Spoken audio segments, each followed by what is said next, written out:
Chapter 30:16. A moment later. The waiter of the restaurant walked over with 3 pots of wine and 5 dishes. The wine pot was about the size of an adult's palm. It was crystal clear and filled with wine. The wine cup was small and exquisite. It could only hold 2 cups at most. It was made of a kind of snow-white jade and was exceptionally beautiful. Yun Xiang couldn't wait to open the wine pot and pour a cup. He put it at the tip of his nose and smelled it. His eyes suddenly lit up. Immediately after, he put it to his mouth and tasted it carefully. Qin Feiyang and Frenzy looked at each other and poured a cup each. Not bad. Frenzy nodded. This wine was almost on par with the immortal drunk.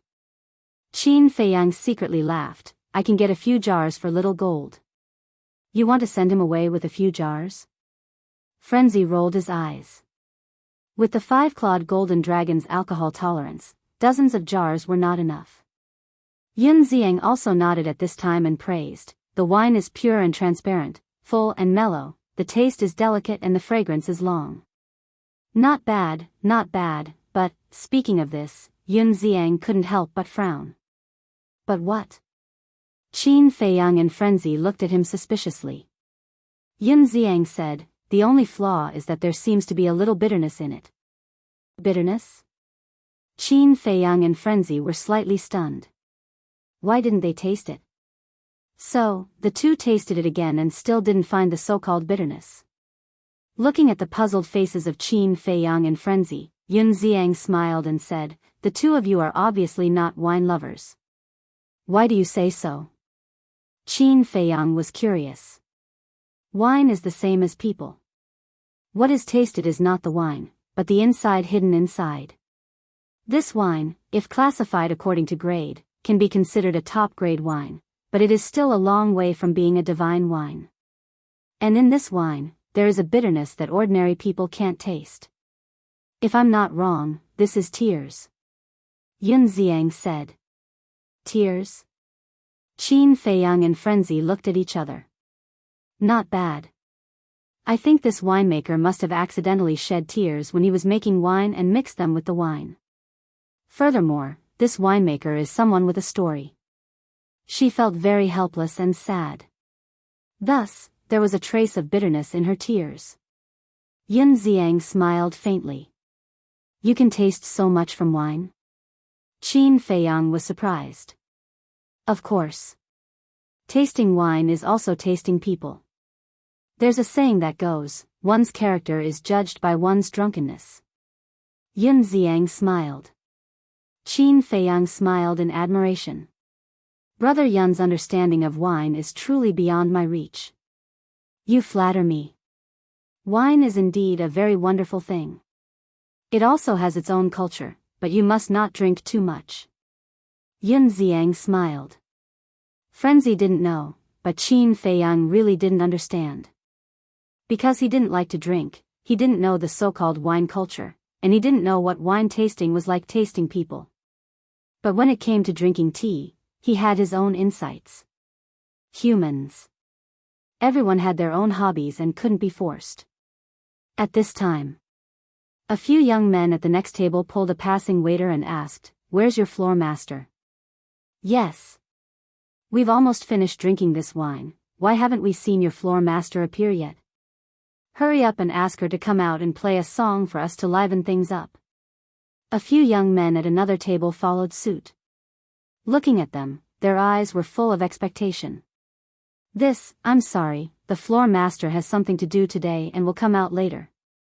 The waiter smiled apologetically. "Something to do? This is your fault.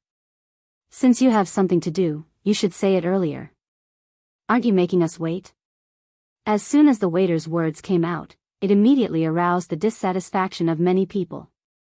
Sorry, it's our Tianhua floor's fault. Please calm down, everyone, the floor master will come out soon." The waiter hurriedly apologized and smiled apologetically. These people are really here for the floor master. Madman shook his head. It's human nature to not be intoxicated by the wine but by the beauty. Yun Xiang chuckled.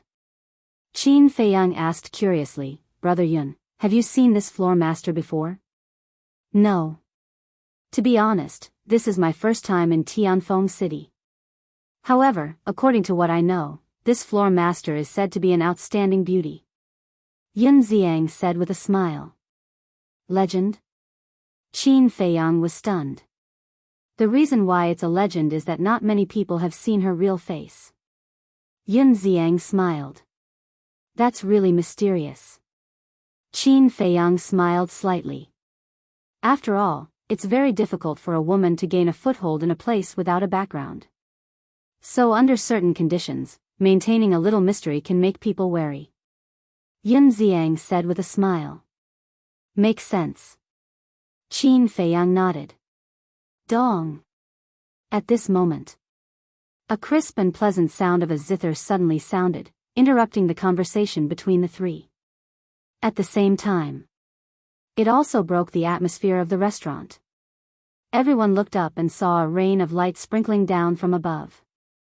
A graceful figure, along with the rain of light, slowly landed on the top of the hall. It was a woman. She was about 175 meters tall, with a tall and exquisite figure, wearing a snow-white long dress. Her black hair was like a waterfall, and under the light rain, she looked like a fairy descending to the mortal world. Her face was covered with a thin veil, and her crystal-clear facial features were faintly discernible, hazy, adding a sense of mystery. As soon as this woman appeared, Tianyue restaurant quieted down. Most of the men had a trace of amazement in their eyes. And in front of the woman, there was a white zither floating. The zither was like an ivory carving, shining with treasure light, exquisite beyond compare. The zither strings were like silk, flowing with light and vibrant colors, and the lingering sound was like the sound of nature, echoing in the restaurant for a long time. I'm sorry to have kept everyone waiting.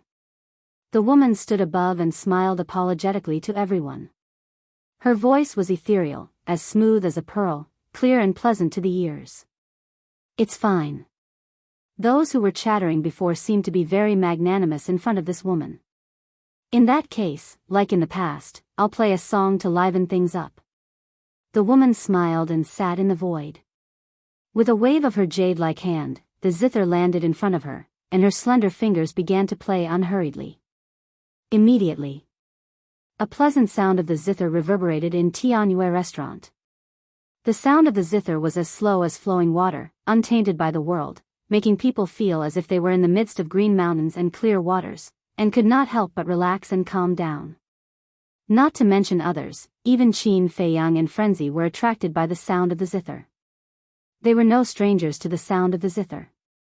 For example, Qin Rushwang and Miss Fairy could play the zither well. But in front of this woman, they seemed to be inferior. After the song ended, everyone seemed to be unsatisfied and looked at the woman expectantly. That's all for today. Next time, I'll play for everyone. The woman bowed and floated away. Wait. But at this moment, a shout was heard. Everyone looked in the direction of the voice and saw a young man in purple walking out of a room on the 3rd floor. Behind the young man, there were a few young men in gorgeous clothes with extraordinary temperaments. In addition, there was an old man in black. This old man was stooped and stood beside the young man. His aura was restrained and seemed extremely deep. The woman stopped, turned to look at the young man, and said with a smile, "Young Master Wang, what can I do for you? I've admired you for a long time. Can you give me face and let me see your true appearance?" The young man in purple cupped his hands and smiled. Hearing this, the others also looked forward to it. The young man in purple pointed to everyone and said with a smile, "You've seen it, right? My request is also the wish of all the friends present." The woman scanned the crowd and shook her head, "Young Master Wang, I'm sorry. I'm ugly and I'm afraid of scaring you and everyone. That's not right. Mrs. Beauty has long been known in Tianfeng City. How could you be an ugly person?" The young man in purple said. "It's just a rumor. Don't believe it." The woman shook her head.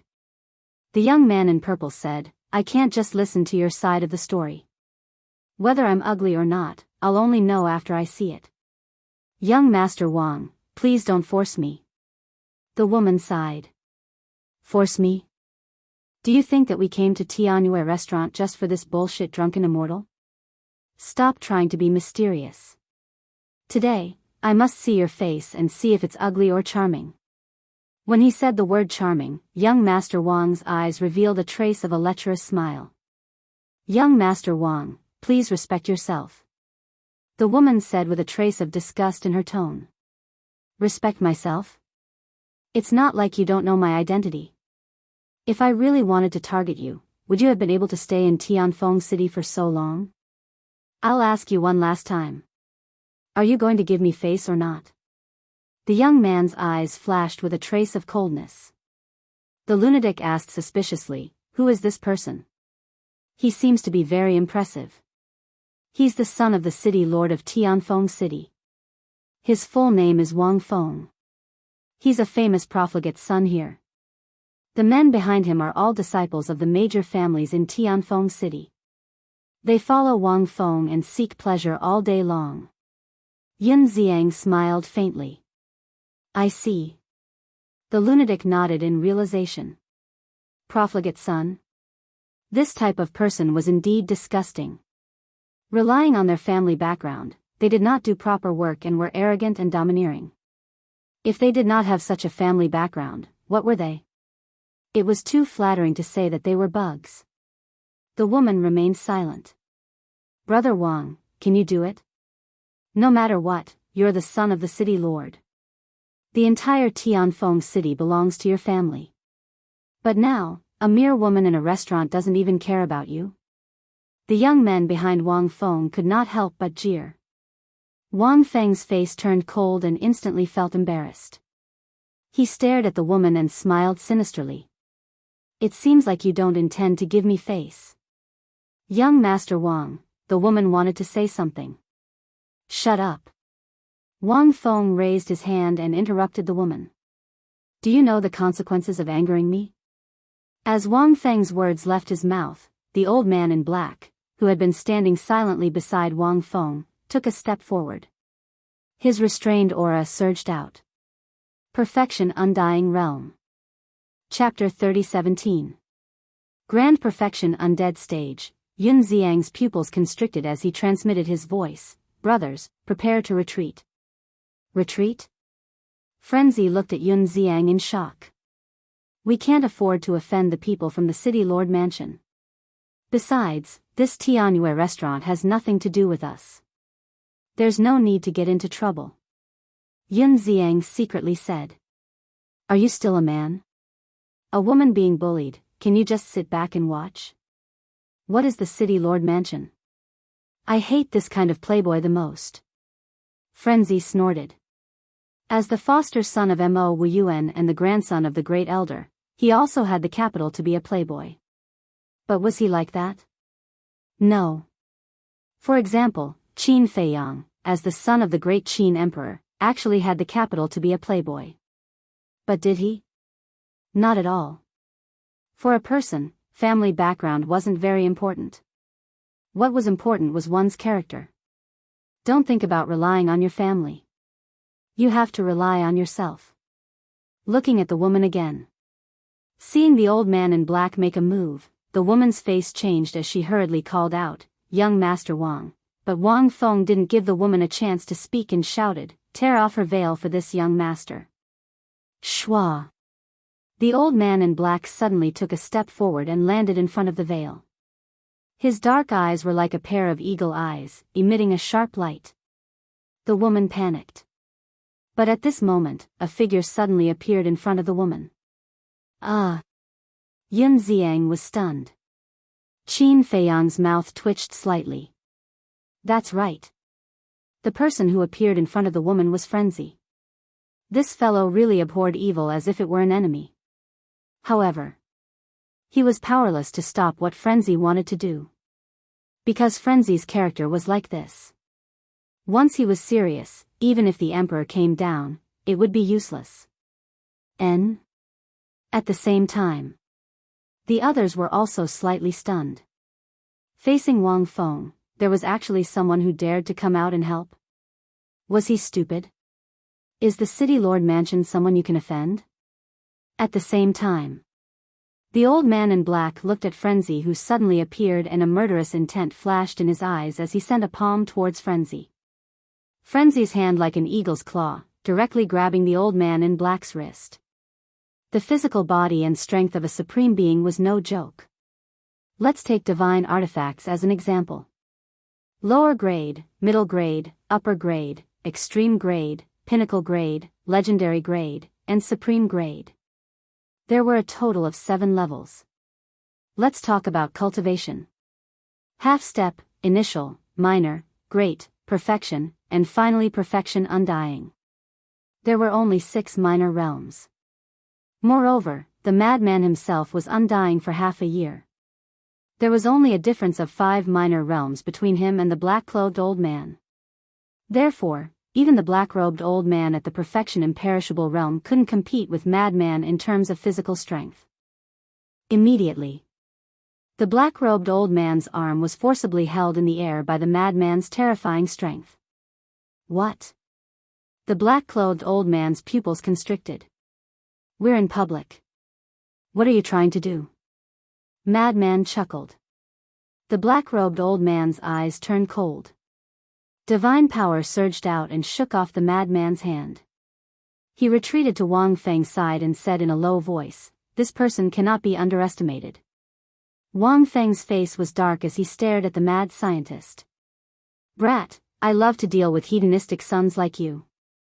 So if you know what's good for you, scram immediately." The mad scientist looked at Wang Feng and laughed. Courting death. Killing intent surged in Wang Feng's eyes. As the son of the city lord, who dared to speak to him like this? No one dared. This was the first time. Kill him.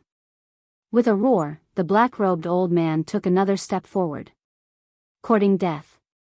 The mad scientist's eyes flashed fiercely. The blood demon domain instantly opened and enveloped the black-robed old man. Immediately, the black-robed old man's cultivation fell all the way to the half-step imperishable realm. What? The black-robed old man's expression changed. At this moment, the mad scientist took a step forward and landed in front of the black-robed old man. He grabbed the black-robed old man's head. With a crack, as the mad scientist exerted force, the black-robed old man's head exploded like a watermelon. The divine soul also shattered. Looking at this scene, everyone in the restaurant was shocked. Not to mention this person's guts, just his methods alone could kill a perfection imperishable realm expert. What was this? Everyone looked at the blood demon domain in shock. It could actually deprive the opponent of 5 minor realms of cultivation? Powerful. Somewhere in the void, an old man with fiery red hair was hidden. Looking at the mad scientist's performance, there was a trace of shock in his eyes. If Qin Feiyang and the mad scientist saw him, they would definitely recognize the old man at a glance. Because he was Elder Hua. The mad scientist's strength not only shocked everyone present, but even Yun Xiang was shocked. He looked at Qin Feiyang and smiled bitterly. "Your friend's methods are a bit scary." Qin Feiyang smiled faintly. What was this? If this guy really attacked with his full strength, slaughtering the entire Tianfeng city would be a piece of cake. Looking at the mad scientist, he looked at Wang Feng with a mocking expression and said, "Kid, are you still arrogant?" Wang Feng trembled. The disciples of the large families behind him were also filled with fear. The mad scientist said with disdain, "Why don't you go and ask around, which playboy dares to be arrogant in front of me?" This was the truth. Just like those playboys in the northern region, who didn't see the mad scientist as if they saw the devil. When Wang Feng heard this, he was both terrified and angry. What an eyesore, scram! The mad scientist waved his hand in disgust. "Okay, just you wait." Wang Feng left behind a ruthless sentence and fled in a sorry state. The disciples of the large families naturally didn't dare to stay any longer and ran out in fear. What a disappointment.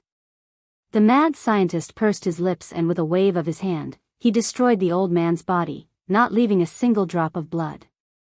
Thank you, young master. The girls seemed to have recovered at this moment and hurriedly looked at the mad scientist gratefully. A small matter. The mad scientist grinned and landed in the hall, sitting next to Qin Feiyang. Qin Feiyang said, "Are you satisfied?" The mad scientist said indifferently, "What can I be angry about? It's just that I don't like the look of it." "You don't like the look of it, but it also brought us trouble. See for yourself." Qin Feiyang looked at the others in the restaurant. The mad scientist turned his head and saw everyone looking at the three of them from time to time, whispering about something. "Waiter, the bill." Suddenly, a young man at the next table quickly paid the bill and left. Bill. Following closely. The people at the other tables also paid the bill and hurriedly left Heavenly Joy restaurant. Not long after.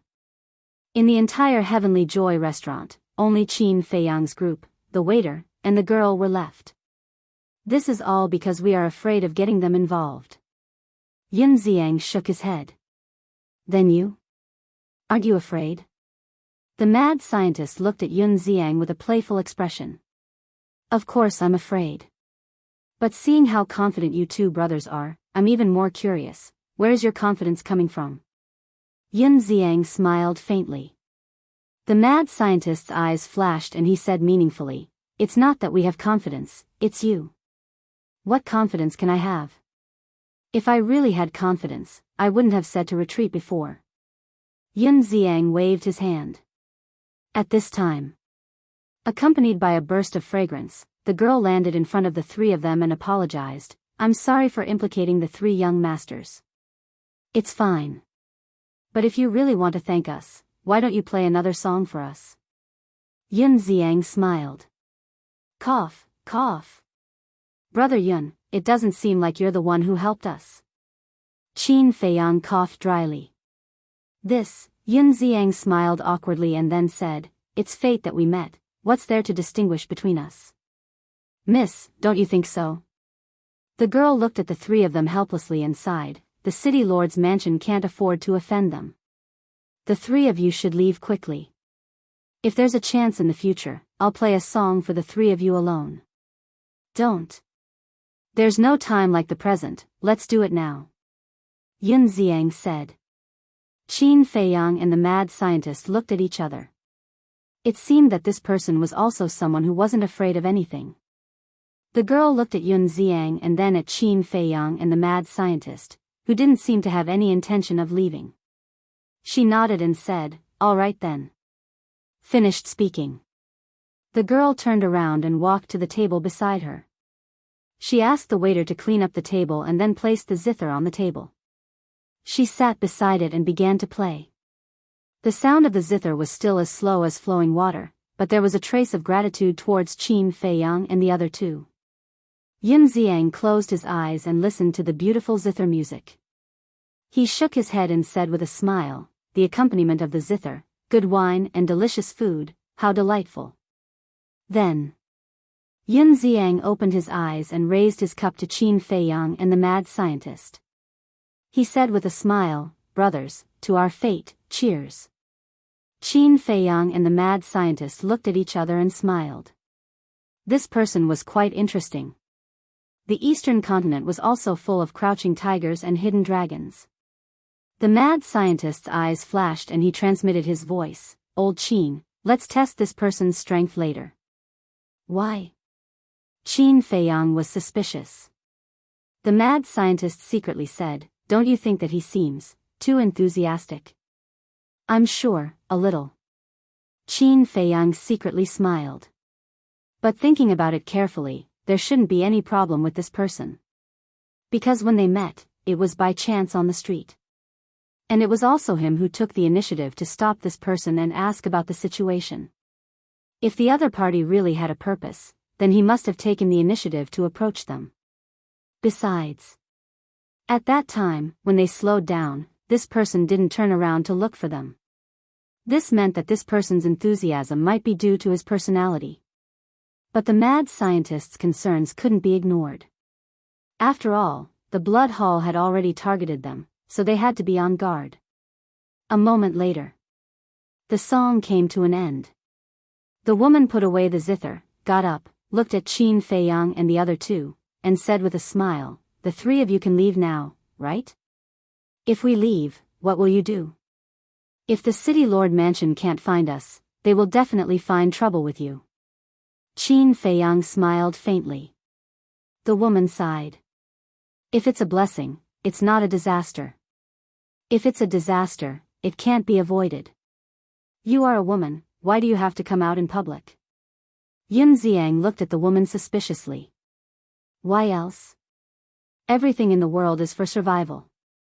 The woman smiled slightly. "Everything in the world is for survival," Yun Xiang murmured and said with a smile, "It seems that you are really a person with a story." The woman was slightly taken aback, shook her head and said faintly, "Who in this world doesn't have a story?" There seemed to be a trace of sadness in her eyes. "That's true." Yun Xiang nodded and smiled. Chapter 30:18. Qin Feiyang also agreed with the conversation between the two of them. Everyone had a story. The only difference was that some stories were joyous while others were sad. Suddenly, Qin Feiyang looked at the woman and said with a smile, "Miss, I have a presumptuous request." "Please say it." The woman smiled slightly. Qin Feiyang asked, "Can you sell me some of your wine?" The woman was stunned and asked, "How much do you need?" Qin Feiyang said with a smile, "Not much, just 100 jars. Ah. The woman was stunned. Yun Xiang also looked at Qin Feiyang speechlessly. "What's wrong?" Qin Feiyang was puzzled. "Brother, the better the wine, the harder it is to brew. Take this immortal drunken wine for example. Although it is only a superb wine, the brewing process is quite long. Otherwise, Tianyue restaurant would not sell it for a limited time. You want 100 jars at once. Even if Tianyue restaurant has ready-made ones, they can't give it to you. Because they have to sell it to other customers." Yun Xiang said. "Is it so troublesome to brew wine?" Qin Feiyang was stunned. "You are a typical noob. The process of brewing wine is extremely complicated. It is undoubtedly more troublesome to brew a superb wine." Yun Xiang shook his head. Qin Feiyang looked at the woman and said with a faint smile, "Okay, take it that I said that." No. I should be grateful that the three young masters helped me out." The woman quickly waved her hand and then turned to look at the waiter standing at the door and said, "Go to the wine cellar and get 100 jars. "Yes." One of the waiter nodded and immediately ran into the back hall of the restaurant. "Thank you, miss. Do you want to pay with divine crystals or soul stones?" Qin Feiyang asked. "No, just take it as a thank you gift." The woman smiled slightly. "Is this okay?" Qin Feiyang was stunned. "Why not? Do you dislike it?" The woman smiled. No. Qin Feiyang waved his hand. Yun Xiang looked at Qin Feiyang suspiciously and asked, "Brother Qin, I don't think you're interested in this kind of thing. Why do you want to buy so many?" "Brother Yun, there's something you don't know. Although I personally don't like drinking, I have a companion who likes it very much. This is all prepared for him."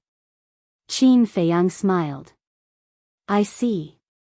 Then your companion is really lucky to have met a friend like you." Yun Xiang chuckled. Very soon, the shop assistant walked over with a chinquan pouch in his hand. "Young master, please accept it." The woman took the cosmos sack and handed it to Qin Feiyang. "Thank you." Qin Feiyang checked it and sent it to the Black Tortoise world. He thought to himself, "Little Jean, this is for you." "What is it?" The five-clawed golden dragon grabbed the chinquan bag suspiciously. "Won't you know if you take a look?" Qin Feiyang smiled. Hearing this, the five-clawed golden dragon was overjoyed. He immediately took out a sigh and gulped it down. "That's not right." But suddenly, he frowned. "What's wrong?" Qin Feiyang was startled. "This is similar to the immortal wine. Is there nothing better than the immortal wine?" The five-clawed golden dragon said. Just be content. Tianfeng City is just a small city. It's not easy to find such a good wine. Qin Feiyang was speechless, he actually despised it. Alright, I'll make do. If there's a chance, you must get me some divine wine. The five-clawed golden dragon chuckled. Sure. Qin Feiyang replied helplessly. What a drunkard. Young Master Su, please come in. Suddenly, the voice of the shop assistant at the door sounded. Young Master Su. Qin Feiyang and Madman were startled. They turned their heads and saw a young man in purple walking into the restaurant with his head lowered. However, he was completely different from the high-spirited young man they met at the Demon Tower. At this moment, his whole person seemed to be dispirited. Young Master Su raised his head and looked at the hall. His eyes fell on Qin Feiyang and Madman. When they saw young Master Su's face, Qin Feiyang and Madman were stunned. Young Master Su's whole face was bruised and swollen. What happened to you? Qin Feiyang was suspicious. Young Master Su walked to Qin Feiyang and Madman's side, lowered his head and said, I'm sorry, I really can't find so many soul stones. Soul stones? Yin Xiang and the woman looked at the three of them suspiciously. It's okay. I didn't plan to ask you for it.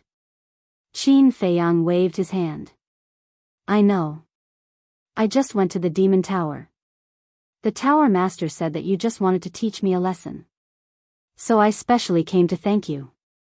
Young Master Su looked at the two of them and said. How did you know we were here? Madman was suspicious. Now the entire Wind City knows that you killed the people of the City Lord Mansion here. What's so strange about me knowing? Young Master Su said sullenly. The news spread really fast. Qin Feiyang shook his head and said with a smile, since you're here, then sit down and talk. What the hell happened to you? It's all because of my father. It wasn't easy for me to muster up the courage to go back and ask him for the soul stones. In the end, he called me a wastrel and directly punched and kicked me. If I didn't beg for mercy, I would have been beaten to death by him. Yes. It's my fault. But I'm his flesh and blood after all. Is there a need to treat me like this? My big brother, who is the young master of our Su family, has caused no less trouble than me. But I've never seen my father punish him, not even scold him. I really wonder if I'm his biological son. Young Master Su was getting angrier and angrier. In the end, he almost jumped up. Calm down, calm down. The house leader has already told me about your situation. This kind of thing is very common in big families. What you need to do now is not to be discouraged, nor to complain, but to work hard to prove to them that you're not worse than your big brother. Qin Feiyang smiled faintly. I know, that's why I'm working so hard to refine pills, that's why I want to enter the Demon Palace. But now, I don't know if I can enter the Demon Palace with my little ability. Young Master Su shook his head and sighed. Where there's a will, there's a way. Qin Feiyang smiled. Unfilial son, get out here. But at this moment, an angry roar sounded outside. It's over, why is he here? Young Master Su's face suddenly changed. Who is it? Qin Feiyang was puzzled. The woman said, the Su family's patriarch, his father. What is he doing here? Is he looking for trouble with us? Madman frowned. Obviously not. He should have known that young Master Su came to find you. He was afraid that this would anger the City Lord Mansion and the Su family, so he came to find young Master Su. The woman said. So timid, and the patriarch of the family, what a joke. Madman's eyes were full of contempt. The woman couldn't help but smile bitterly. Who in Tianfeng City wasn't afraid of the City Lord Mansion? Not to mention Tianfeng City, other cities were the same. In a city, excluding the people from the Demon Palace, the City Lord Mansion was the biggest. Get out here, didn't you hear? The Su family's patriarch's angry voice sounded outside again. Young Master Su's neck shrank. Looking at Qin Feiyang and Madman, he bowed and said, "Thank you again." After saying that, he turned around and ran out in a panic. On the street outside, because of the death of the old man in black, there were already many people around. Now, because of the arrival of the Su family's patriarch, even more people ran over to watch. In front of the crowd, there was a middle-aged man wearing a black robe. His whole person was like a furious lion. Beside him, there were a few guards. That's right. The middle-aged man in black was the Su family's patriarch. Father, young Master Su walked out of the restaurant, lowered his head, and walked in front of the Su family's patriarch with a face full of fear. Unfilial son. The middle-aged man in black raised his hand and slapped young Master Su's face. Slap. Young Master Su flew out on the spot and rolled on the ground in a sorry state. Do you know that they killed the City Lord Mansion's people and actually came to find them?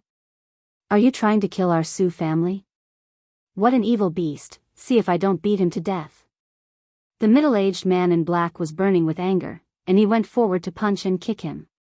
Although the surrounding people showed sympathy, no one went forward to stop him, as if they were already used to it. Young Master Su roared, "Father, I just came to thank them." Thank them? They tricked you, and you still come to thank them? I think you're not only a waste, but also a fool with no intelligence, idiot. The Su family's patriarch was even more annoyed. They're not like that, and they didn't ask me for more soul stones, young Master Su roared hysterically.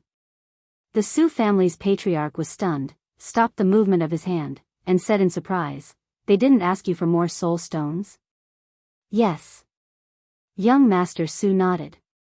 "They don't even want soul stones, are these two stupid?" The Su family's patriarch glanced at the restaurant, thought for a while, and coldly snorted, "Even so, you shouldn't have come to find them. Do you believe that I won't expel you from the Su family now?" Young Master Su's eyes trembled. Even a vicious tiger won't eat its cubs. I've never seen a father who treats his own son like this.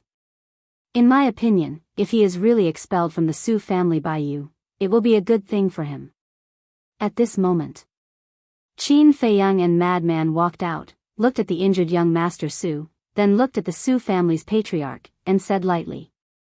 Originally, this was a family matter of the Su family. He didn't want to interfere, but this person was too much.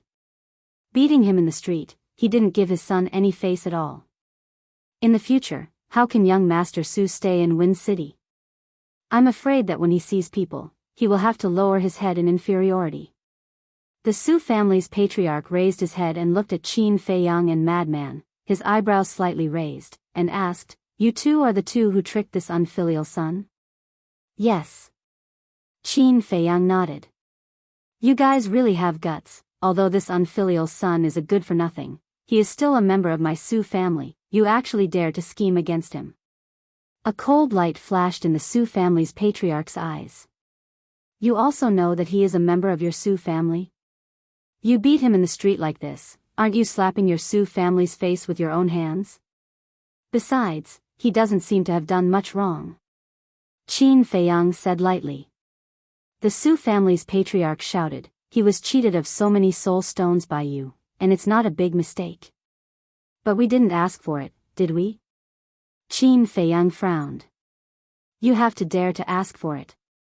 The Su family's patriarch sneered. Qin Feiyang and Madman looked at each other. What does he mean? Does this person think that they don't want the soul stones because they are afraid of the Su family? Chapter 30:19. What's the big deal? It's all in the past. What's there to argue about? Let's all take a step back and stop pursuing this matter.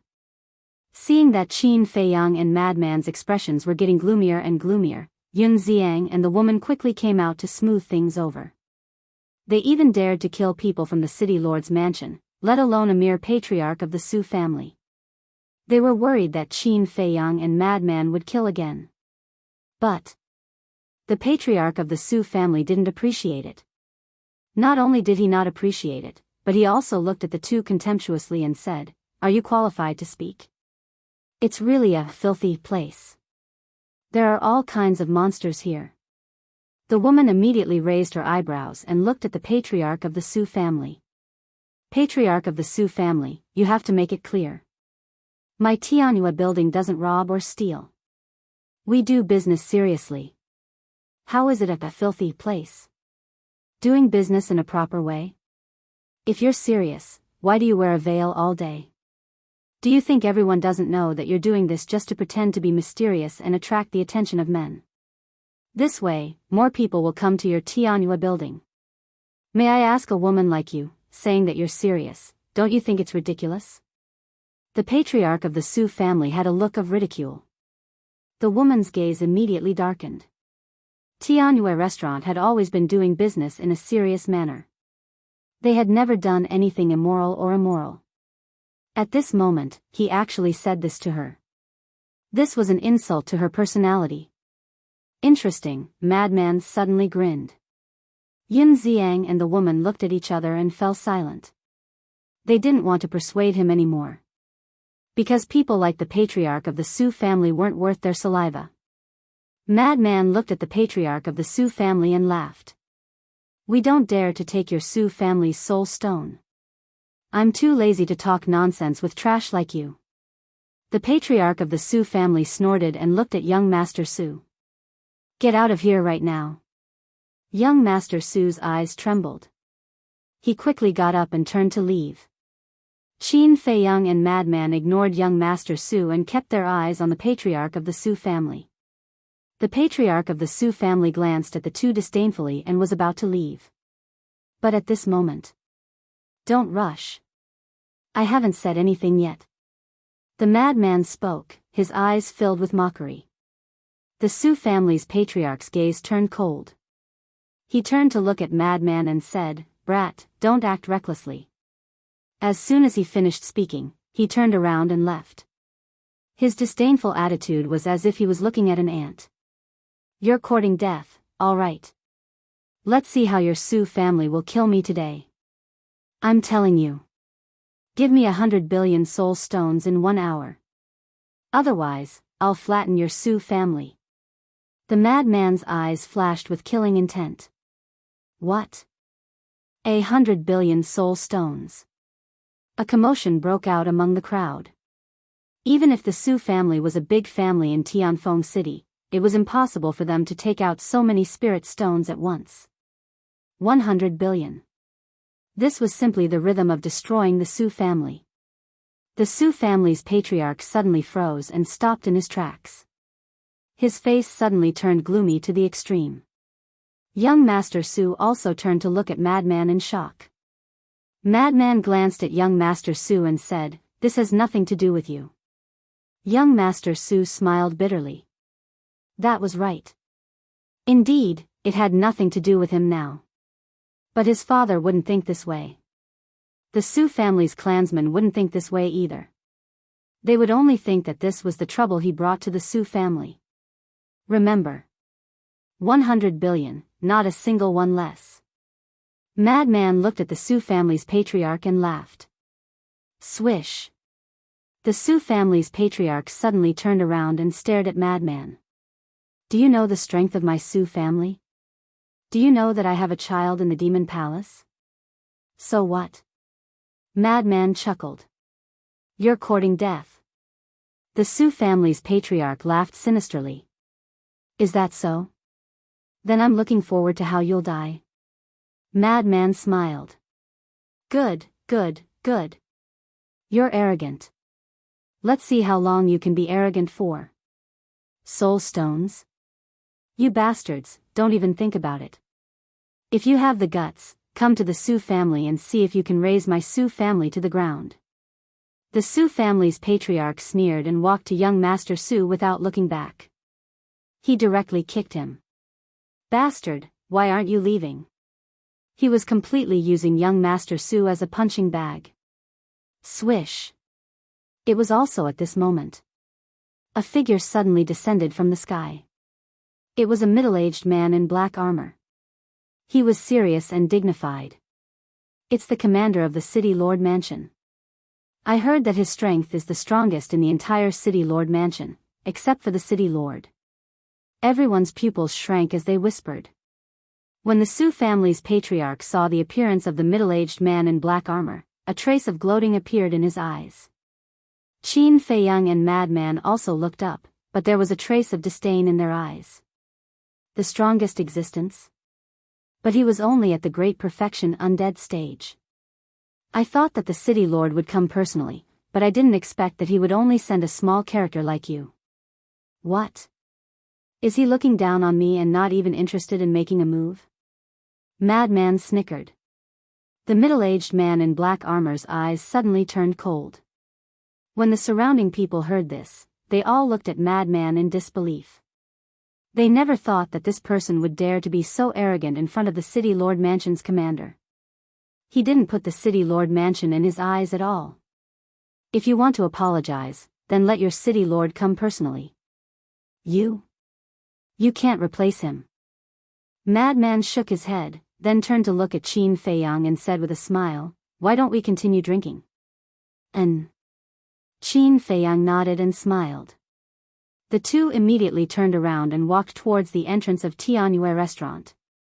Apologize? Everyone was stunned. What did he mean by that? Did he think that the City Lord Mansion's commander was here to apologize to them?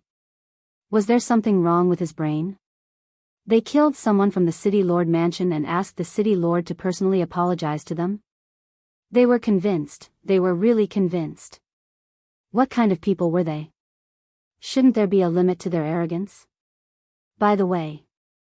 Madman suddenly turned to look at the Su family's patriarch and grinned, "Don't take my words as a joke." After saying that, he laughed and turned to enter Tianyue restaurant without looking back. The Su family's patriarch clenched his hands and rushed to the middle-aged man in black armor. He said angrily, "Commander, look, is there any law?" The middle-aged man in black armor's face was extremely gloomy. First time. This was really the first time that someone dared to look down on the City Lord Mansion like this. Boom! A monstrous aura suddenly erupted. When the Su family's patriarch saw this, he silently retreated to the side with a sneer in his eyes. "Follow me to the City Lord Mansion immediately." The middle-aged man in black armor stared at Tianyue restaurant and shouted coldly. However, there was no response. "You're courting death." The middle-aged man in black armor roared and a wisp of divine power emerged and blasted towards Tianyue restaurant below like lightning. Boom! With a loud bang, Tianyue restaurant suddenly collapsed.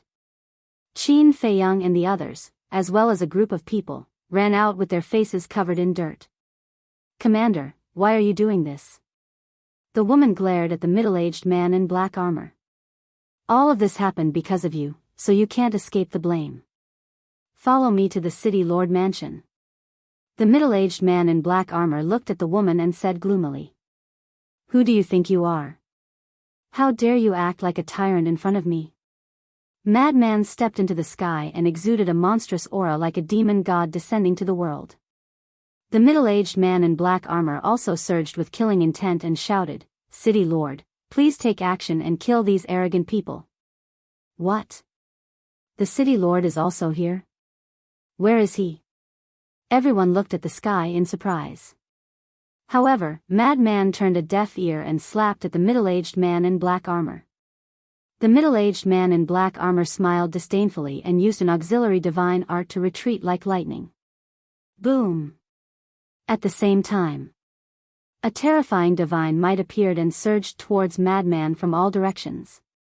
Following closely, a middle-aged man appeared out of thin air in the sky. He was about 1.8 meters tall and had a thin body. His cold face was filled with an intimidating majesty. His aura was like the ocean and unfathomable. "It's the City Lord." "Greetings, City Lord." Everyone present bowed and saluted. "City Lord?" Qin Feiyang and Madman sized up the middle-aged man. This was the City Lord of Tianfeng City. Half-step sovereign realm? The middle-aged man stood in the sky like a god and the world trembled. Divine power enveloped Madman. Madman was immediately imprisoned in the void and couldn't move. I thought it was some important figure who dared to act recklessly in my Tianfeng City. So it's just a few unknown clowns. The middle-aged man said coldly and pointed at Madman. A wisp of divine power appeared and shot towards Madman's forehead with an apocalyptic aura. You're a half-step sovereign? Madman immediately turned pale with fright. That's right. The middle-aged man nodded. Half-step sovereign, Qin Feiyang glanced at Yun Xiang with a trace of fear on his face. Brother Yun, I didn't expect the city lord of Tianfeng City to be so strong. Yeah. Yun Xiang nodded.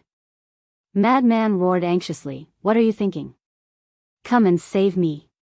Yun Xiang looked at Qin Feiyang and said, Brother Qin, go and help. The other party is a half-step sovereign. How can I help?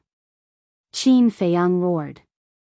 Yun Xiang was stunned and said, I don't believe that you only have this little ability. What a joke. The other party is a half-step sovereign, but I can't abandon my brother. Qin Feiyang's face was filled with fear as he charged forward. However, when he arrived in front of Madman, he was also restrained by the city lord's aura. Seeing this, the woman hurriedly said, Young Master Yun, think of something, or they will definitely die. Yun Xiang couldn't help but frown. These two really only have this little ability? In the blink of an eye, the city lord's divine power had already arrived and a fatal danger enveloped Qin Feiyang and Madman. Not far away, the Su family patriarch sneered. With this little ability, they dared to act presumptuously in Tianfeng City? They really overestimated themselves. Seeing the divine power crazily charging over, Madman said angrily, this Yun Xiang can really keep his composure. Maybe we're thinking too much. He doesn't have the ability to fight against a half-step sovereign. Qin Feiyang transmitted. That's right. They were actually using this opportunity to probe Yun Xiang's strength. As for the city lord, this half-step sovereign, they really didn't put him in their eyes. However, Yun Xiang didn't seem to have any intention of making a move. Chapter 30-20. Then let's fight back. The madman's eyes flashed with killing intent. Qin Feiyang responded and was about to summon the Sunset Divine Bow and other heaven-defying divine artifacts. Boom! But at this moment, a terrifying aura suddenly erupted from below. Following closely, a figure appeared in front of Qin Feiyang and the madman. Who else could it be but Yun Xiang? Qin Feiyang and the madman looked at Yun Xiang's back in surprise. Since we are friends, I naturally can't leave you in the lurch. Yun Xiang smiled without turning his head. Accompanied by a loud clang, a black dagger suddenly appeared in front of Yun Xiang. Immediately, a monstrous sharp aura swept out in all directions, directly shattering the pressure that shrouded this space. Qin Feiyang and the madman felt their bodies lighten as they looked at the black dagger in surprise. The dagger was only about a foot long and was completely black, flickering with a dazzling divine light. This is a heaven-defying divine artifact. Qin Feiyang and the madman looked at each other. There was also a trace of surprise in the city lord's eyes, but then it was filled with disdain. But at the same time, Yun Xiang grabbed Qin Feiyang and the madman and rushed to the woman's side like lightning. Then he wrapped the woman up and opened a spacetime crack, disappearing without a trace. What? Spacetime law. The city lord looked at the spacetime crack in shock. He never thought that there would be someone among these people who had comprehended the spacetime law. Not to mention the city lord, even Qin Feiyang and the madman were shocked. Forget about the heaven-defying divine artifact, he actually grasped such a terrifying power of law. This Yun Xiang was really unfathomable. The middle-aged man in black armor flew to the city lord's side and frowned. Sir, are we just going to let them run away like this? He grasped the spacetime law. What can I do? The city lord glared at him angrily. The middle-aged man's pupils shrank. However, because it was too sudden this time, I didn't know that he had grasped the laws of spacetime. The next time we meet them, we'll be prepared, and they won't have this chance. The city lord sneered and turned to leave. Outside the city, Somewhere in the mountains. A space crack appeared, and 4 figures walked out one after another. It was Qin Feiyang and the other 3. Where is this? Qin Feiyang and Madman looked down suspiciously. Outside the city. Yun Xiang smiled. Hearing this, Qin Feiyang and Li Wuyo breathed a sigh of relief. Then, they turned to look at the space crack that was healing. There was also a hint of surprise in the woman's eyes. What's wrong with you guys? Yun Xiang looked at the 3 of them suspiciously. Qin Feiyang smiled bitterly and said, Brother Yun, you really hid deeply. Hiding his strength? Yun Xiang shook his head with a smile and said, Isn't it just the laws of spacetime? It's no big deal. Qin Feiyang was stunned and said speechlessly, As far as I know, in the entire sky cloud realm, there aren't many who have comprehended the laws of spacetime. Is that so? Yun Xiang was taken aback and said with a smile, I haven't learned about this, but I've only comprehended the first profound ability of the laws of spacetime. That's also very powerful. Qin Feiyang said. The first profound ability of the laws of spacetime was spacetime teleportation. Old Qin, there's a problem that I don't understand. Madman suddenly said. What problem? Qin Feiyang looked at him suspiciously. Isn't it said that as long as someone completely comprehended a law and stepped into the half-step ruler realm, they would be able to bestow a divine artifact with the power of spacetime? And a divine artifact bestowed with the power of spacetime is a heaven-defying divine artifact. Logically speaking, this city lord is a half-step ruler, so he should have as many heaven-defying divine artifacts as there are hairs on an ox. But why didn't that commander or that black-clothed old man I killed have a heaven-defying divine artifact? Madman frowned. This problem, Qin Feiyang looked at Yun Xiang. Although there was some relevant information in Luo Tianshan's memories, Luo Tianshan was just a small figure after all. What he knew was only hearsay, so he couldn't take it too seriously. Moreover, he didn't read Luo Tianshan's complete memories at that time, so he only had a rough understanding of the basic situation of the sky cloud realm. Why are you looking at me? Yun Xiang put away the black dagger and said suspiciously. Qin Feiyang said with a smile, We're waiting for you to explain it to us. Many people know about this, but you don't. I'm curious, are you people of the sky cloud realm? Yun Xiang was suspicious. Qin Feiyang and Madman's hearts trembled. Qin Feiyang said with a half-joking smile, Then, Brother Yun, just treat us as if we're not from the sky cloud realm. Yun Xiang was stunned and asked curiously, Then where are you from? Did you jump out of a stone? You're the one who jumped out of a stone. Madman rolled his eyes. Haha, Yun Xiang laughed and said, It's not that simple to bestow divine artifact with the power of law. What do you mean? Madman was curious. Yun Xiang said, It's not enough to just comprehend one type of law. It also requires a very strong cultivation. How strong? Madman was suspicious. Yun Xiang said, Great perfection sovereign realm. What? Madman was shocked.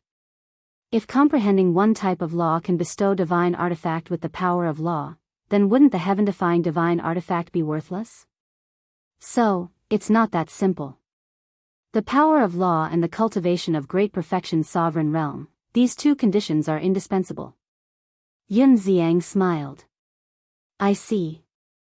Madman muttered and turned to Qin Feiyang and smiled bitterly. It seems that we were just guessing before. Qin Feiyang shook his head and smiled. Luo Tianshan's memories also said so. Indeed. In the past, there wasn't even a half-step sovereign in the ancient realm. For example, divine artifacts like the Sunset Divine Bow were only heaven-defying divine artifacts. They probably didn't know much about sovereign realm experts. Therefore, they could only imagine everything that had happened. They thought that after comprehending one type of law, they could bestow the power of law to a divine artifact and let it evolve into a heaven-defying divine artifact. But in reality, this wasn't the case. Even Revered Dragon probably didn't know about this. Even if she knew about it from Ice Dragon, she wouldn't tell others the truth. After all, in the ancient realm, sovereign realm existences were legends. Indeed, it was true to the old saying. Only when you truly came into contact with it would you know the hidden truth. However, although half-step sovereigns can't bestow the power of law, their strength is comparable to ordinary, heaven-defying divine artifacts. Even some heaven-defying divine artifacts might not be a match for them. That's why I took you and fled. Firstly, I wasn't confident. Secondly, I didn't want to bring disaster to Wind City and those innocent people. Yun Xiang smiled. Qin Feiyang and Madman nodded. This was the truth. If they really fought in Wind City, the entire city would probably be affected. Then the Demon Palace, Blood Palace, Sky Palace, and Divine Palace should have peak sovereign realm experts, right? Then the 4 superpowers should have an uncountable number of heaven-defying divine artifacts, right? Madman asked suspiciously. Yun Xiang nodded and smiled. Of course the 4 superpowers have a lot of heaven-defying divine artifacts, but you'll have to ask them to know how many they have. Madman asked suspiciously, then tell me, how can a heaven-defying divine artifact evolve into a sovereign weapon? Qin Feiyang was also stunned. This wasn't in Luo Tianshan's memories at all because he wasn't qualified to come into contact with these things. Evolve into a sovereign weapon? Yun Xiang was slightly taken aback and shook his head. How would I know about this? But I've heard some rumors. It's fine, tell me. Madman said. In his and Qin Feiyang's understanding, only after fusing with a world could a sovereign weapon evolve into a sovereign weapon. Just like the ancient castle fusing with the Black Tortoise world. After the ancient castle fused with the Black Tortoise world, it quickly evolved into a sovereign weapon. This was something that could be confirmed. Because they saw it with their own eyes. But they didn't know if there was any other way to evolve a divine artifact into a sovereign weapon other than fusing with a world. Yun Xiang pondered for a while and smiled. There are rumors that a divine artifact can quickly evolve into a sovereign weapon after fusing with a world, but this is almost impossible. Why? Madman was stunned. Why else? Think about it, other than the creator of this world, who else can own a world? Yun Xiang said. That's not necessarily true. The madman smiled meaningfully. The person standing next to him had an independent world. Hearing this, Yun Xiang looked at Madman in surprise. What I want to say is that there are too many unbelievable things in this world, nothing can be absolute. Maybe someone will be lucky enough to obtain a world. Madman smiled. Then this luck is heaven-defying. Yun Xiang smiled.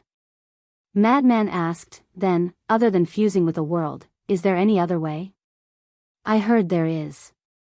Yun Xiang nodded. What way? Qin Feiyang and Madman looked at each other and looked at Yun Xiang expectantly. Yun Xiang said, seize the fortune of heaven and earth and absorb the world's origin energy. Qin Feiyang and Madman were stunned. That was possible? But why did Little Naughty and the Sunset Divine Bao say that absorbing origin energy can only make the heaven-defying divine weapon a little stronger and can't evolve into a dominator divine weapon? Could it be that they didn't tell the truth? Or even they didn't know and just guessed it out of thin air? It is said that this origin energy is everywhere. For example, the essence energy of heaven and earth, battle chi, law force, and divine force are all formed from the origin energy. The origin energy is also the strongest energy in the world. The law force is very strong, but the origin energy is many times more terrifying than the law force. So, it is said that as long as a heaven-defying divine weapon is endowed with the law force, it can evolve into a dominator divine weapon. Remember, it's possible, not absolute. And the evolution process is also very slow. Tens of billions of years, or even hundreds of billions of years, it might not succeed. Of course, if you can directly absorb the origin energy, the evolution speed will be much faster and the success rate will be higher. Yun Xiang said. Madman nodded in realization and said, just now, I heard you say ordinary, heaven-defying divine weapons. Could it be that these heaven-defying divine weapons also have grades? Yun Xiang was stunned. You don't even know this? Can't this old man come from the countryside? Madman joked. Okay. Yun Xiang nodded helplessly. Shouldn't he have the attitude of asking for advice? His tone sounded as if he owed him something. Chapter 30:21. Don't mind him. This senior brother of mine is like that. If he's polite to you, he won't treat you as a friend. Qin Feiyang smiled. Yun Xiang shook his head and smiled. There are indeed grades for heaven-defying divine artifacts. They are elementary, intermediate, advanced, pinnacle, legendary, and supreme. There are 6 more grades. Madman was surprised. The difference is the cultivation level. Elementary heaven-defying divine artifacts correspond to half-step dominators. Intermediate heaven-defying divine artifacts correspond to beginner dominators. Advanced heaven-defying divine artifacts correspond to beginner dominators. Pinnacle heaven-defying divine artifacts correspond to great mastery dominators. The legendary and paragon rank heaven-defying divine artifacts correspond to the paragon and paragon sovereign realm. As for dominator divine artifacts, although they have the word dominators, they have already surpassed dominators. In the entire sky cloud realm, they can be counted on one hand. Each of them has the ability to destroy heaven and earth. Yun Xiang smiled. Madman heard this and transmitted his voice to Qin Feiyang. Then wouldn't the Sunset Divine Bow and other heaven-defying divine artifacts have already evolved into advanced heaven-defying divine artifacts? Qin Feiyang nodded and glanced at Yun Xiang from the corner of his eyes. He sent a voice transmission to Madman. Do you think this person said these things based on hearsay, or is it true? What do you mean? Madman was suspicious. If it's hearsay, then it's nothing. But if what he said is true, then his identity isn't simple. After all, this information is basically secret. Without a certain identity and status, it's impossible to come in contact with it. Qin Feiyang secretly said. Makes sense. Madman secretly responded and then said, but looking at his appearance, it doesn't seem like he's deliberately approaching us. That's why I can't see through him. Just in case, it's better to take precautions in the future. Qin Feiyang warned. We'll part ways with them later. What's there to be afraid of? Madman had a completely indifferent attitude. However, this was indeed the case. As long as they went their separate ways, Yun Xiang would not have a chance even if he had a purpose. Qin Feiyang's eyes flashed as he looked at Yun Xiang and said, Brother Yun, I have another question that I would like to consult you about. Yun Xiang pointed at Qin Feiyang and looked at Madman. Brother Madman, do you see that? This is the attitude of asking for advice. Madman ignored him. Yun Xiang shook his head and smiled bitterly. He looked at Qin Feiyang and said, Tell me. Qin Feiyang asked, if the heaven-defying divine artifact needs to be imbued with the power of law, then what about the heaven-defying divine art? Oh, this. Yun Xiang pondered for a moment and said, I've heard of it before. It seems to be the fusion of the power of laws. Fusion? Qin Feiyang was taken aback. Yes. Divine weapons are bestowed, while divine arts are fused. There is a qualitative difference between these two. In other words, the heaven-defying divine art is to fuse the power of law into the moves of the divine art. In this regard, there is no cultivation limit. As long as you completely comprehend a kind of power of law, it will be fine. But it's not that simple. This requires an astonishing comprehension ability, and of course, it will also take a long time. But there is another possibility. If you are lucky and accidentally enter a state of epiphany, then you will immediately be able to master it. Moreover, the heaven-defying divine art is also divided into ranks, just like the heaven-defying divine artifact. Yun Xiang said. Is that so? Qin Feiyang suddenly understood, and an imperceptible crystal light flashed in his eyes. Although Yun Xiang repeatedly mentioned that it was only hearsay, when he said it, his tone was very confident. This meant that most of what Yun Xiang said was true. In this way, Yun Xiang's identity was naturally not simple. All right then. Let's part here. The madman looked at Yun Xiang and the woman and said. Yun Xiang and the woman were stunned. Why are you looking at me like that? The madman looked at the two in confusion. Brother madman, we have gone through thick and thin together. Are you going to abandon us just like that? Yun Xiang looked at the madman with a bitter expression. The madman's mouth twitched, and he asked, Then what do you mean by this? Let's not talk about anything else, but at least we have to help this lady solve her problem. Yun Xiang pointed at the woman beside him. I'm fine. I've already caused you a lot of trouble, and I'm sorry to trouble you again. At most, I'll leave Tianfeng City and go to another city to make a living. The woman quickly waved her hand and smiled. Although the Tianfeng City Lord lives in a remote corner, as a half-step sovereign realm expert, he definitely has friends in other cities. If he finds out, will he let you go? Yun Xiang said. The woman hesitated. Yun Xiang smiled, so this matter has to be solved from the root. The madman said, Then we can only kill the Tianfeng City Lord. That's right.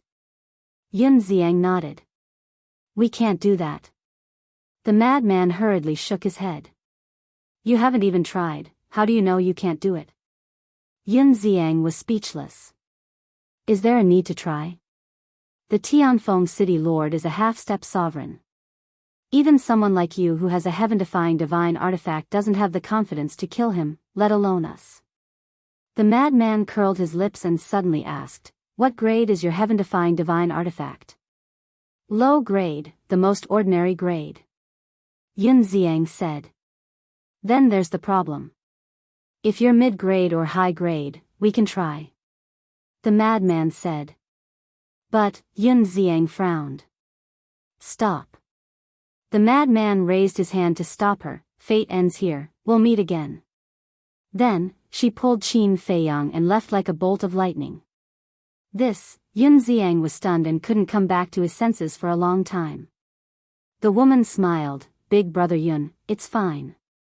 I'm alone, I can go anywhere. There's no need to risk your life for me. How can I do that? I'm a man, how can I leave a woman like you? Yun Xiang shook his head. The woman hesitated and bowed, Then I'll thank Big brother Yun. No need to be so polite. Since we've met, it means we're fated. It's not about helping each other, it's about taking care of each other. Yun Xiang smiled faintly. He then looked in the direction Qin Feiyang and the other man had disappeared. He shook his head and said, I really misjudged them this time. I originally thought that they were two decent people, but I didn't expect, they weren't wrong. After all, they had to face the city governor of Skywind City, so it's understandable. Not to mention that we've only met by chance, and there's no relationship between us. It's already very generous of them to help me once in Heavenly Joy Pavilion. The woman smiled. Yun Xiang shook his head and said, Now that you've said that, it makes me seem narrow-minded. I didn't mean that. Big brother Yun, please don't misunderstand. The woman hurriedly waved her hand. I'm just joking. Yun Xiang grinned and pondered deeply for a moment before he said, I'm quite familiar with Ocean of Clouds City. Why don't I take you there? Ocean of Clouds City. The woman was instantly shocked, that's one of the largest cities in the eastern continent. I heard that the city governor of Ocean of Clouds City is even a terrifying existence at the perfect sovereign realm. No matter how strong the city governor is, it has nothing to do with us. We're there to make a living. Yun Xiang smiled. That makes sense. The woman nodded and pondered deeply for a moment before she said, Then, all right. I'll be troubling Big brother Yun in the future. It's fine. Yun Xiang waved his hand and activated a teleportation altar to leave. At the same time, on the other side, Madman and Qin Feiyang stood at the peak of a mountain and gazed toward Skywind City. Qin Feiyang frowned, Senior brother Madman, isn't it a little inappropriate for us to do this? What's inappropriate? We're not familiar with them. Besides that, Yun Xiang really makes me feel uncomfortable. It feels like I'm being targeted by a venomous snake when I stand by his side. Madman shook his head. You feel the same way as well? Qin Feiyang was surprised. Do you feel the same way? Madman was stunned. Yes. I sensed a dangerous aura from him when we were at Heavenly Delight Pavilion. Qin Feiyang nodded. Madman said, then it's definitely true. We have to stay away from him. What's next? Qin Feiyang asked. Next, Madman laughed and said, who are we? Those two are madmen. If they say it, they must do it. No, I'm not a madman. Qin Feiyang quickly waved his hand. What's the difference between you and a madman like me? Madman rolled his eyes. Qin Feiyang smiled. Let's go, kill our way to the Su family and rob their treasury. Madman waved his hand and roared in high spirits. Qin Feiyang shook his head and laughed. It seemed that the fate of the Su family was destined. By the way, do you know where the Su family is? Madman asked. I know, it's in Luo Tianshan's memory. Qin Feiyang nodded. Then let's kill our way there. Madman chuckled. The Su family. This luxurious mansion was located in the center of the eastern part of Skywind City. Inside the mansion, the palace was majestic and grand. It could be said that, whether it was the scale or luxury of the Su family, it was not inferior to the imperial palace. In a certain hall. Bastard, I really regret giving birth to you. If I knew you were so useless, I would have strangled you to death. The Su family's patriarch sat on the throne above and roared angrily. Below, young Master Su knelt on the ground, trembling. There were many maids and guards outside the door. Looking at the embarrassed young Master Su, not only did they not have the slightest sympathy, but they all had a face of ridicule. Even the servants had such an attitude. It could be seen that this young Master Su was not welcomed in the Su family. The Su family's patriarch said gloomily, tell me the truth, did you really just go to thank them? Yes. Young Master Su nodded. Even if it's to thank them, it's absolutely not allowed. At this time, a graceful and luxurious woman walked in and looked at young Master Su with eyes full of coldness. Madam, why are you here? The Su family's patriarch greeted her. Greetings, Auntie. Young Master Su respectfully bowed. Don't call me Auntie, look at yourself, are you worthy of being my son? The woman's face was full of contempt. Hearing such sarcastic and insulting words, young Master Su's hands could not help but retract into his sleeves and tightly clenched together. Chapter 30:22. What's wrong? Looking at you, you seem to be very dissatisfied with me. The woman looked at young Master Su coldly. I don't dare. Young Master Su quickly lowered his head. Useless thing. The woman snorted coldly and looked at the Su family head. Husband, although the other party didn't come to us for the soul stone this time, of course, they didn't dare to come to us for it, but this matter has seriously affected our Su family's reputation. Hearing this, young Master Su's eyes immediately sank. Based on his understanding of this woman, she would definitely take the opportunity to make things difficult for him. And this time, she might even kill him. Madam, what do you mean? The Su family head looked at the woman suspiciously. Expel him from the Su family. Only by severing ties with him, the City Lord Mansion won't make things difficult for us in the future. The woman said. What? Young Master Su's eyes trembled. This woman is too vicious. He quickly looked at the Su family head. Hearing this, the Su family head also looked at young Master Su with a trace of hesitation in his eyes. Young Master Su shouted, Father, I'm not adopted, I'm your biological son. Shut up. The woman suddenly shouted coldly, if you're really a member of our Su family, you won't cause us so much trouble, and I'm even thinking. Speaking of this, the woman's eyes were filled with coldness. What are you thinking? The Su family head asked. Husband, I think he might have deliberately gone to Tianhua building to look for those two people. The woman said. Deliberately? The Su family head was taken aback. Yes. He deliberately went to look for those two people to make everyone think that our Su family is related to them. In this way, our Su family will bear the crime of being an accomplice, and the city lord mansion will naturally not let us go. The woman said. No, I really didn't, I just went to thank them. Father. If I have half a lie, may the heavens strike me 5 times and I'll die a horrible death. Young Master Su hurriedly looked at the Su family head and shouted. He didn't think of this at all. He went to Tianhua building to look for Qin Feiyang and Madman purely out of gratitude. Although his talent wasn't good and he was a waste in the eyes of others, he still knew how to repay kindness. If you don't even know the basic concept of gratitude, then do you still deserve to be a human? However, the Su family did not listen to his explanation at all. Their eyes were gloomy to the extreme. He's already so scheming at such a young age. What will happen when he grows up? Husband, we can't let him off so easily this time. We must chase him out of the Su family. After all, you know the city lord's personality. He is suspicious and vicious.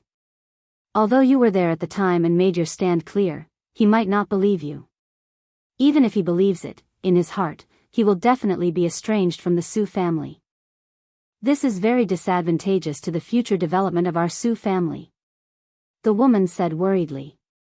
The Su family's patriarch's face sank slightly. He nodded and said, Madam's words make sense. Father, young Master Su looked at his father in disbelief. Although the Su family's patriarch usually beat, scolded, and humiliated him, in his heart, there was still no hatred. Because this person was his father. He had always believed that his father had beaten and scolded him because he expected better from him. But he never thought that his father would actually abandon him this time. Shut up. The Su family's patriarch shouted angrily. I didn't do anything. Why? Why? Young Master Su roared. At this moment, he exploded. The humiliation and anger that had accumulated for countless years could no longer be held back. This was also the first time in his life that he yelled at the Su family's patriarch. He didn't want to be silent anymore. He had been silent for too long. He had almost forgotten that in fact, he also had dignity. However, his first attempt to argue for what was right was met with a merciless beating in return. The Su family's patriarch immediately slapped him hard in the face. His whole body flew out directly. His face instantly swelled up and blood flowed from the corner of his mouth. You actually dare to yell at me? I think you're a natural rebel. See if I don't beat you to death, you evil beast. The Su family's patriarch stepped forward and punched and kicked without mercy. Young Master Su curled up on the ground, holding his head. While wailing, he shouted, Kill me, kill me. Anyway, since my mother passed away, I don't want to live anymore. Let me reunite with my mother. Okay. I'll fulfill your wish. The Su family's patriarch was furious and his attacks became heavier and heavier. Crack. The bones in young Master Su's body began to break. His whole body was dripping with blood. The woman watched from the side gloatingly.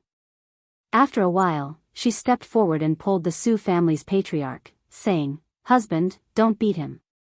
If you really beat him to death, you will bear the reputation of being a murderer. The Su family's patriarch said angrily, It's natural for a father to beat his son. Who has the qualifications to talk about it? Yes, yes, yes. But we can't shut other people's mouths, right? How about this, you give the order to expel him from the Su family, then cripple his cultivation, tie him up, and personally send him to the city lord's mansion. This way, the city lord will be able to see the sincerity of our Su family. At that time, maybe not only will he not pursue the matter, but he will be even friendlier to our Su family than before. The woman laughed. Cripple his cultivation and send him to the city lord's mansion. Young Master Su's eyes trembled. Was there still a way out? It was obvious that he wanted to kill him. You're so vicious. He struggled to get up. Like an angry beast, he stared at the woman and roared. How dare you scold me? The woman's face suddenly turned cold and she kicked young Master Su's lower abdomen. Young Master Su immediately flew out of the hall like a meteorite and smashed into the garden in front of the hall. None of the maids and guards outside came forward to help him. He lay in the pit, his body bloody and his whole person incomparably miserable. Why did you do this to me? What did I do wrong? Since you hate me so much, why did you give birth to me in the first place? He stared blankly at the sky, his eyes full of despair and anger. Suddenly, under his almost blurred vision, he saw that two people seemed to have silently appeared in the sky. Who is it?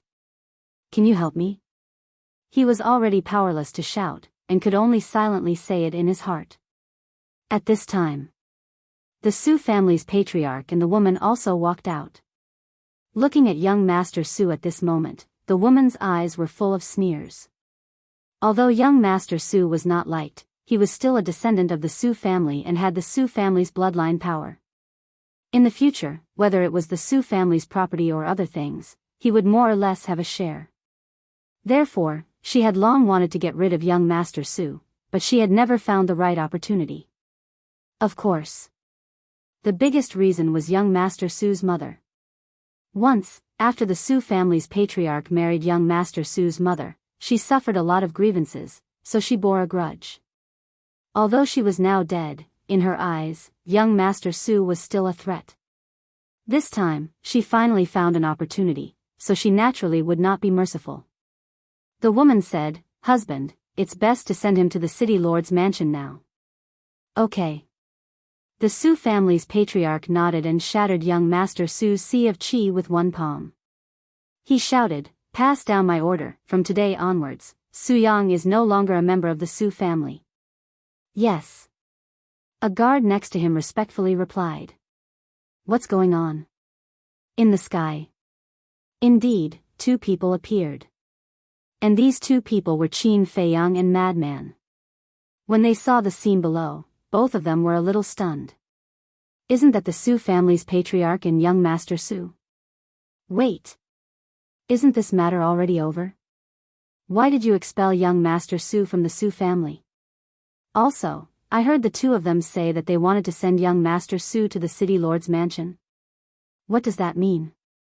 Below. The Su family's patriarch grabbed young Master Su and opened a teleportation altar. Husband, you must be polite. Although Feng is a disciple of the Demon Palace, our Su family is still in Tianfeng City. The woman reminded. Don't worry, I still know this. The Su family's patriarch nodded.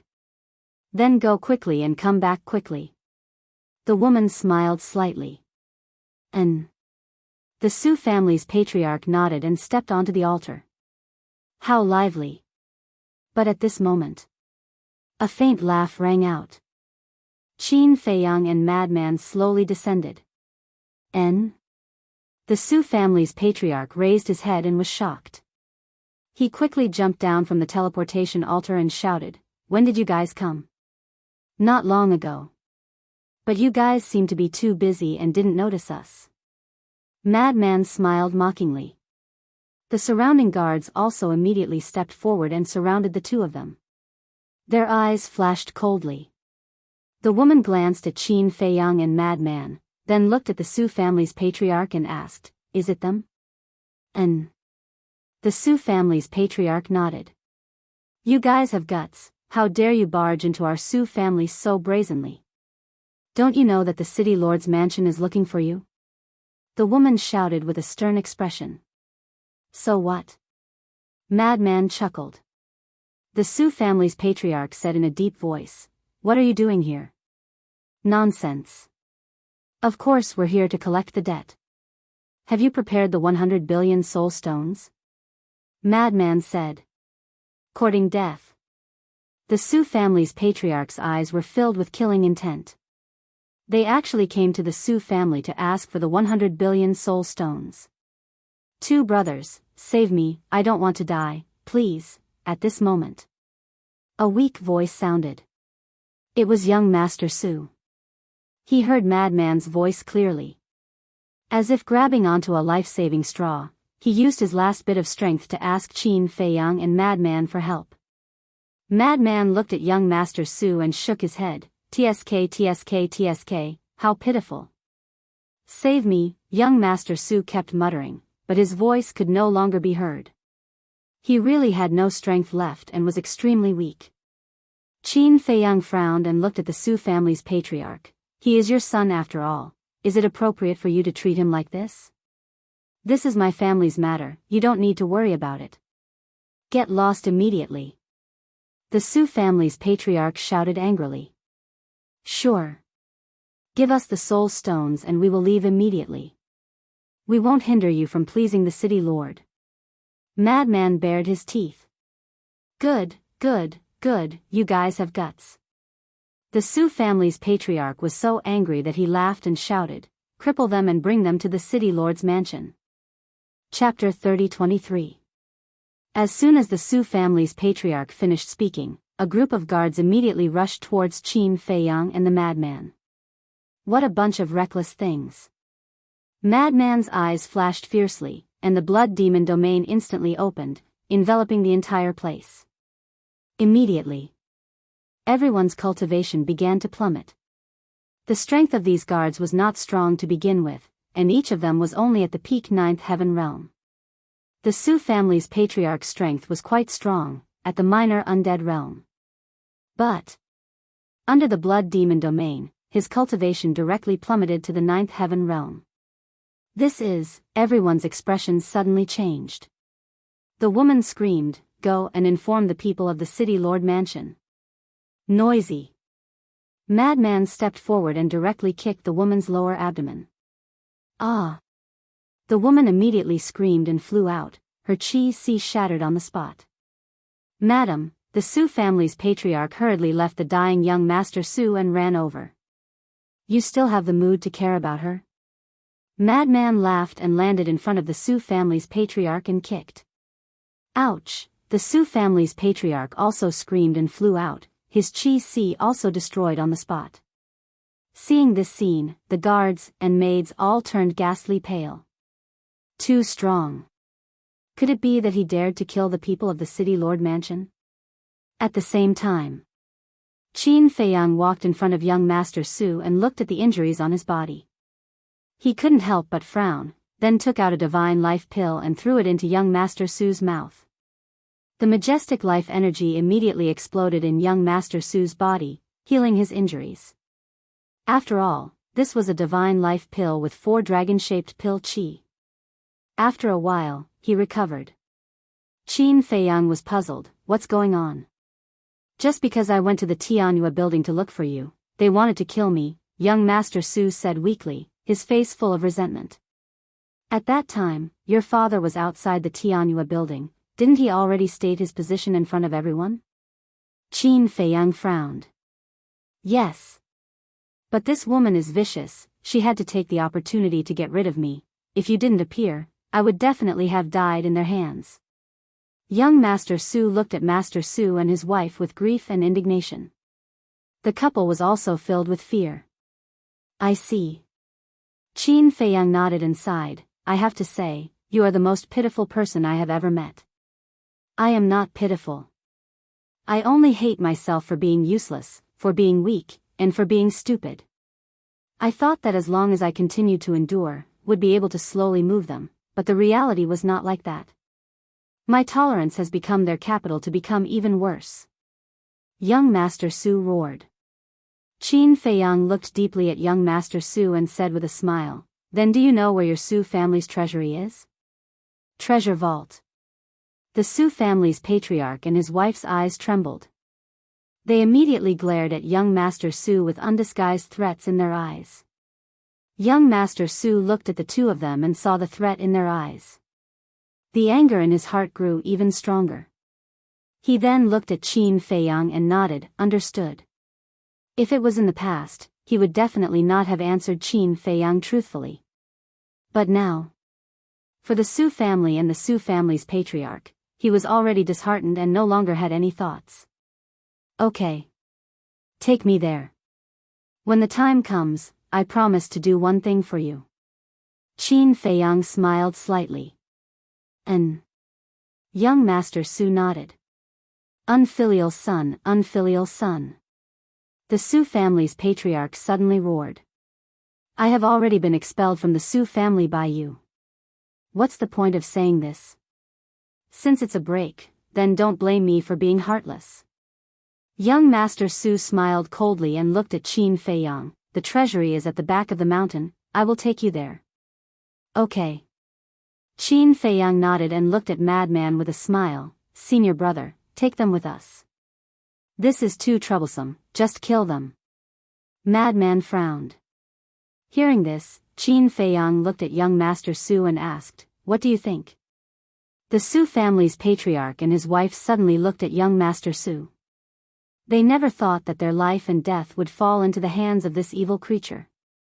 Young Master Su looked at the two with resentment in his eyes and said, let them stay first. Okay. Qin Feiyang nodded. Really troublesome. Madman shook his head. So, under the leadership of young Master Su, the group rushed to the back of the Su family's mountain. And only the Su family's patriarch and his wife were brought along. As for those guards and maids, Madman didn't even have the mood to kill them. Go and inform the city lord's mansion. With the departure of Madman, the blood demon domain also disappeared, and a group of guards immediately roared. Su family's back mountain. This place was bigger than the back mountain of the imperial palace. The mountains were undulating, and the vegetation was lush. But in the mountain, there were no fierce beasts. But at the entrance of the back mountain, there were guards guarding. When they saw Qin Feiyang and the others, the guards guarding the entrance suddenly had a look of surprise. How did the patriarch and his wife fall into such a situation? Patriarch, the guards rushed up. Get lost. Madman shouted coldly, and with a slap, those guards were immediately slapped away and smashed into the ground. So powerful. Young Master Su murmured, then raised his head to look at the back mountain with a trace of deep fear in his eyes. He whispered, two brothers, you have to be careful, this back mountain is not simple. Not simple? Qin Feiyang and Madman were stunned. Yes. The Su family's elders are all cultivating in the back mountain. Their cultivation is at the imperishable stage. The Su family's ancestor is an imperishable stage expert at the perfection stage. Young Master Su said. Perfection stage? Madman was slightly stunned, and his face was full of disdain. Qin Feiyang also smiled slightly, and then stepped straight into the back mountain. Seeing the calm attitude of the two, young Master Su's eyes also had a trace of surprise. What kind of means did these two have to be so fearless? What should we do next? Qin Feiyang looked at young Master Su, who was in a daze, and asked. Young Master Su came back to his senses and hurriedly pointed to the front. Go deeper, we'll see a group of pavilions. Qin Feiyang immediately used the walk word art and rushed deep into the back mountain. In just 10 breaths, a group of pavilions came into sight. The pavilions were located in the mountains, surrounded by green vegetation and streams, like a fairyland. And in those pavilions, Qin Feiyang sensed at least 100 imperishable stage auras. Among them, there was one at the perfection stage. There were 10 auras at the perfection stage. The rest were at the greater success, initial success, and half-step imperishable stage. Madman smiled. You don't say, the Su family's foundation is not simple. Yes. Qin Feiyang nodded. A perfection stage imperishable stage expert, a full perfection stage expert, in terms of quality, was stronger than the dragons. However, in the end, it still couldn't compare to the dragons. Because the dragons had a total of 2 sovereign divine weapons. 2 sovereign divine weapons. Even the super forces like the Demon Hall and Blood Hall of the Sky Cloud Realm didn't dare to underestimate them. Who is it? When Qin Feiyang and the others entered the sky, the Su family elder who was meditating here immediately sensed their auras. Whoosh! A figure rushed into the sky. It was a middle-aged man with a greater success stage imperishable stage cultivation. When he saw the Su family head, the woman, and young Master Su, the middle-aged man was stunned and frowned. What's the matter with you? It's a long story. Quickly inform the old ancestor that this unfilial son Su Yang has brought these two people to rob the Su family's treasury. The Su family head roared. What? The middle-aged man looked at Qin Feiyang and Madman and frowned. Half-step imperishable stage. What kind of joke was this? Half-step imperishable stage dared to rob the Su family's treasury. Whoosh! Before the middle-aged man could speak, figures rushed out from the pavilions below. There were men and women, and all of them were murderous. Because they all heard the Su family head's voice. Come to rob the Su family's treasury. They must be tired of living. However, when they saw the cultivation of Qin Feiyang and Madman, they were stunned like the middle-aged man. Seeing this, the Su family head looked at a white-haired old man and roared, Old ancestor, don't underestimate them. They are very strong and even dared to kill people from the city lord's mansion. This white-haired old man was the Su family's old ancestor. What? They dared to kill people from the city lord's mansion? The group of elders looked at the two in shock. The white-haired old man's eyes were also full of surprise. But Qin Feiyang didn't pay attention to them. He looked at young Master Su and asked, Where is the treasury? Young Master Su swallowed his saliva and said, It's below the old ancestor's pavilion. I'll take you there. Even though Qin Feiyang and Madman appeared to be so calm, he was still quite afraid in the face of so many elders. Qin Feiyang turned to look at Madman and smiled, then senior brother, I'll leave this place to you? No problem. Madman waved his hand. Let's go. Qin Feiyang looked at young Master Su and smiled. Young Master Su nodded and flew down in fear. Qin Feiyang also left behind the Su family head and the woman and followed behind him. As for those elders, they were completely treated as air. Brat, you dare. Seeing this, an elder suddenly shouted and rushed towards Qin Feiyang and young Master Su. Young Master Su suddenly panicked. Don't be nervous, with my senior brother here, no one can hurt you. Qin Feiyang smiled and comforted him. Is that so? Young Master Su was a little suspicious. Jijia, at the same time, Madman bared his teeth and smiled. The blood demon domain opened again and enveloped the group of elders. The Su family head suddenly changed his expression and shouted, Don't be enveloped by this barrier. N? The group of elders was stunned and looked at the blood demon domain suspiciously. This barrier can forcibly deprive 5 small realms of cultivation. The Su family head roared. What? Deprive 5 small realms of cultivation. The group of elders suddenly changed their expressions. Even the old ancestor of the Su family was the same. However, it was already too late to realize this. The blood demon domain instantly fell and all their cultivation began to plummet. At the same time, Madman took a step forward, and like a ghost, he arrived behind the elder who was charging towards Qin Feiyang and Qin Feiyang. With a palm strike, the elder's sea of qi shattered on the spot with a cracking sound.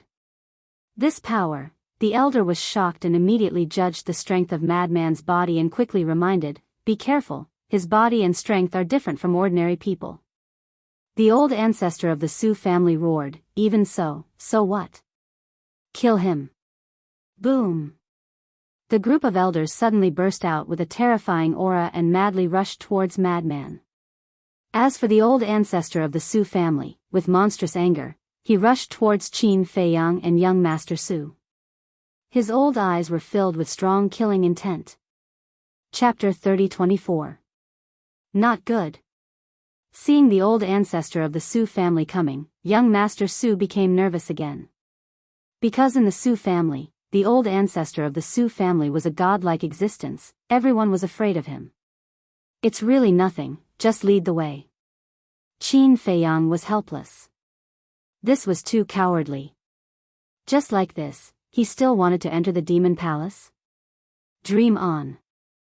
Although he had never been to the demon palace, he could imagine that it must be a very cruel place.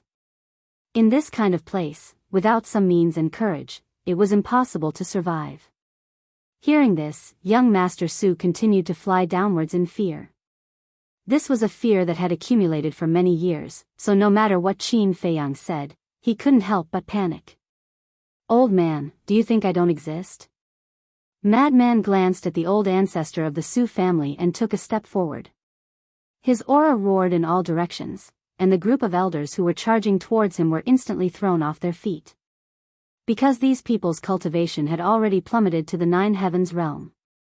With the cultivation of the Nine Heavens realm, how could they withstand his aura? Shwa. Following closely, Madman took a step towards the old ancestor of the Su family. The old ancestor of the Su family still had a half-step Undying Realm cultivation. After all, he was at the great perfection Undying Realm. His speed was not inferior to Madman's. Because he also had a supreme level auxiliary divine art. He also thought that Madman couldn't catch up to him. After all, their cultivation and divine art were the same. But he underestimated Madman's means. Boom! The blood demon technique was activated. Madman's cultivation directly soared to the initial Undying Realm. Yes. He didn't fully activate the blood demon technique, but only raised it by a small realm. Because the blood demon technique was fully activated, it could raise it by 3 small realms. However, it was enough to raise it by 1 small realm. Shwa. Immediately, his speed soared, and in an instant, he was in front of the old ancestor of the Su family. In the Undying Realm, the difference between each small realm was like heaven and earth. Although Madman was now 1 small realm higher than the old ancestor of the Su family, his speed was completely crushing. What? The old ancestor of the Su family looked at Madman, who suddenly appeared in front of him with a face of disbelief. "Ignoring me and going straight to old Qin, how much do you look down on me?" Madman's eyes turned cold as he slapped towards old ancestor Su's head. Old ancestor Su gritted his teeth and punched towards Madman. Originally, he didn't dare to clash head-on with the Madman because the elder had warned them that the Madman's physical body was different from ordinary people. However, he had no other choice. He had to get rid of the Madman before he could stop Qin Feiyang and young Master Su. However, he had overestimated himself. Fist and palm met in an instant. The Madman's monstrous power instantly surged forth with a momentum that could topple mountains and overturn seas. Puff! The old ancestor of the Su family immediately spat out a mouthful of blood. "You're courting death." He was unable to restrain his anger. With a loud clang, a giant golden sword appeared and slashed at the Madman. A mere supreme-grade god artifact is not enough. Madman's lips curled up as he grabbed the giant sword and punched towards old ancestor Su's stomach. Ah! Accompanied by a scream, the Su family's old ancestor's sea of chi shattered on the spot. "He's too strong. He's my idol." Looking at the invincible lunatic, young Master Su's face was filled with admiration. Meanwhile, somewhere in the void, Elder Hua looked at the Madman's performance with a trace of surprise on his face. Depriving 5 small realms of a terrifying god art, as well as a god art that could increase cultivation. If he didn't have a god artifact and god art, who in the undead realm would be his opponent? In other words, the Madman's strength was enough to dominate the undead realm. What surprised him the most was the Madman's battle awareness. With one look, he knew that he had climbed out of a mountain of corpses and a sea of blood. It seemed that this man was indeed a talent. However, he seemed to be a little bit away from being a genius. Compared to Qin Feiyang, there seemed to be a little bit of a gap. What he didn't know was that what he saw now was just the tip of the iceberg of the Madman. Even the blood demon art was not complete. He also didn't know that the blood demon realm and the blood demon art, these terrifying god arts, were created by the Madman himself. If he knew, then he definitely wouldn't think so. Outside, the Madman was like a demonic god, causing all the elders of the Su family to be in a state of panic. Qin Feiyang and young Master Su went straight into the attic of the Su family's old ancestor. The layout of the room was quite simple. Young Master Su went straight to the center of the hall, looked at Qin Feiyang and said, "The treasure house is below." "Then do you know how to open it?" Qin Feiyang asked. "I don't know about this." Young Master Su shook his head. Qin Feiyang scanned the hall. There must be a mechanism in this place, but there was no need to find it now. He summoned the golden scale sword and directly slashed down. The ground immediately cracked open. What kind of god artifact is this, so sharp? Young Master Su was dumbfounded. This ground was unusual. The Su family's old ancestor used divine power to refine it. Even if they were in the peak undead realm, they might not be able to break it. But the sword in this man's hand was as simple as cutting tofu. The golden scale sword did not awaken, nor did it have any aura, so young Master Su did not recognize that this was a god artifact. Qin Feiyang did not explain. He put away the golden scale sword and looked down. A secret room of about 100 feet immediately came into sight. In the stone room, there were no less than 1,000 interspatial rings and even more interspatial bags. Not bad. Qin Feiyang chuckled, waved his hand, and sent all the interspatial rings and interspatial bags to the Black Tortoise world. He said, "Big Black Wolf, you guys tidy it up." "Okay." Big Black Wolf replied. Now Big Black Wolf, Black Panther, Pai Lupi, and Theta Wong were in charge of the affairs of the Black Tortoise world, so there was no need to look for Fire Lotus for such a small matter. Then, Qin Feiyang turned and walked out. Young Master Su hurriedly followed behind Qin Feiyang. "Done?" Seeing Qin Feiyang come out, Madman grinned. "Yes." Qin Feiyang nodded. "I just took a look, there are still a lot of spirit veins and crystal veins underground, why don't we take them away?" Madman said. "Spirit veins, crystal veins," Qin Feiyang murmured as he scanned the ground under his feet. Although there were already a lot of spirit veins and crystal veins in the Black Tortoise world, the Black Tortoise world was growing every day, becoming more and more vast. So in the future, there would be more and more spirit veins and crystal veins. Suddenly, Qin Feiyang released his divine sense and rushed into the ground. Immediately, there was a trace of surprise in his eyes. The spirit veins and crystal veins below were at least rank 5 divine level, and there were a lot of them, about 5 to 600. A mere family in Tianfeng City actually had so many spirit veins and crystal veins? Then as the strongest force in the eastern continent, how many did the Demon Palace have? Qin Feiyang shook his head. Why did he unconsciously think of the Demon Palace?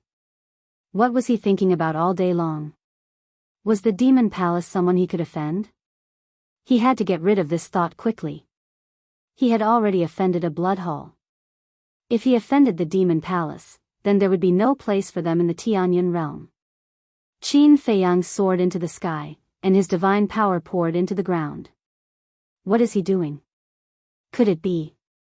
"You bastard, my Su family will not let you go." The Su family patriarch and the others looked at Qin Feiyang's actions and immediately roared. But Qin Feiyang turned a deaf ear to them. With a wave of his hand, spirit veins and crystal veins quickly appeared from the ground. Then, he sent them all to the Black Tortoise world. Damn it, the Su family's old ancestor was furious. But since his Qi Si was destroyed, he could only watch as Qin Feiyang frantically looted. In just a few breaths, the meridians and spirit veins in the back mountain were all looted by Qin Feiyang. At this time, Qin Feiyang just looked at the group of people from the Su family and laughed. "You can't blame me for this, it's you who didn't take the 100 billion spirit stones." "So it's still our fault?" The Su family patriarch roared. "Otherwise, it's still my fault? You guys, why do you refuse a toast only to be forced to drink a forfeit? You have to force us to be serious. This is great, the treasury is gone, the spirit veins and crystal veins are also gone. The next time you encounter something like this, you have to remember. It's wise to give up the small for the big. Qin Feiyang laughed. Pfft. The Su family patriarch was so angry that he spat out a mouthful of blood. You spat out blood just like that? You're too weak. Madman sneered. Boom. But before he finished speaking, two terrifying divine powers descended. Qin Feiyang and the others looked up and saw two middle-aged men appear in the sky. City Lord, Commander. Everyone in the Su family suddenly seemed to have seen their savior. At the same time, Madman landed in front of Qin Feiyang and without any hesitation, he took young Master Su and flew away. City Lord, these people are too arrogant. Not only did they loot our Su family's treasury, but they also took away all our spirit veins and crystal veins. You must make a decision for us. The Su family patriarch roared. The city lord looked at the direction where Qin Feiyang and the other two left and asked, Then what's going on with your son? This is an unfilial son. I originally wanted to take him to the city lord's mansion personally to apologize. But this unfilial son actually brought them to loot our treasury. The Su family patriarch said angrily. The city lord said, Did the other person who mastered the law of space and time appear? I didn't see him. But looking at the situation, they should have separated. Otherwise, he would definitely appear now and use the law of space and time to escape. The Su family patriarch said. Without that person, it's easy to deal with. The city lord smiled coldly and took the commander with him as he stepped into the air. I'll follow and take a look. The Su family old ancestor took out a spirit sea pill and threw it into his mouth, then used his divine sense to chase after them. Back to Qin Feiyang. The three of them had already escaped outside the city and entered the mountain, but they didn't relax at all. Because the city lord had already caught up. It was too easy for a half-step ruler to catch up with them. And young Master Su was even more panicked. These two people were very strong, but he also saw with his own eyes that they couldn't fight back in front of the city lord in Tianhua building. What should he do? Madman suddenly opened his mouth and laughed. Old Qin, this person is always a disaster. I'm a disaster? Young Master Su was stunned. I'm not talking about you, I'm talking about the city lord. Madman rolled his eyes at him. Is that so? Young Master Su breathed a sigh of relief. He thought he was talking about him. Chapter 30-25. He is indeed a calamity. Qin Feiyang nodded. If this person wasn't eliminated, there would be no end of trouble. Since that was the case, Qin Feiyang and Crazy looked at each other, a cold light flashing in their eyes. Shwa. Immediately after, the two continued to head into the depths of the mountain. A while later. Shwa. Suddenly, two figures appeared in front of them, blocking their path. It was the city lord and the commander. One was a half-step ruler and the other was a perfection undying realm. Not to mention the city lord, even the commander was a terrifying existence in the ancient world. But in the sky cloud realm, the two were just ordinary people. Let's see how you run this time.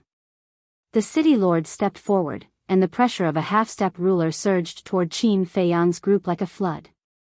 Su Yang's eyes trembled, terrified to the extreme.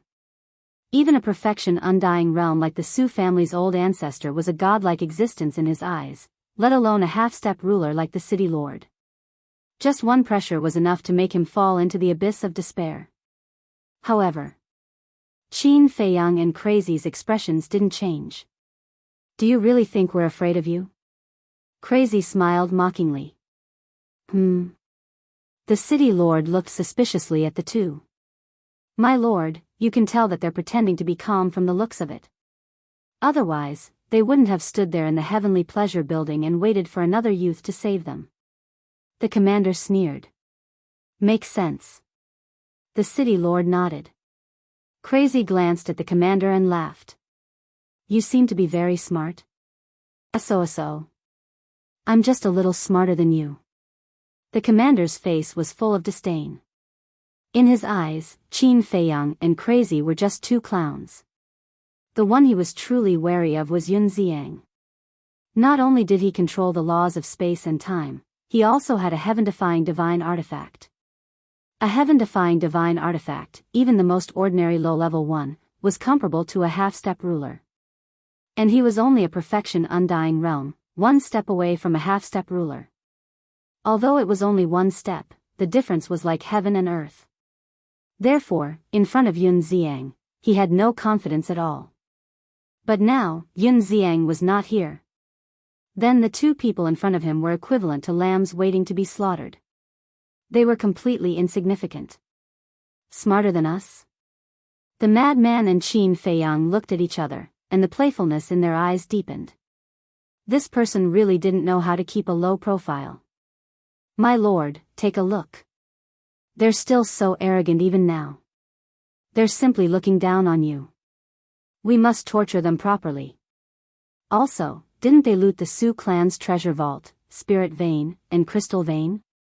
These treasures are all things that we've coveted for a long time. However, due to the fact that the Su clan's first young master is a demon hall disciple, it's not convenient for us to make a move. Isn't this the best opportunity? The commander looked at the city lord and said with a flattering smile. The city lord's eyes lit up. Madman was stunned. You guys are also eyeing the Su family's treasury? This Su family is just relying on the fact that they have someone backing them up. What are they if they don't have that backing? The commander sneered. As the city lord and the commander of Tianfeng City, not only do you not protect the interests of the people below, you even have crooked thoughts about them. Aren't you afraid of being ridiculed by others for doing this? Su Yang shouted angrily. He didn't dare to speak at first, but when he heard this, he couldn't help it. He never thought that the city lord and the commander were such people. As a member of Tianfeng City, he really felt heartbroken. You're just a stray dog. What right do you have to speak? The commander's face was full of disdain. Even if I'm a stray dog, I'm still better than you guys with wild ambitions. No. You guys are just animals in human skin. Su Yang's face was full of disgust. You're courting death. The commander's eyes suddenly surged with killing intent, and a terrifying divine power rushed towards Su Yang. Humph. Qin Feiyang snorted coldly and stepped in front of Su Yang, his eyes flashing with killing intent. Overestimating yourself. The commander's face was full of ridicule. Overestimating myself? Qin Feiyang shook his head and sneered, I'm just joking that you're smart. Do you really think you're smart? The commander's eyes turned cold. If even Yun Xiang's little tricks can make you guys afraid, then you don't have the qualifications to be arrogant in front of us. Because our tricks are more terrifying than Yun Xiang's. Qin Feiyang's words fell, accompanied by a loud clang, and the golden scale sword appeared. The commander originally wanted to ridicule him, saying that he was more terrifying than Yun Xiang. He didn't know his own weight. However, when he saw the sudden appearance of the golden scale sword, his pupils suddenly shrank. This seemed to be, at the same time. The city lord's pupils also shrank slightly.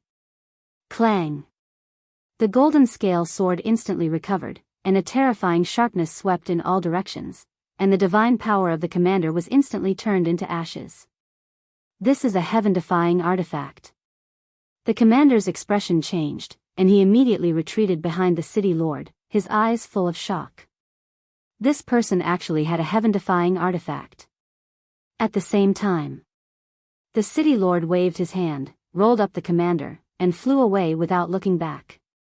City lord, the commander was bewildered. His heaven-defying artifact is even stronger than Yun Xiang's heaven-defying artifact. Yun Xiang's heaven-defying artifact is only a low-level one, but his is a high-level heaven-defying artifact. The city lord said gloomily. He never thought that Qin Feiyang would actually have such a terrifying artifact. What? High-level heaven-defying artifact. The commander turned pale with fright. This level of heaven-defying artifact was extremely rare even in those large cities. Who exactly were they?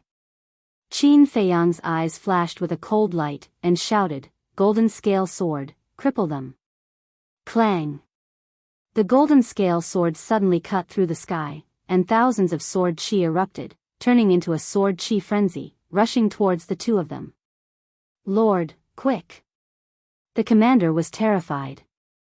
The city lord's eyes flashed, and suddenly grabbed the commander and threw him towards the sword chi frenzy. Ah! Qin Feiyang and Suyu were both stunned. The commander himself was also stunned, but he quickly reacted. The city lord was using him as cannon fodder. Surnamed Wang, you piece of shit, I was so loyal to you, but you dare to treat me like this? I won't let you go even if I die. The commander roared, and a destructive aura charged out of his body. Boom! In the next instant, his physical body exploded in the air, and a terrifying aura instantly flooded the surroundings. Not good. Qin Feiyang's pupils constricted, and he immediately brought the madman and Su Yang into the Black Tortoise world. The self-destruction of an imperishable realm expert, especially one at the peak stage of the imperishable realm, was comparable to a half-step ruler. However, the city lord was not so lucky. Even though he was fast enough, he was still affected by the aftershock of the commander's self-destruction. Pooh! He spat out a mouthful of blood. However, he did not stop and continued to run. Right now, he only hoped that the ripples from the commander's self-destruction could block the golden scale sword for a while. However, the golden scale sword was a high-grade divine artifact, comparable to an early-stage ruler. How could the self-destruction of a mere peak-stage imperishable realm expert block it? Clang! Accompanied by a sword cry, the golden scale sword easily shattered the ripples from the commander's self-destruction, and then like a flash of light, it pierced through the city lord's lower abdomen. Ah! Immediately. The city lord wailed as his sea of vital energy shattered, and his cultivation dissipated. The golden scale sword was placed in front of him, emitting a sharp aura that terrified the city lord. Don't kill me. Swish. At this moment, when Qin Feiyang appeared, he grabbed the city lord and disappeared without a trace with the golden scale sword. What's going on? This seems to be the commander's aura. Could it be that he self-destructed? In the distance, the Su family's old ancestor stopped in the air, looking at the collapsed mountains and rivers in front of him in shock. He originally wanted to follow and see if there was a chance to kill Qin Feiyang and Suyu with his own hands. But he didn't expect that before he even got close, a terrifying destructive wave would erupt in front of him. The owner of this wave was a commander, which made him even more shocked. The commander actually self-destructed? What was going on? He didn't dare to get closer, nor could he get closer. Because the fluctuations from the commander's self-destruction were enough to shatter his bones. Black Tortoise Realm. Where is this? The city lord scanned his surroundings, his eyes full of surprise.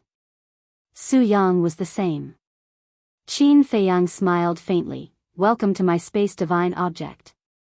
Space divine object? This is too big. The two of them were shocked. Even a half-step dominator couldn't see the end. And the essence chi energy and soul vein energy here were not much worse than outside.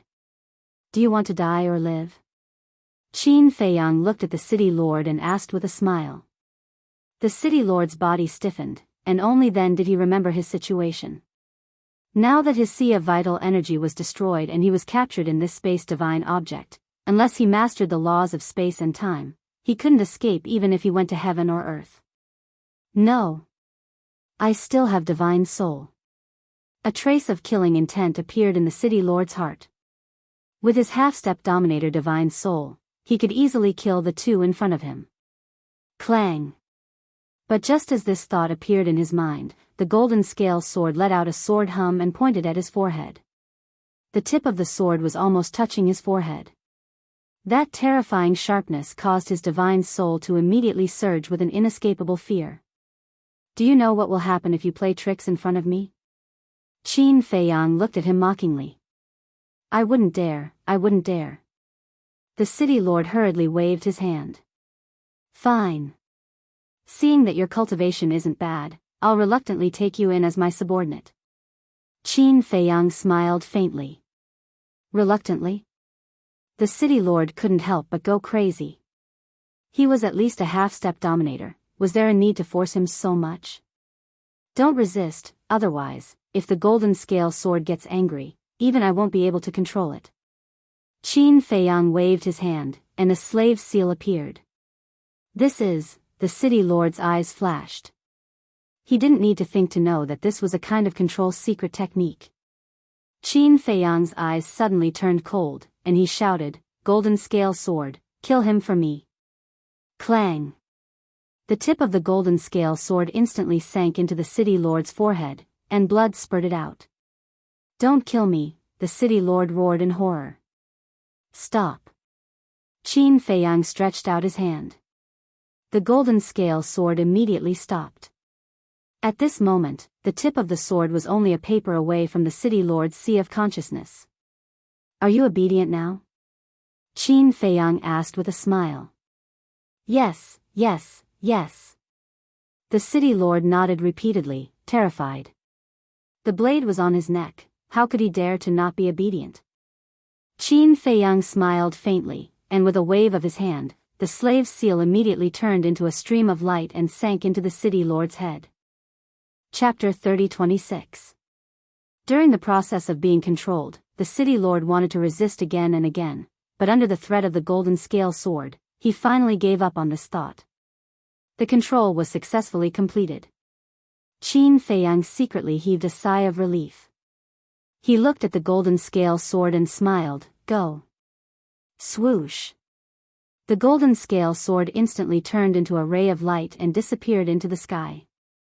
As long as the slave seal was successfully controlled, no matter how strong the other party was, he was not afraid. "Introduce yourself." Qin Feiyang looked at the city lord and said indifferently. "This subordinate is Wang Hui, half-step sovereign realm, Tianfeng city lord, and I have a son, Wang Feng." At this moment, the city lord also appeared extremely respectful. "Wang Hui," Qin Feiyang muttered and asked, "What law do you grasp?" "Metal law." Wang Hui replied. "Just this one?" Qin Feiyang was suspicious. "What else?" Wang Hui asked. To be able to comprehend a law and reach the perfection realm, this was already very good, okay? Qin Feiyang shook his head and smiled, then after breaking through to half-step sovereign realm, "How do you cultivate?" Madman couldn't help but be curious when he heard this. Wang Hui looked at the two of them suspiciously and said, "You guys even have high-grade heaven-defying divine artifacts, don't you know this?" In his opinion, since the two of them had high-grade heaven-defying divine artifacts, their family backgrounds were definitely not simple. But why did it seem like they were two noobs now? Madman said angrily, "I told you to speak, why are you talking so much nonsense?" Okay. Wang Hui hurriedly nodded and said, after stepping into half-step sovereign realm, "If you want to break through again, you must comprehend another law." Qin Feiyang and Madman looked at each other. They actually needed to comprehend another law? Qin Feiyang looked at Wang Hui and said, "Can we understand that after breaking through to half-step sovereign realm, you need to comprehend another law every time you break through a small realm?" "Yes. For example, me. Now that I have grasped the metal law, if I want to break through to initial sovereign realm, I have to comprehend another law. And I have to completely comprehend it." Wang Hui nodded. "Doesn't that mean that a newly ascended ruler can control two types of law energies?" Madman frowned. "Yes. In any case, after becoming a half-step ruler, every step of cultivation is related to the power of laws. For example, the perfect sovereigns of our sky cloud realm are supreme existences that have grasped 6 types of laws. Apart from sovereign weapons, no one is a match for them." Wang Hui said with a look of admiration. "I see." Qin Feiyang and Madman looked at each other. Who would have thought that he would have to continue comprehending the laws after reaching the sovereign realm in order to achieve a breakthrough? Madman asked, "What if you can't comprehend other laws?" "If you can't comprehend any other laws, your cultivation will forever remain at the half-step ruler level. Just like me, you can only stay in a small place like Wind City and be a small city lord." Wang Hui shook his head. That's not right. Even a half-step ruler should be considered very strong in the sky cloud realm. Madman was suspicious. It's all right. Wang Hui hesitated for a moment before saying. If that's the case, then why are you staying in Wind City as the city lord? I think that with your strength, you should be able to enter the demon palace. Madman looked at him in confusion. Wang Hui shook his head and said, I don't belong to the demon palace, but I belong to another faction. What faction? Madman was surprised. There were other super factions in the eastern continent? Qin Feiyang suddenly said, you should belong to the Rogue Cultivator Alliance, right? Rogue Cultivator Alliance? Madman was stunned. Qin Feiyang smiled faintly and said, I only know a little about it from Luo Tianshan's memories. Yes. Wang Hui nodded. Madman asked suspiciously, what's the Rogue Cultivator Alliance? In the beginning, the Rogue Cultivator Alliance was formed by a few hidden experts to fight against the Demon Palace. Because the Demon Palace was too domineering. But later, as it slowly grew, the alliance became stronger and stronger. Today, although our Rogue Cultivator Alliance is still inferior to the Demon Palace, the Demon Palace doesn't dare to look down on us. In short, our Rogue Cultivator Alliance is the second super faction in the Eastern Continent. Wang Hui said. So that's how it is. Madman nodded in understanding. And our Rogue Cultivator Alliance not only controls a lot of resources in the Eastern Continent, but we also control the various large cities.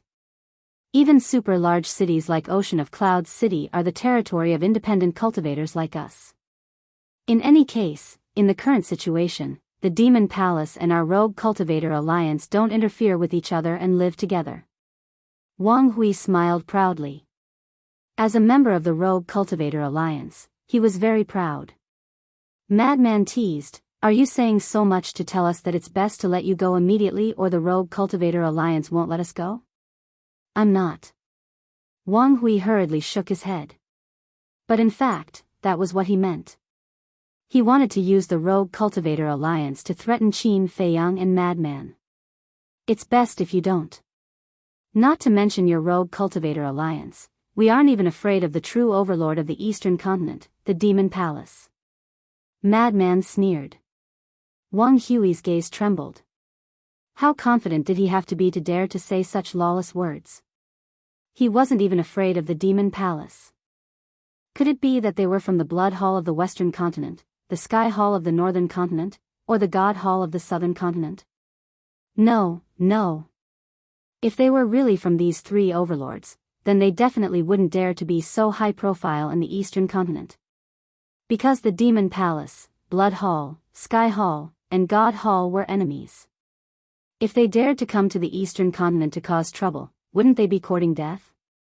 Qin Feiyang smiled faintly, then tell us, what exactly are the people from the Demon Palace? Demon Palace? Humph. They're just a bunch of selfish people. Wang Hui snorted coldly. What do you mean? Qin Feiyang was curious. Before our Rogue Cultivator Alliance appeared, the Demon Palace was the only overlord. All the resources were in their hands. Ordinary people like us have to get their permission if we want resources.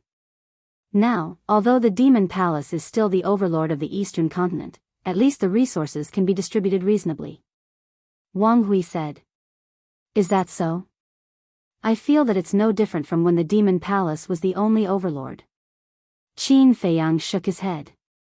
Why? Wang Hui frowned.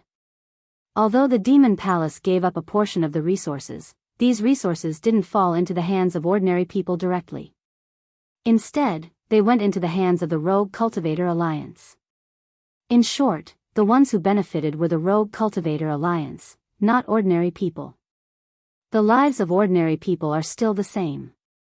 Qin Feiyang said faintly. I don't agree, because the Rogue Cultivator Alliance is in charge of all the major cities. Our goal is to benefit ordinary people. Wang Hui shook his head. Aren't you embarrassed to say that? Someone like you who even wants to take the Su family's business for yourself has the cheek to say that you're benefiting the people? Su Yang suddenly sneered. Wang Hui looked at Su Yang angrily. He's speaking the truth. Perhaps the Rogue Cultivator Alliance's goal was indeed to benefit the people. However, as you continue to grow stronger, you've long forgotten this original goal. Now, all that's left is ambition, selfishness, and greed. Qin Feiyang shook his head and sighed. Humans were basically like this. After getting something, they would want more. Ambition, desire, they were endless. Heard. Wang Hui smiled awkwardly. Although he didn't want to admit it, the Rogue Cultivator Alliance's style was indeed like that. Qin Feiyang pondered for a while and asked, "Do you have the Shang-Qing Creation Pill and the Dragon Phoenix Divine Pill?" "No." Wang Hui shook his head. Madman raised his eyebrows and looked at Wang Hui unkindly. "You're the city lord, how could you not have these pills?" "I really don't. The Dragon Phoenix Divine Pill can only increase the cultivation of the imperishable realm. I'm just a half-step dominator, why would I need it? As for the Shang-Qing Creation Pill, this pill is also used to open the door to the imperishable realm. It's useless for me to keep it." Wang Hui hurriedly explained. "That makes sense." Madman nodded. Wang Hui's eyes flashed and said, "The Demon Tower sells these two pills. Why don't you go there and buy them?" At the same time, Qin Feiyang's eyes flashed slightly. Because he was peeking into Wang Hui's heart. When Wang Hui said these words, his inner thoughts were also spied on by him. Through Wang Hui's thoughts, he understood that it was as he had expected. The Shang-Qing Creation Pill was a bait set up by the Demon Tower. And Wang Hui wanted to make use of this to make the Demon Hall target them. Because, if they really went to the Demon Tower to buy the Shang-Qing Creation Pill, it would definitely attract the attention of the Demon Hall. At that time, the people of the Demon Hall would target him, and his life might be in danger.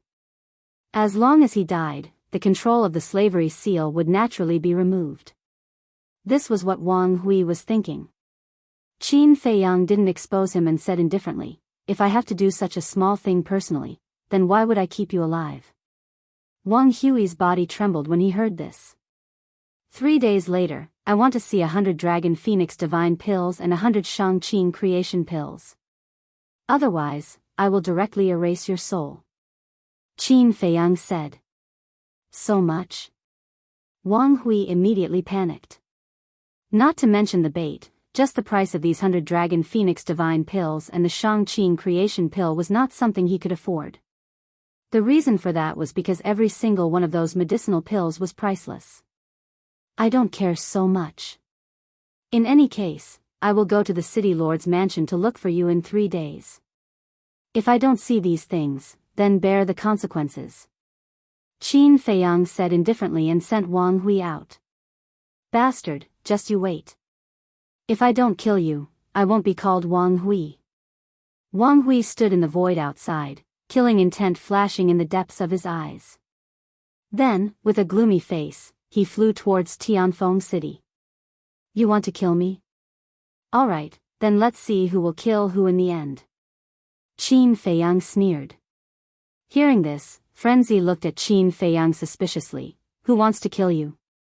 Who else can it be?" "It's that Wang Hui." Qin Feiyang shook his head. "He still has such thoughts." Frenzy was stunned. "Of course. He's not honest at all." Qin Feiyang shook his head and smiled. "Then you can't be careless. After all, he is from the Rogue Cultivator Alliance." Frenzy said. "Don't worry. I will always peek into his heart. I want to see what kind of tricks he can play." Qin Feiyang smiled coldly. "You like to be smart, right? Then I will play with you." Chapter 30:27.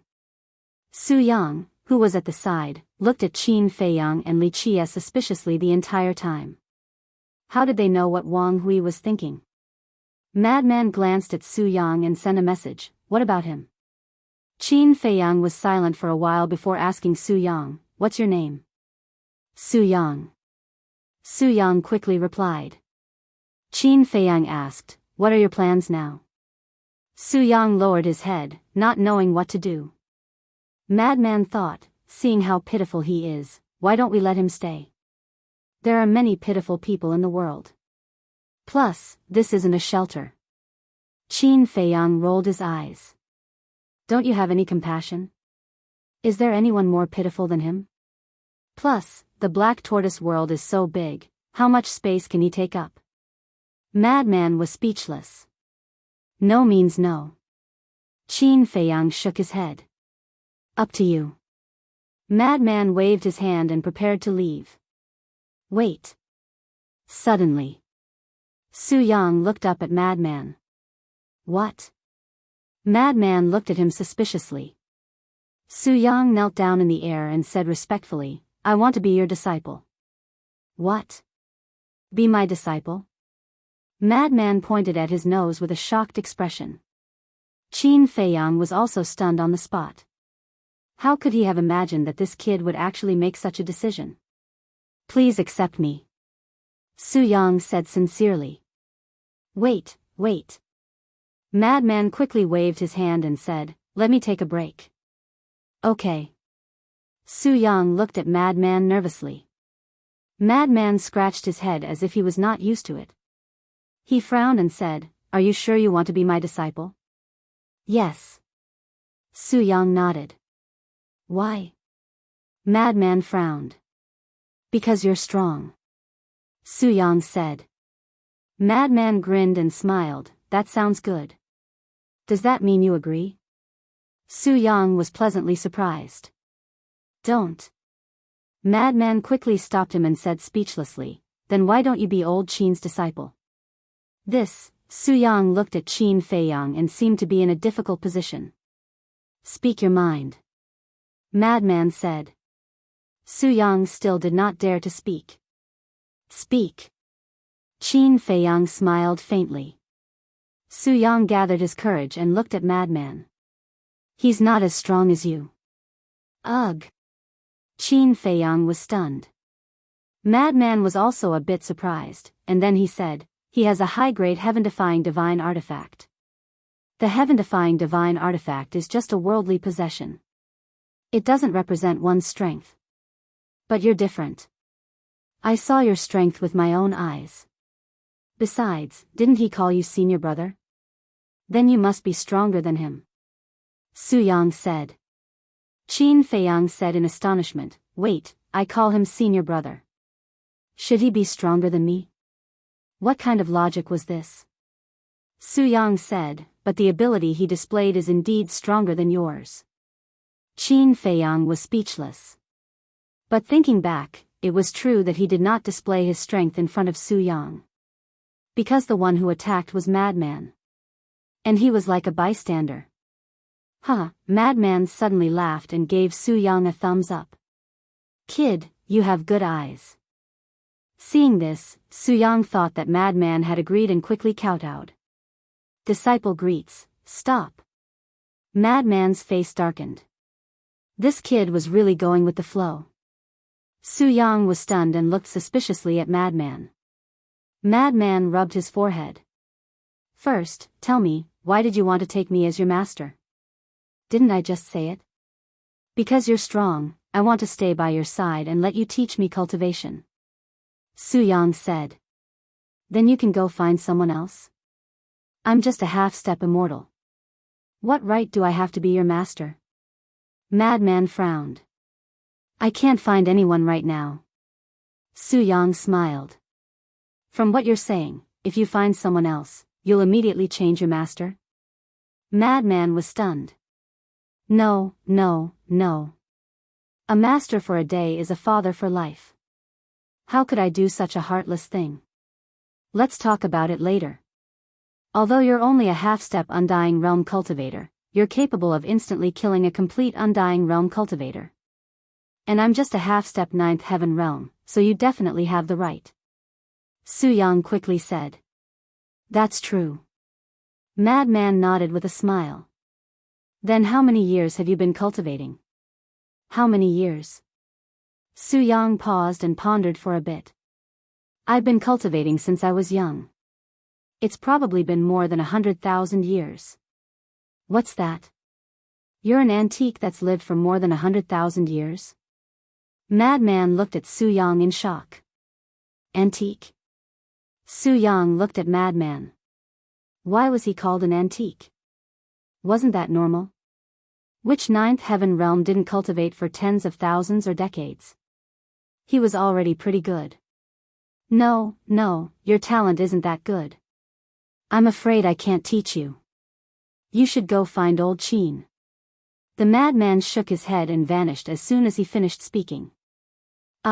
Su Yang froze and turned to look at Qin Feiyang. If even senior brother Madman can't teach you, then I definitely can't.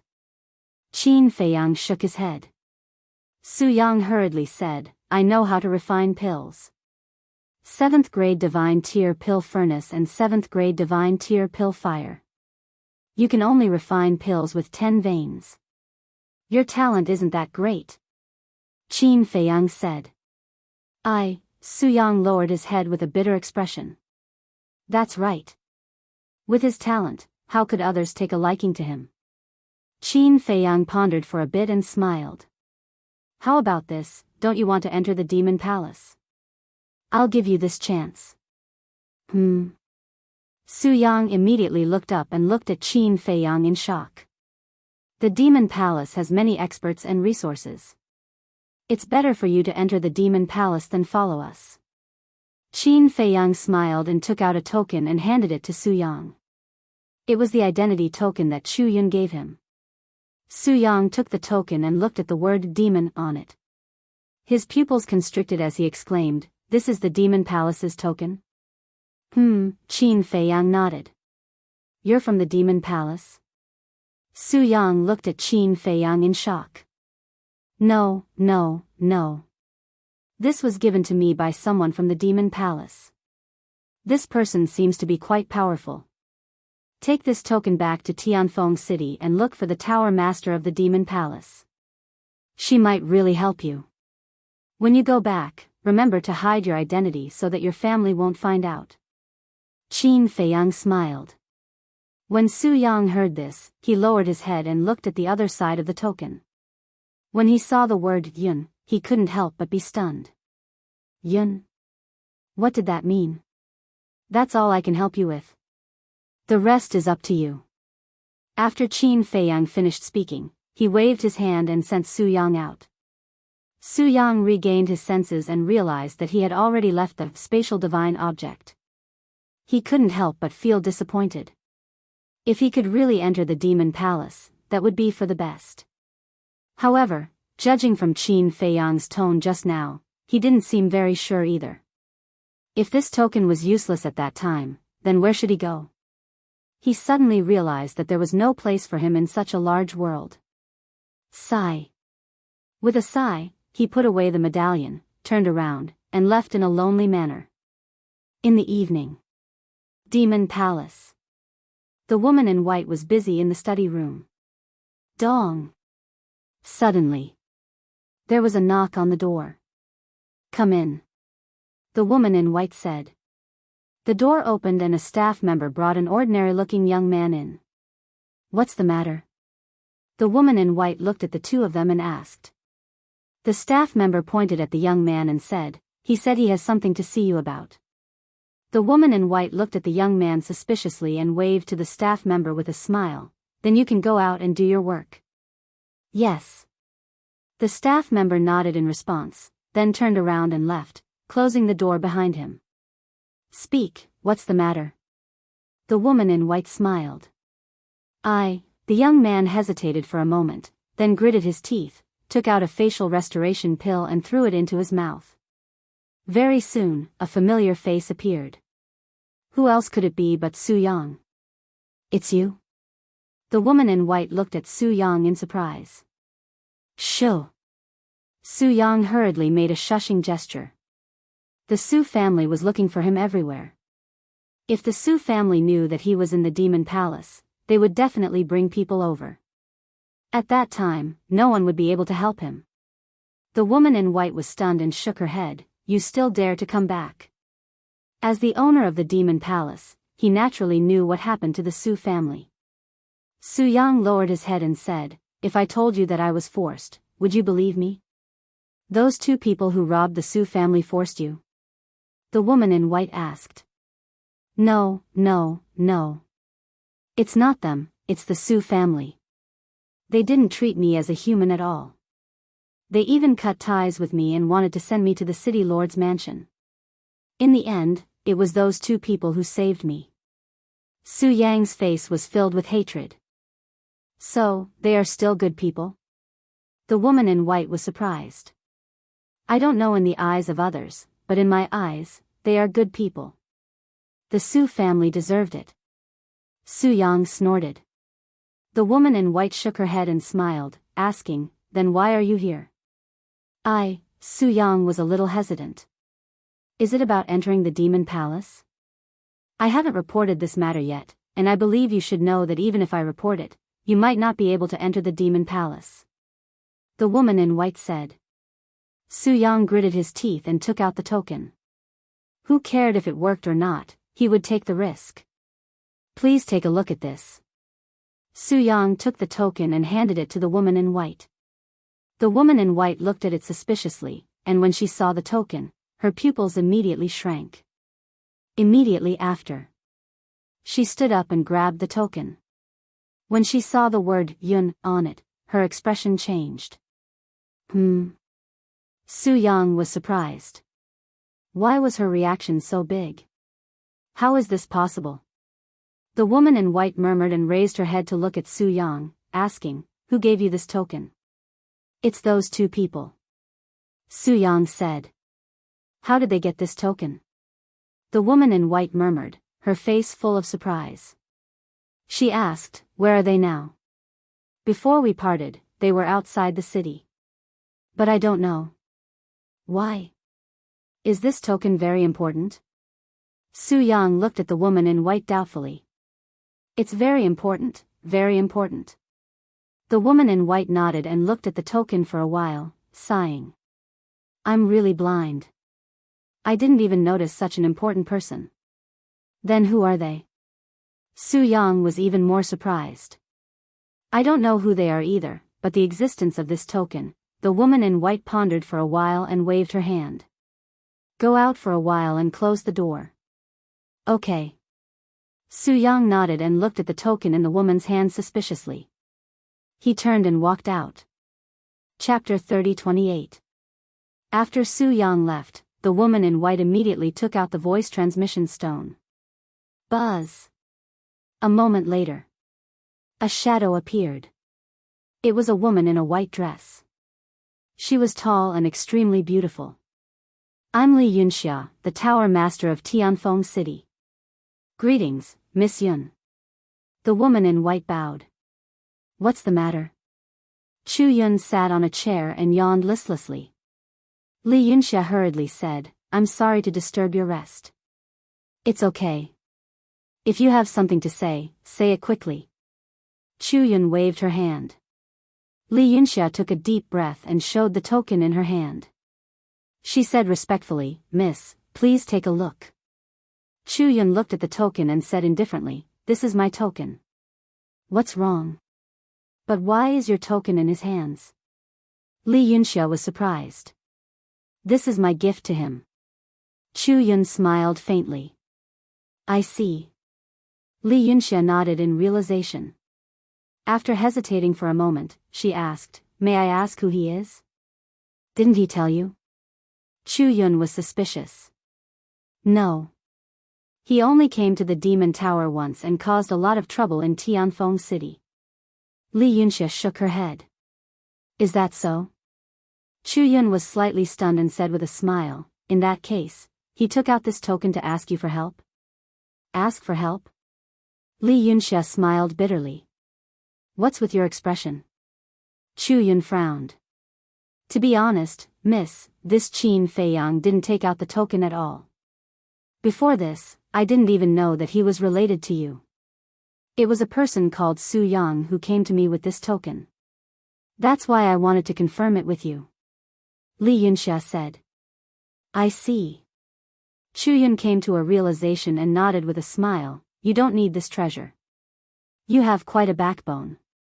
However, Just as she finished speaking, she suddenly stood up and frowned. What did you just say? The token is in the hands of a person called Su Yang? Yes. Li Yunxia nodded and said, according to Su Yang, it was Qin Feiyang who gave it to him. Bastard. Chu Yun was furious when she heard this. She actually gave her token to someone else? One had to know that in the Eastern continent, there were countless people who wanted her token, but none of them had the honor to obtain it. Yet, this fellow actually gave it to someone else. Miss, please calm down. Seeing this, Li Yunxia quickly comforted him. Chu Yun suppressed the anger in her heart and asked, is Su Yang very close to him? Nope. I'm sure of that. Because the first time he met Su Yang was at my place. Furthermore, the time of their meeting was this morning. There was even a small conflict between them. Li Yunxia said. This is even worse. Chu Yun's face was full of anger. His sleepy state instantly disappeared. If she had given her token to a friend or brother, she could still understand. But to actually give it to someone she had just met for less than a day? Was her command token so cheap in this fellow's eyes? Li Yunxia asked cautiously, Miss, do you want me to find him? What are you looking for? It's better for people like him who don't know what is good for them to die. Chu Yun snorted. Yes, yes, yes. Li Yunxia smiled apologetically. However, anyone with a discerning eye could tell that the young miss was speaking out of anger. But thinking about it, it made sense. With the young miss's identity, there were many people in the entire Eastern continent who wanted to curry favor with her. If it were anyone else, they would probably treat the young miss's token as a family heirloom. But this person actually gave it to someone he had just met for less than a day without cherishing it. How could the young miss not be angry with such a contemptuous attitude? Chu Yun took a deep breath and asked, why did he give it to Su Yang? Li Yunxia said truthfully, this Su Yang has always wanted to enter the Demon Palace, so I reckon that Qin Feiyang gave him the token to let him take a shortcut. Then this Su Yang's talent should be very good. In Chu Yun's opinion, to be able to make Qin Feiyang use the token, he must be someone with extraordinary talent. This, Li Yunxia was a little hesitant. Speak. Seeing this, Chu Yun felt a little uneasy. Li Yunxia said carefully, then please don't be angry, young miss. This Su Yang's cultivation talent is not very good, and his alchemy talent is also very ordinary. Chu Yun was stunned, and without any suspense, she exploded, and roared with her teeth gnashing, this little bastard, I won't let him off. If it was given to a person with good talent, she could reluctantly accept it. After all, it could more or less prove the value of the token. But she never thought that it would actually be a person with ordinary talent. This was simply a waste of God's gift. Li Yunxia smiled bitterly. It was no wonder that the young miss was angry. This Qin Feiyang was indeed too childish. After a while, Chu Yun calmed down and looked at Li Yunxia, call that Su Yang over. Okay. Li Yunxia nodded, looked at the door and said, Su Yang, come in. Su Yang pushed open the door and quickly walked to Li Yunxia's side. Then, he looked at Chu Yun with a hint of surprise in his eyes. Li Yunxia said, quickly greet Miss Yun. Su Yang greets Miss Yun. Su Yang hurriedly bowed. Chu Yun looked at Su Yang indifferently and asked, "You been with Qin Feiyang all this time?" Su Yang said truthfully, "Ever since I escaped from the Su family, I've been with them." Chu Yun said, "Then tell me everything about them." This, Su Yang hesitated for a moment. Cough cough. Su Yang, this is a big shot in the Devil Palace. Whether or not you can enter the Devil Palace depends on her words. Li Yunxia hurriedly reminded him. Su Yang's heart trembled, but after struggling for a moment, he shook his head and said, "I'm sorry, Miss Yun, they have done me a favor, I can't casually reveal their matters." Chu Yun looked at Su Yang in surprise. Although his talent was not good, his character was not bad. Li Yunxia was also rather surprised. She raised her head and looked at Chu Yun, frowning. "Su Yang, do you still want to enter the Devil Palace?" "Yes. But I can't betray my friends. Su Yang's attitude was very firm. A trace of anger appeared in Li Yunxia's eyes. All right. If you don't want to say it, then don't say it. Arrange for him to come to the Devil Palace at any time. With that, Chu Yun's silhouette disappeared. Li Yunxia shook her head and smiled bitterly. She looked at Su Yang and said, "Fortunately, Miss Yun is educated and reasonable. Otherwise, with your attitude, you'll never be able to enter the Devil Palace." However, Su Yang acted as if he did not hear it. He was in an extremely excited state. Go to the Devil Palace at any time? That meant that the other party agreed? He could enter the Devil Palace? That was too simple. I'm talking to you. Li Yunxia frowned. Ah.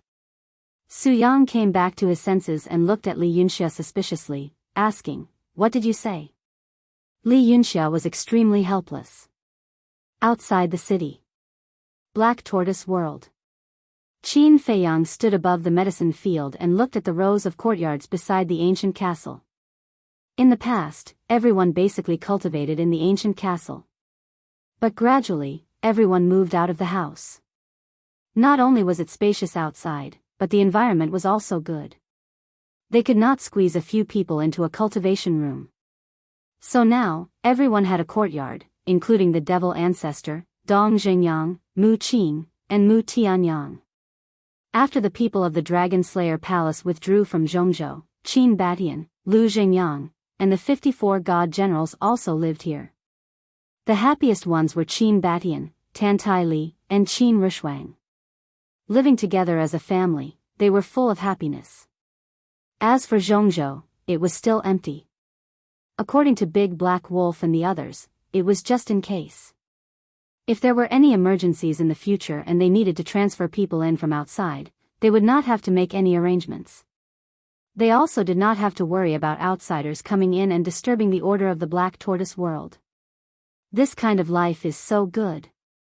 Qin Feiyang sighed. This was the kind of ordinary life he wanted, one that stood aloof from worldly affairs. Unfortunately, it was still very far away. Young master, suddenly, there was a shout of joy. Qin Feiyang was slightly stunned. He turned around and saw two middle-aged men rushing over at lightning speed. It was Wang Ming and the five-clawed golden dragon. What's made you so happy? Qin Feiyang looked at the two of them curiously. Guess. Both of them looked extremely excited.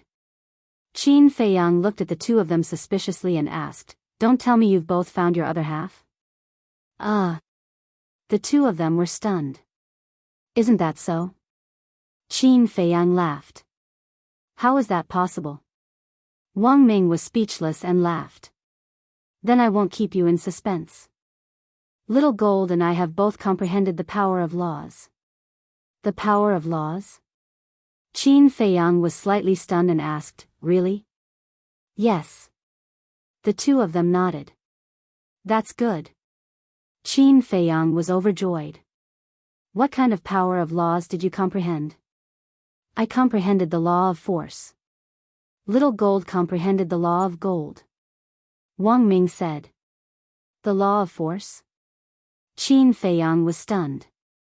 He knew about the law of gold, but what the hell was the law of force?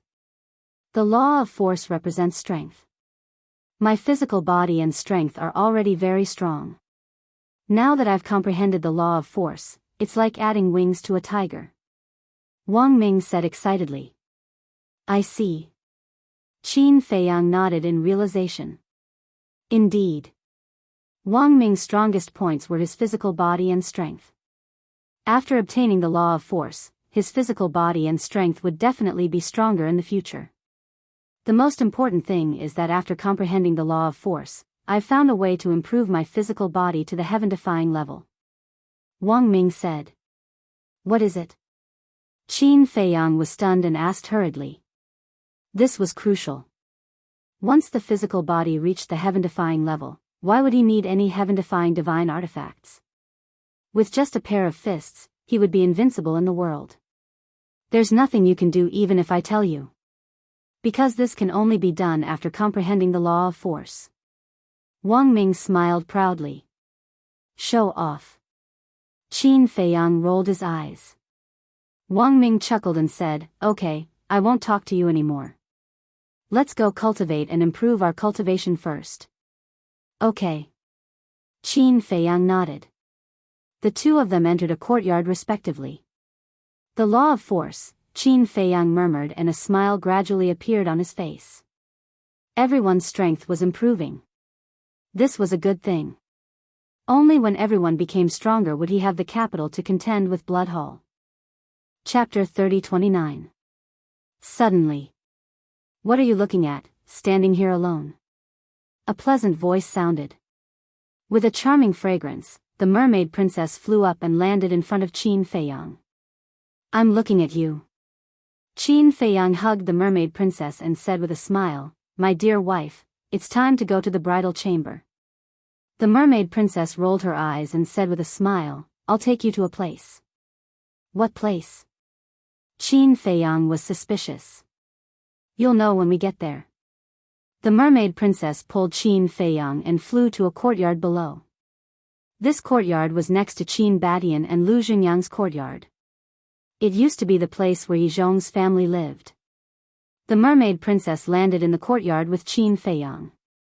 Hundreds of flowers were blooming in the courtyard, and small trees were lush. Inside was a small 2-story building with a pavilion next to it. I specially decorated this place. And these flowers and plants were all planted by me. How is it? Do you like it? The mermaid princess asked with a smile. As long as I'm with you, I like it no matter what. Qin Feiyang laughed. Glib tongue. The mermaid princess rolled her eyes at him and led Qin Feiyang into the small building. The coffee table, chairs, floor, and so on inside were all brand new. There were also many potted plants and flowers in the corners. They were full of vitality. Did you decorate this yourself? Qin Feiyang was suspicious. Yes. The mermaid princess nodded.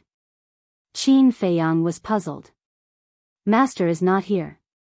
Why did you decorate it? Are you stupid? The mermaid princess was speechless. She looked around and said with a smile, this will be our home from now on. Our home, Qin Feiyang was stunned. Home? Their home? Home sounded close, but it was actually very far away, especially for someone like him who had been drifting outside all year round. Home was an extravagant hope.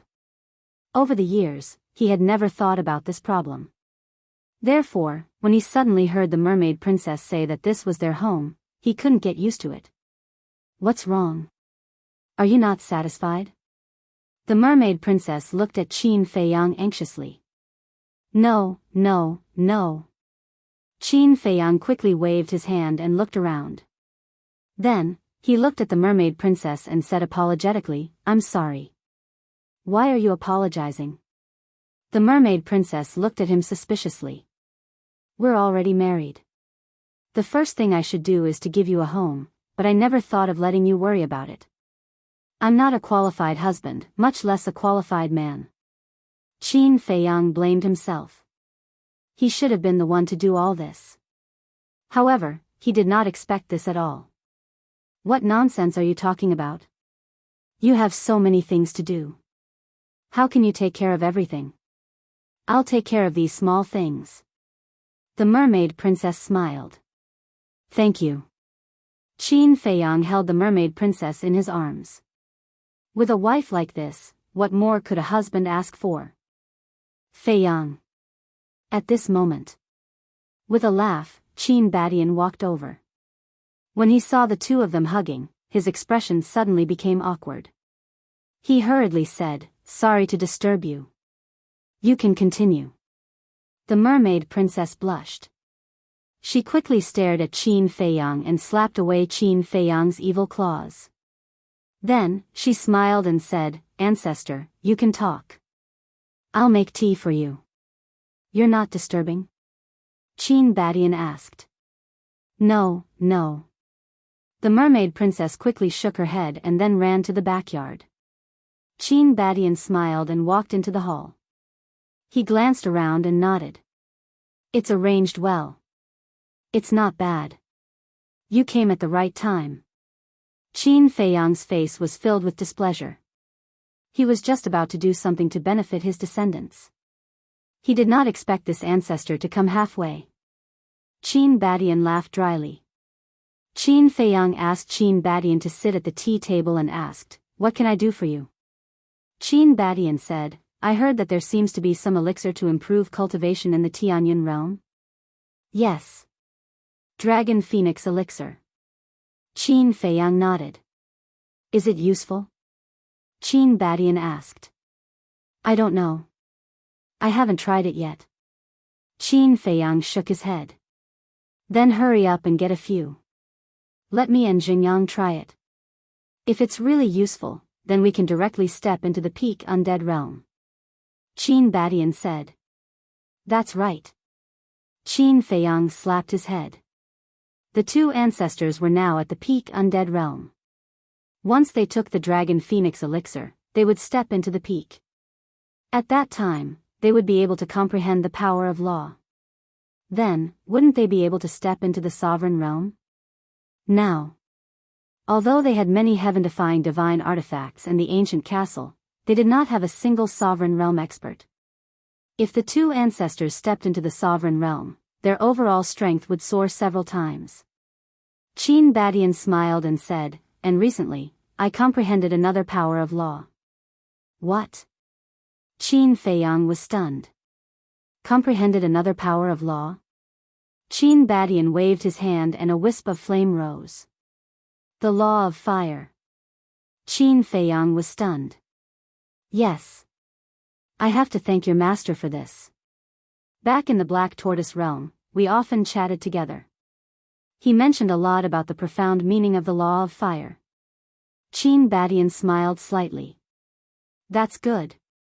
Qin Feiyang was overjoyed and said, "Ancestor, to tell you the truth, after stepping into the sovereign realm, if you want to improve, you have to comprehend more power of law." Qin Feiyang explained the situation briefly.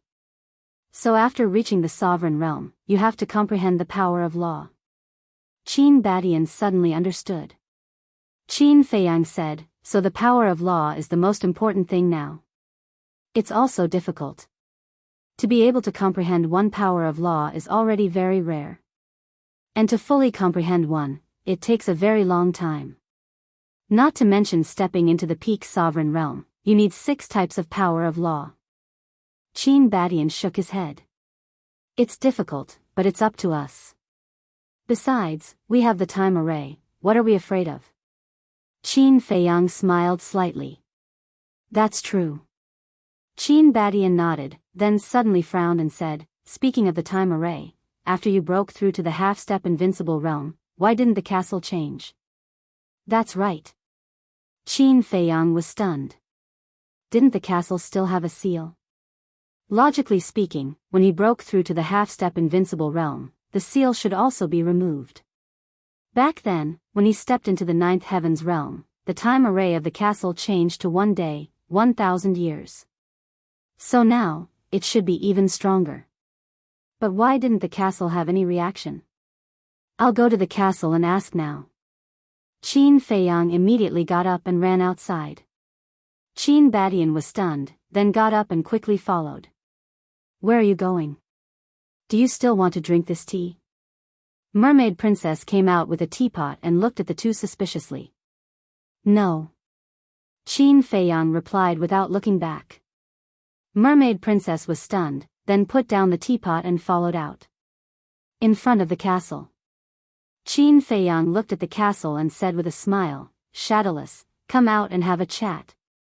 "No time." The castle's voice sounded. And it didn't use telepathy. Qin Badian and Mermaid Princess also heard it. "Don't be so cold." Qin Feiyang was helpless. "If you have something to say, just say it. Don't beat around the bush." The castle said.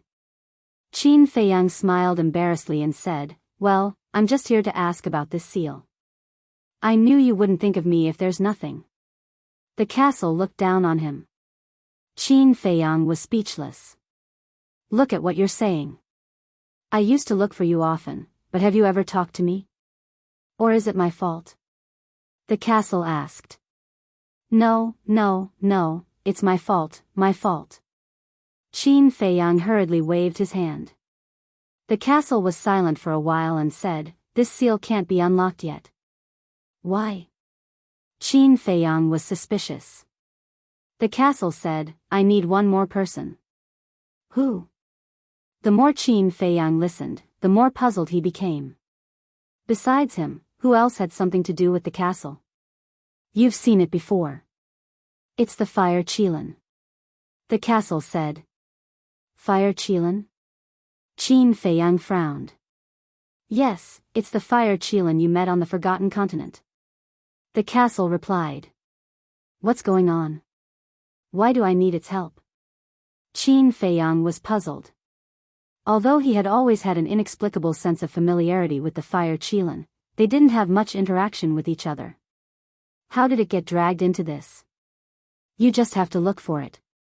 Or take a drop of its Qilin blood essence, and then fuse it with your blood essence. Then you'll be able to unlock this seal. After the castle said that, it fell silent. Qin Feiyang frowned, turned his head to look at Qin Batian and the mermaid princess, and said, what the hell is going on? How would we know? The two were speechless. Fire Qilin, Qin Feiyang rubbed his forehead. Although the Fire Qilin had entered the third floor of the miracle, where it was now, whether it was alive or not, it was still unknown. Where could he go to find it? Besides, now that he knew that the fourth floor was the Sky Cloud realm, it was definitely impossible to go back to the third floor to find it. What he couldn't figure out the most was why it needed the blood of the Fire Qilin and his blood to unlock this seal. Feiyang, do you think this Fire Qilin didn't die in the third floor and also came to the Sky Cloud realm? Mermaid Princess suddenly asked. Qin Feiyang was slightly stunned and frowned, that's impossible.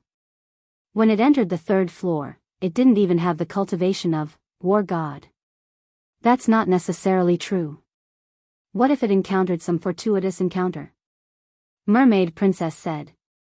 This, Qin Feiyang frowned and looked at the castle. What if the Fire Qilin is really dead? You can try. If it's dead, your blood alone can unlock the seal. On the contrary, if you can't unlock the seal alone, then it's still alive. The castle said. Then let's give it a try. Qin Feiyang immediately cut his wrist. It's essence blood, not ordinary blood. The castle reminded. Essence blood? Qin Feiyang was stunned, and then refined a drop of essence blood and dropped it on the ground of the castle. But after a long while, the castle didn't have any reaction.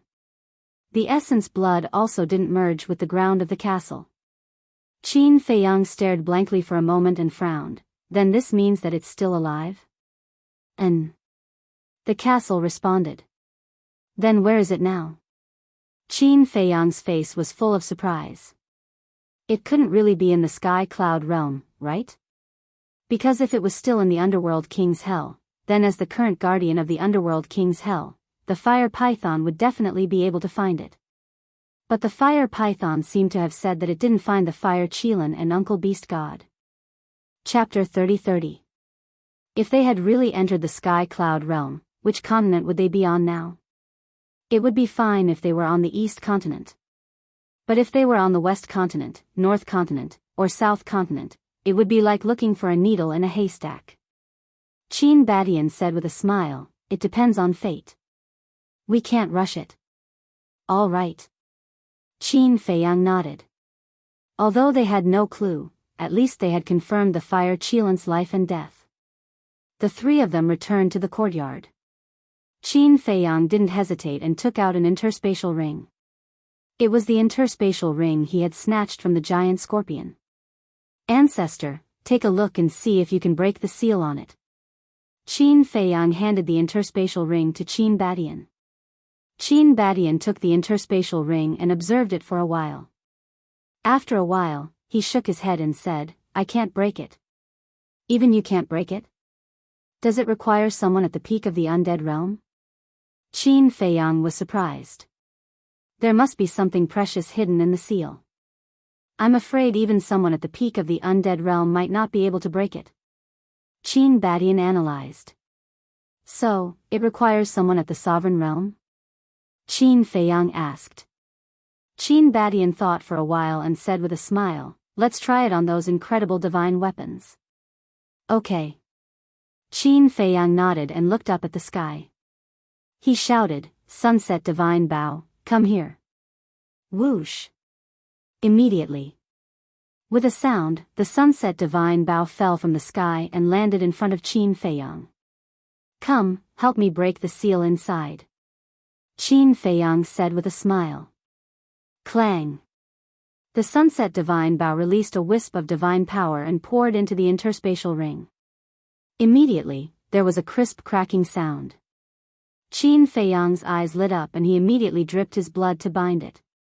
Qin Badian and the Mermaid Princess were also curious. It actually required the Sunset Divine Bow to unlock the seal. What exactly was inside? After dripping a drop of blood on it, Qin Feiyang sank his divine sense into it. Immediately. Qin Feiyang's eyes revealed a trace of bewilderment. The Cosmos Ring was filled with medicinal herbs, and there were also quite a few pills. Other than that, there was also an alchemy furnace. Qin Feiyang took out a pill.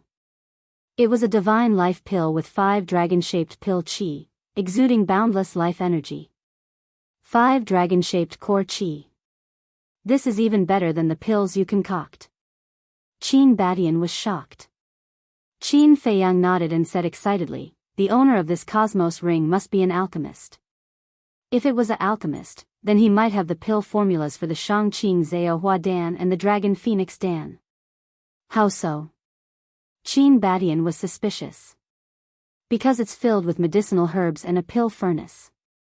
After Qin Feiyang said, the pill furnace appeared with a thought.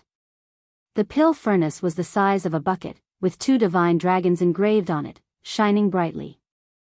The level of this pill furnace must be extraordinary. Qin Badian's eyes lit up.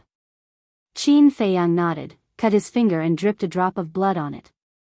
Immediately, a stream of information entered his mind. Qin Feiyang also became excited. What's wrong? Qin Badian and the Mermaid Princess looked at him suspiciously. This cauldron is called the Double Dragon Cauldron. It's a 10th level divine level pill furnace. Qin Feiyang exclaimed in surprise. What? A 10th level divine level pill furnace. The two of them looked at each other. This was already a top-level pill furnace. They never expected that in Cosmos Ring that they accidentally obtained would contain such a peerless treasure. 10th level, Qin Feiyang couldn't calm down for a long time. If he had a 10th level divine level pill furnace, why would he need an 8th level one? The Sunset Divine Bow suddenly said, since there's a pill furnace, there should be a pill fire too. Yes, yes, yes. Qin Feiyang nodded and waved his hand, taking out everything in the Cosmos Ring. The medicinal herbs were piled up in the hall like a small hill, emitting a strong medicinal fragrance.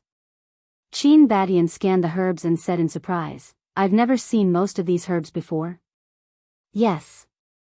They must be herbs that aren't recorded in the scripture of pills. Qin Feiyang nodded, reached out, grabbed a herb, and looked at it. This was a fruit that was completely red. It was about the size of an infant's fist, and its appearance was very strange. It looked like a small hand, and it emitted a faint fragrance. He had never seen this fruit before. Qin Badian also looked carefully and exclaimed, there are 5 dragon-shaped pill qi. Huh? The Mermaid Princess suddenly grabbed a pill and looked at it curiously.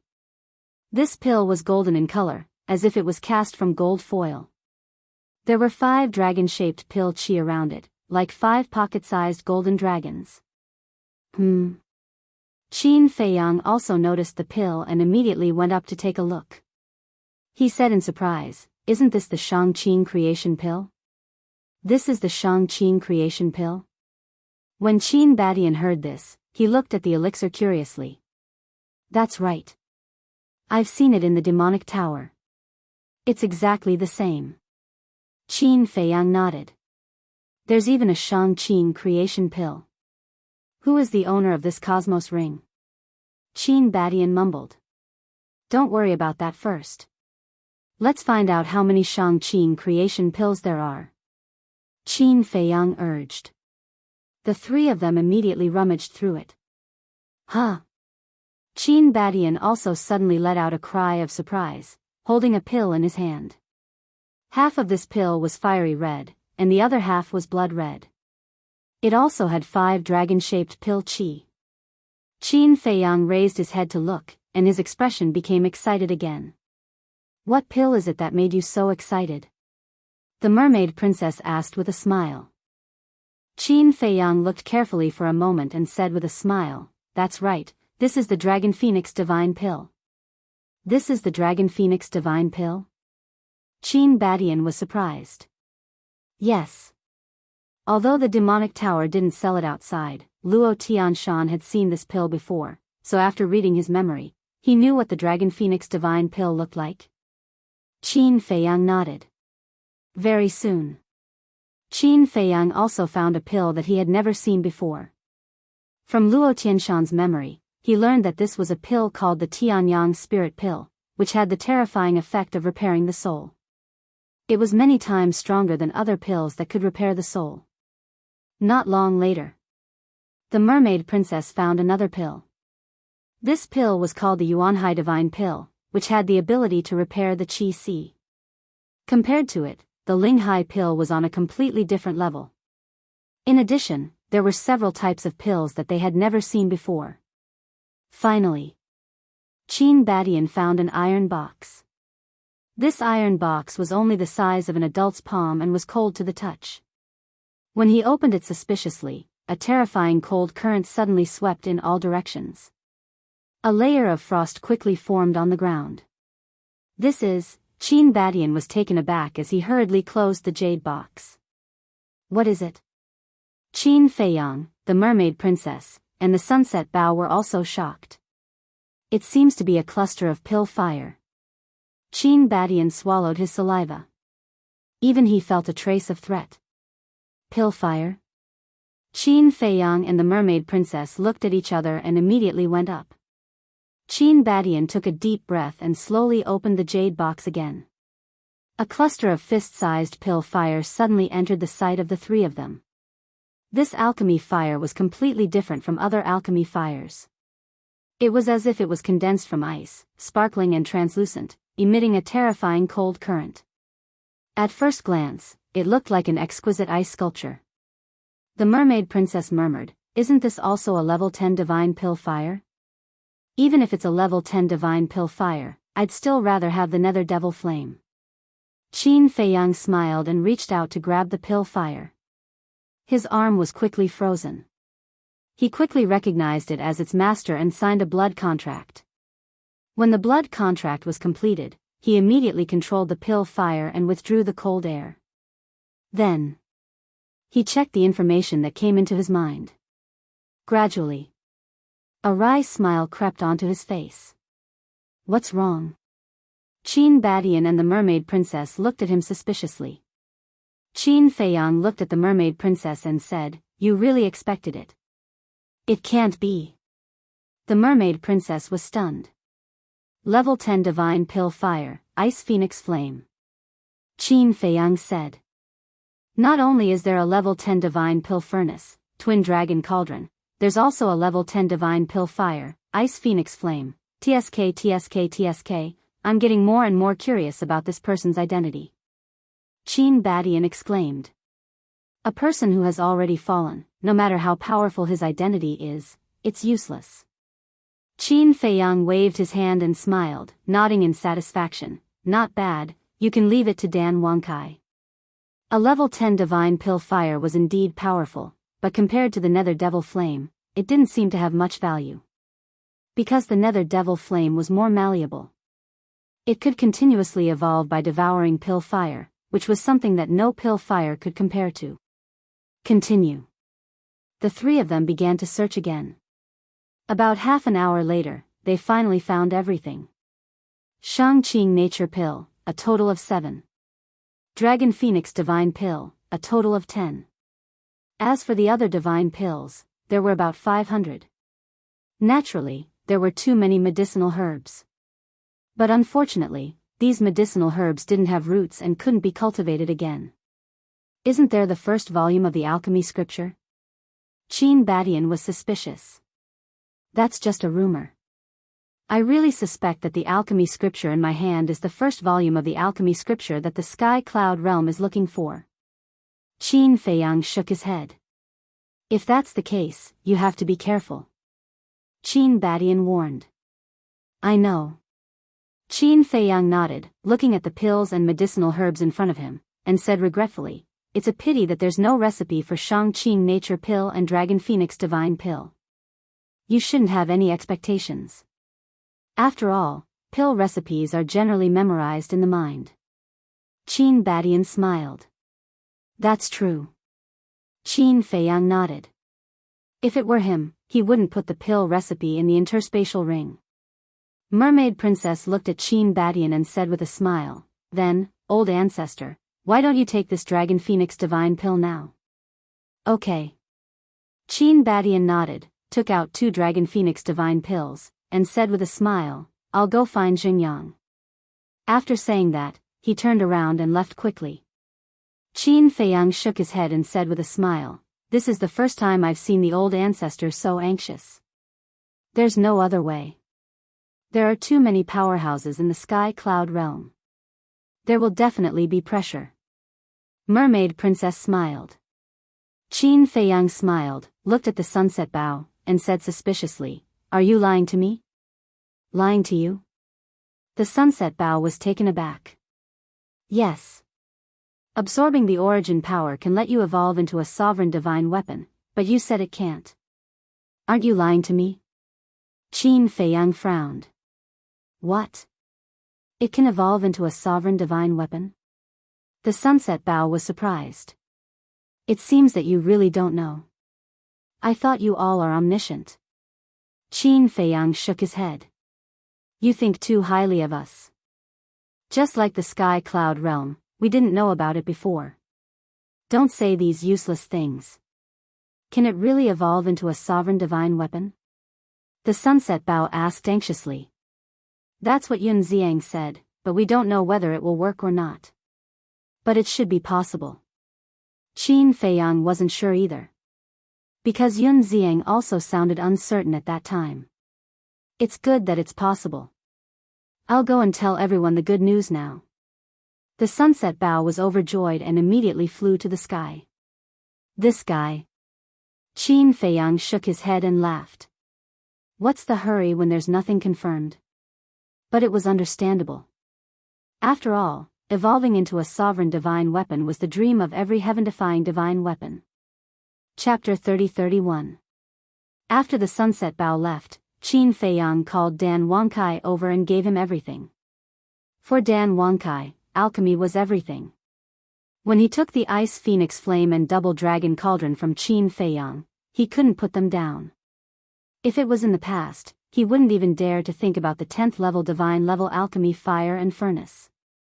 But now, following Qin Feiyang, he didn't have to do anything to get such alchemy fire and furnace. Although so many years had passed, he still couldn't help but sigh sometimes. His choice back then was really right. If he hadn't chosen to follow Qin Feiyang back then, how could he be who he was now?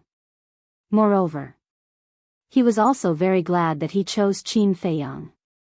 If it were someone else, would they give such alchemy fire and furnace to their subordinates? Impossible. They would definitely satisfy themselves first. Qin Feiyang was such a person. He treated his friends and subordinates better than himself. If there were any benefits, the first thing he would think of was the people around him. On the contrary, he had been neglected and delayed by himself. Dan Wangkai carefully put it away and looked at Qin Feiyang. Young master, I don't have any other requests now, just the alchemy recipe. Don't worry. Qin Feiyang faintly smiled and exhorted, don't forget to cultivate as well. You must have formidable strength in order to concoct pills. I know. Look at me now, haven't I already stepped into the half-step invincible realm? And recently, I've been working hard to comprehend the power of law. Don't worry, I won't be a burden to you guys. Dan Wangkai smiled. It's good that you know. Qin Feiyang laughed. Boom. At this moment, in the courtyard next door, two terrifying auras suddenly burst out. Qin Feiyang and the mermaid princess looked at each other and hurriedly ran out to look at the courtyard next door. This was the courtyard where Lu Xingyang was. Lu Xingyang lived alone. Of course. Even if he was alone, he wouldn't feel lonely. After all, there were so many familiar faces around. In the courtyard, Lu Xingyang and Qin Badian both sat on the ground with their eyes closed. Their auras surged to the heavens. Whoosh! In the meantime, Qin Rushwang, Tan Taili, Xia Yuan, and the other divine generals also ran out of their courtyards and looked at the two in surprise. Feiyang, what are they doing? Tan Taili was suspicious. I just got some Dragon Phoenix divine pills, and the two old ancestors couldn't wait to consume them. They should be about to break through. Qin Feiyang smiled. I see. Tan Taili and her daughter were enlightened. Xia Yuan asked doubtfully, Your Highness, what is a Dragon Phoenix divine pill? This is a type of pill that can allow an imperishable realm cultivator to break through a small realm. Qin Feiyang smiled. The imperishable stage also has this kind of pill? The 54 divine generals looked at each other in dismay. Yes. Qin Feiyang nodded. Immediately, a trace of desire crept onto their faces. Don't worry. I'll prepare it for you. When you break through to the imperishable realm, ask Dan Wangkai for it. Qin Feiyang smiled. Thank you, Your Highness. The 54 divine generals were touched. They didn't expect that His Highness had already considered them. We're family. Don't be so polite. Qin Feiyang smiled. These divine generals had followed the two old ancestors and had been fighting until now. They were no longer in a superior and subordinate relationship with the Qin clan. They were close relatives. Therefore, they had to be treated with the best treatment. In the blink of an eye. Boom! A dull sound exploded in Qin Badian and Tan Taili's bodies at the same time. Their auras soared to another level. Imperishable realm. We did it. Qin Rushwang grabbed Tan Taili's hand, her beautiful face full of excitement. Yes. Tan Taili nodded. Qin Feiyang and the others also had joyful smiles on their faces. Perhaps in the eyes of the people of the Sky Cloud realm, the imperishable realm was nothing, but in their eyes, it was undoubtedly a qualitative improvement. It could also be said that they were short-sighted. They would not refute it. Because in these years in the ancient realm, the strongest person they had seen was indeed only at the imperishable realm. In their eyes, this realm was already too high to reach. In short, in their hearts, the great circle of the imperishable realm represented a watershed. Stepping into the imperishable realm meant that they were not far from the half-step sovereign realm. Qin Badian opened his eyes and couldn't help but laugh. Lu Xingyang was also full of smiles. He got up and restrained his aura, looked at Qin Badian and said, If Longzuan knows that we caught up with her so quickly, what do you think she'll think? It'll be wonderful. Qin Badian smiled.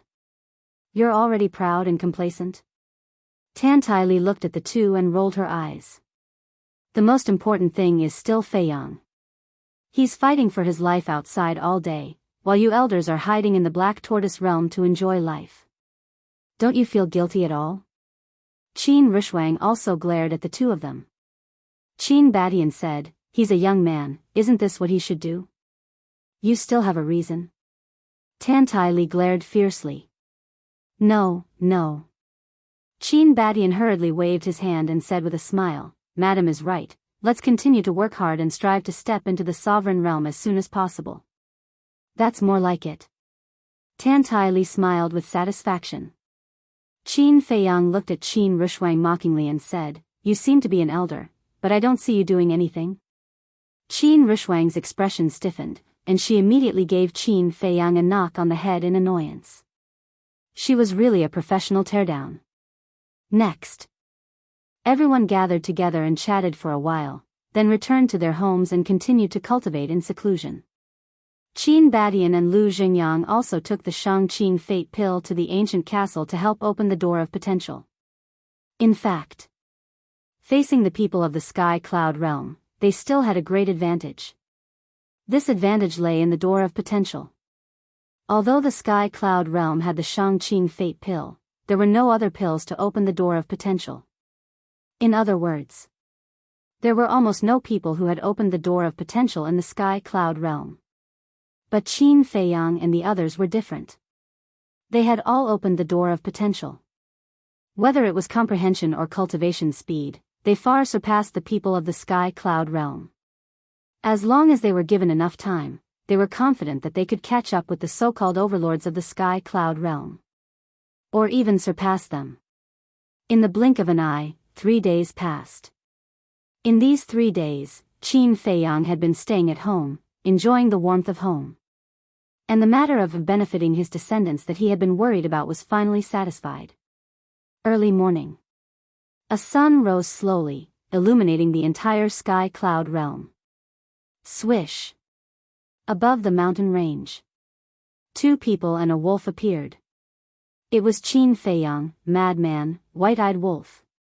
Madman frowned and said, "Wolf Cub, why did you come out to join in the fun? How can I miss out on such a good thing?" The White-Eyed Wolf laughed sinisterly. "I think you've been in seclusion for too long and are bored, so you want to come out and play." Madman rolled his eyes. You know it, why do you have to say it out loud?" The White-Eyed Wolf was speechless. Madman shook his head helplessly and turned to look at Qin Feiyang, asking, "How is Wang Hui preparing?" "Preparing? He is prepared." But what he prepared was not the Shang-Qing fate pill or the Dragon Phoenix divine pill, but a killing trap. A cold light flashed in Qin Feiyang's eyes. Killing trap? Madman and the White-Eyed Wolf were taken aback. That's right. On the day he returned to Tianfeng City, he called someone called Zhuo Tiansheng. This Zhuo Tiansheng is the deputy city lord of Wind Sea City. He has the cultivation of a greater success sovereign and also has a high-grade heaven-defying divine artifact. His strength is still very terrifying. Qin Feiyang said. Wind Sea City? Deputy City Lord? Madman and the White-Eyed Wolf were doubtful. There are countless cities in the eastern continent. Among them, there are 4 cities that are the most famous because they are all super-large cities in the eastern continent. Each of the 4 super-large cities has tens of millions of people. Not to mention the experts, there are as many as the hairs on a cow. Wind Sea City is one of them. The other 3 cities are Sky Sea City, Cloud Sea City, and East Sea City. Qin Feiyang explained. I see. The man and the wolf nodded in realization. The White-Eyed Wolf said, in other words, this Wang Hui wants to kill us while we go to the city lord mansion to ask for pills? Yes. Qin Feiyang nodded. He is courting death. Madman smiled coldly. I have already lost interest in this Wang Hui. However, we can take this Zhuo Tianxing for our own use. After all, at the greater success sovereign realm, one has already grasped 4 types of law energies. Such a person, as long as he is given the chance, I believe he will definitely reach the perfection sovereign realm. Moreover, with his help, we can rest easy in the eastern continent in the future. Qin Feiyang said. Then this is a bit difficult. After all, he is not a half-step sovereign. The Sunset Divine Bao and the others probably can't do anything to him. We need the ancient castle. But the ancient castle won't make a move unless we encounter a sovereign weapon. The White-Eyed Wolf was a bit worried. Therefore, this is also the problem I am facing. How can we convince this Zhuo Tianxing? It would be best if we don't make a move. Qin Feiyang rubbed his forehead. He was also a bit troubled. What are you afraid of? When the time comes, just activate the slaughter domain. Madman said. The slaughter domain needs enough blood. Last time, when I activated the slaughter domain in the heavenly cloud ocean, I already used up the western region's blood sea. Now, the blood in the blood sea is only enough for me to activate the second stage. The second stage is far from enough to deal with a greater success sovereign. Qin Feiyang shook his head. Therefore, this method was simply not feasible. Besides, he couldn't activate the slaughter domain every time he encountered a problem. The slaughter domain was his greatest trump card. He had to save it for the crucial moment. Moreover, the blood was freely contributed by the Black Tortoise World's lifeforms. He couldn't waste it like this. Because once the blood was used up, Pai Lupi and Theta Wang would organize everyone to get more blood. Wasn't this treating the Black Tortoise World's lifeforms as blood donation machines? This brother has a good idea. Suddenly, the white-eyed wolf's eyes lit up as he smiled sinisterly. Speak. The two of them looked at the white-eyed wolf. They wouldn't believe in a good idea because the white-eyed wolf wasn't such a benevolent person. However, he definitely had a bad idea. Chapter 30-32. The white-eyed wolf looked around and whispered to Qin Feiyang and Madman. When the two of them heard this, they looked at each other. Qin Feiyang rolled his eyes and said, I knew you couldn't come up with any good ideas. Isn't this a good idea? The white-eyed wolf was displeased. The madman thought for a bit and laughed, it's a bad idea, but it's not bad. See, even this kid said it's not bad, then it's definitely not bad. The white-eyed wolf smiled proudly. Qin Feiyang looked at the madman and the white-eyed wolf speechlessly and nodded, okay, although it's not very good, it's the fastest way. Then let's go. The white-eyed wolf smiled. Wang. Qin Feiyang waved his hand and opened a teleportation altar. The two men and the wolf walked up. At the same time. The city lord's mansion. In a large hall. A middle-aged man in black sat above. He was about 1.8 meters tall and had a cold face and sharp eyes. Below him sat a middle-aged man. This man was Wang Hui. Wang Hui looked at the sky outside and then looked at the middle-aged man in black and said respectfully, Lord Zhua, it's about time. We should prepare, right? They're just two half-step immortal realm ants. What's there to prepare?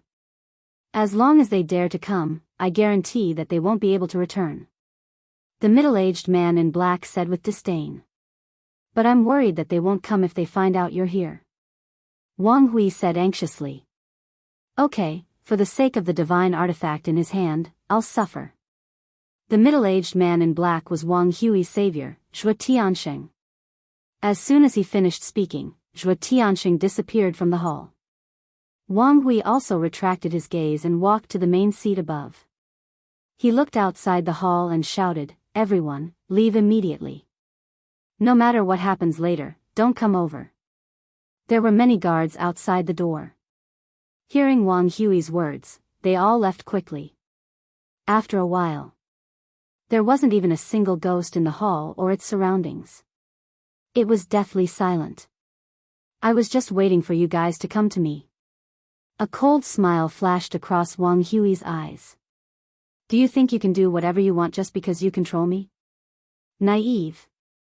However, as time slowly passed, Qin Feiyang and the white-eyed wolf still did not appear at the city lord's mansion.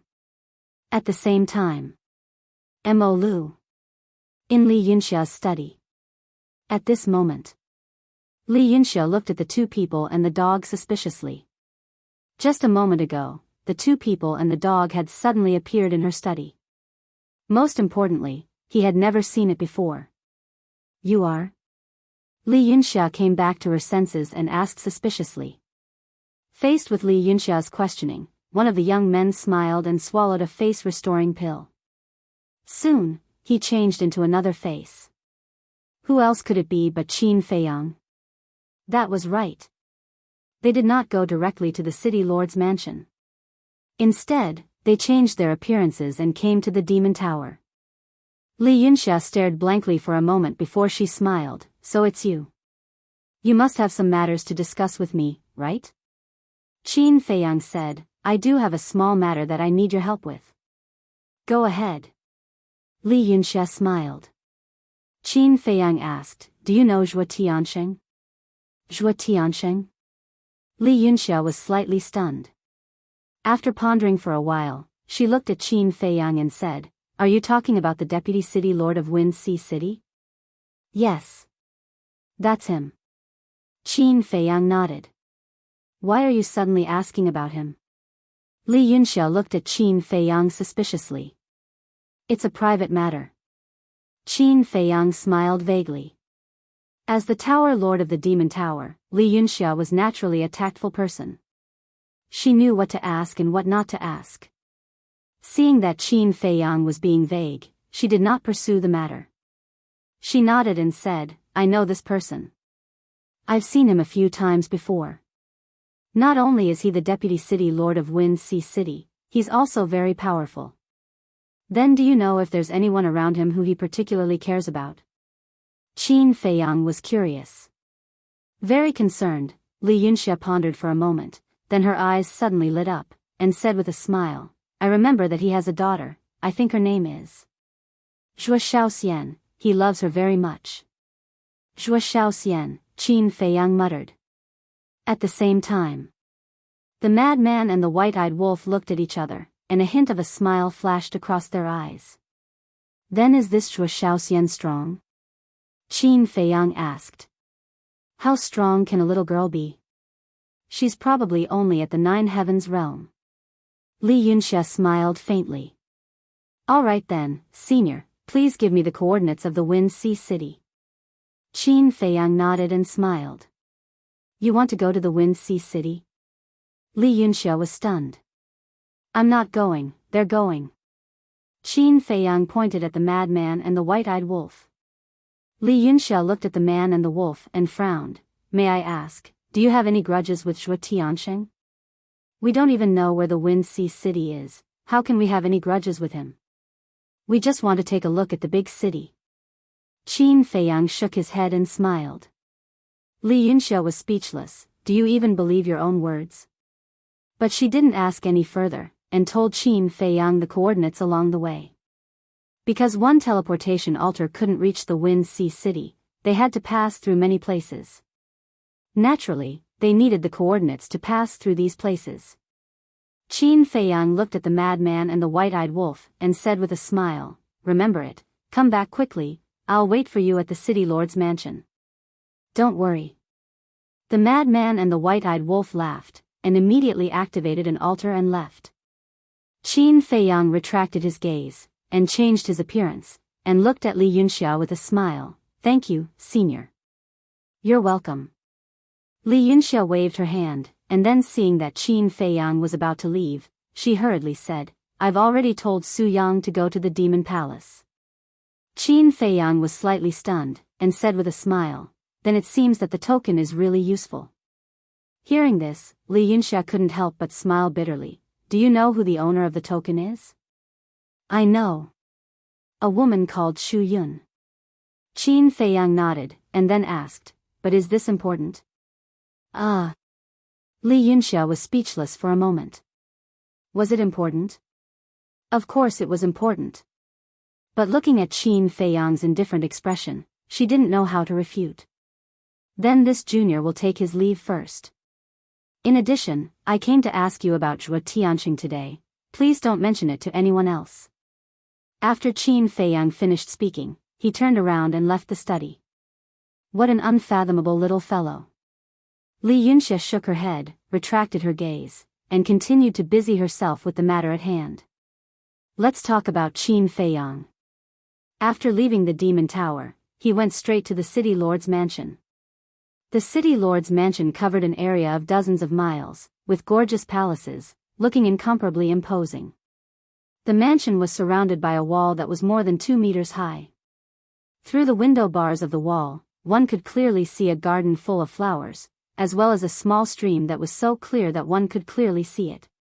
Moreover, the security inside was also extremely awe-inspiring. There was a sentry every 3 steps, and a sentry every 7 steps. The lowest cultivation level of those guards was at the Great Perfection 9 Heavens realm.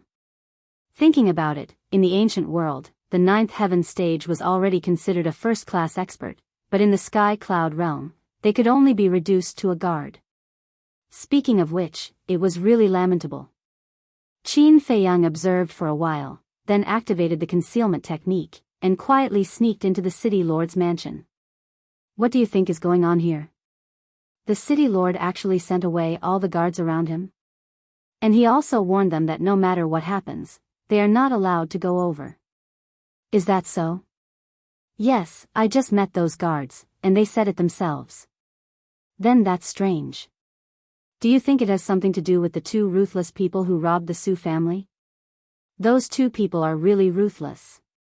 I've been in Tianfeng City for so many years, but this is the first time I've seen someone who dares to come to Tianfeng City openly and rob a family. And it's a big family like the Su family. The most frightening thing is that they actually escaped from the city lord's hands. I think their ability should not be as simple as what we see. The guards of the city lord's mansion were basically discussing this matter in a low voice. Qin Feiyang listened to these discussions, and couldn't help but sneer in his heart. Withdrawing all the guards, this was because he was afraid that people would know that he was controlled by others. A dignified city lord being controlled by others, that was a very shameful thing.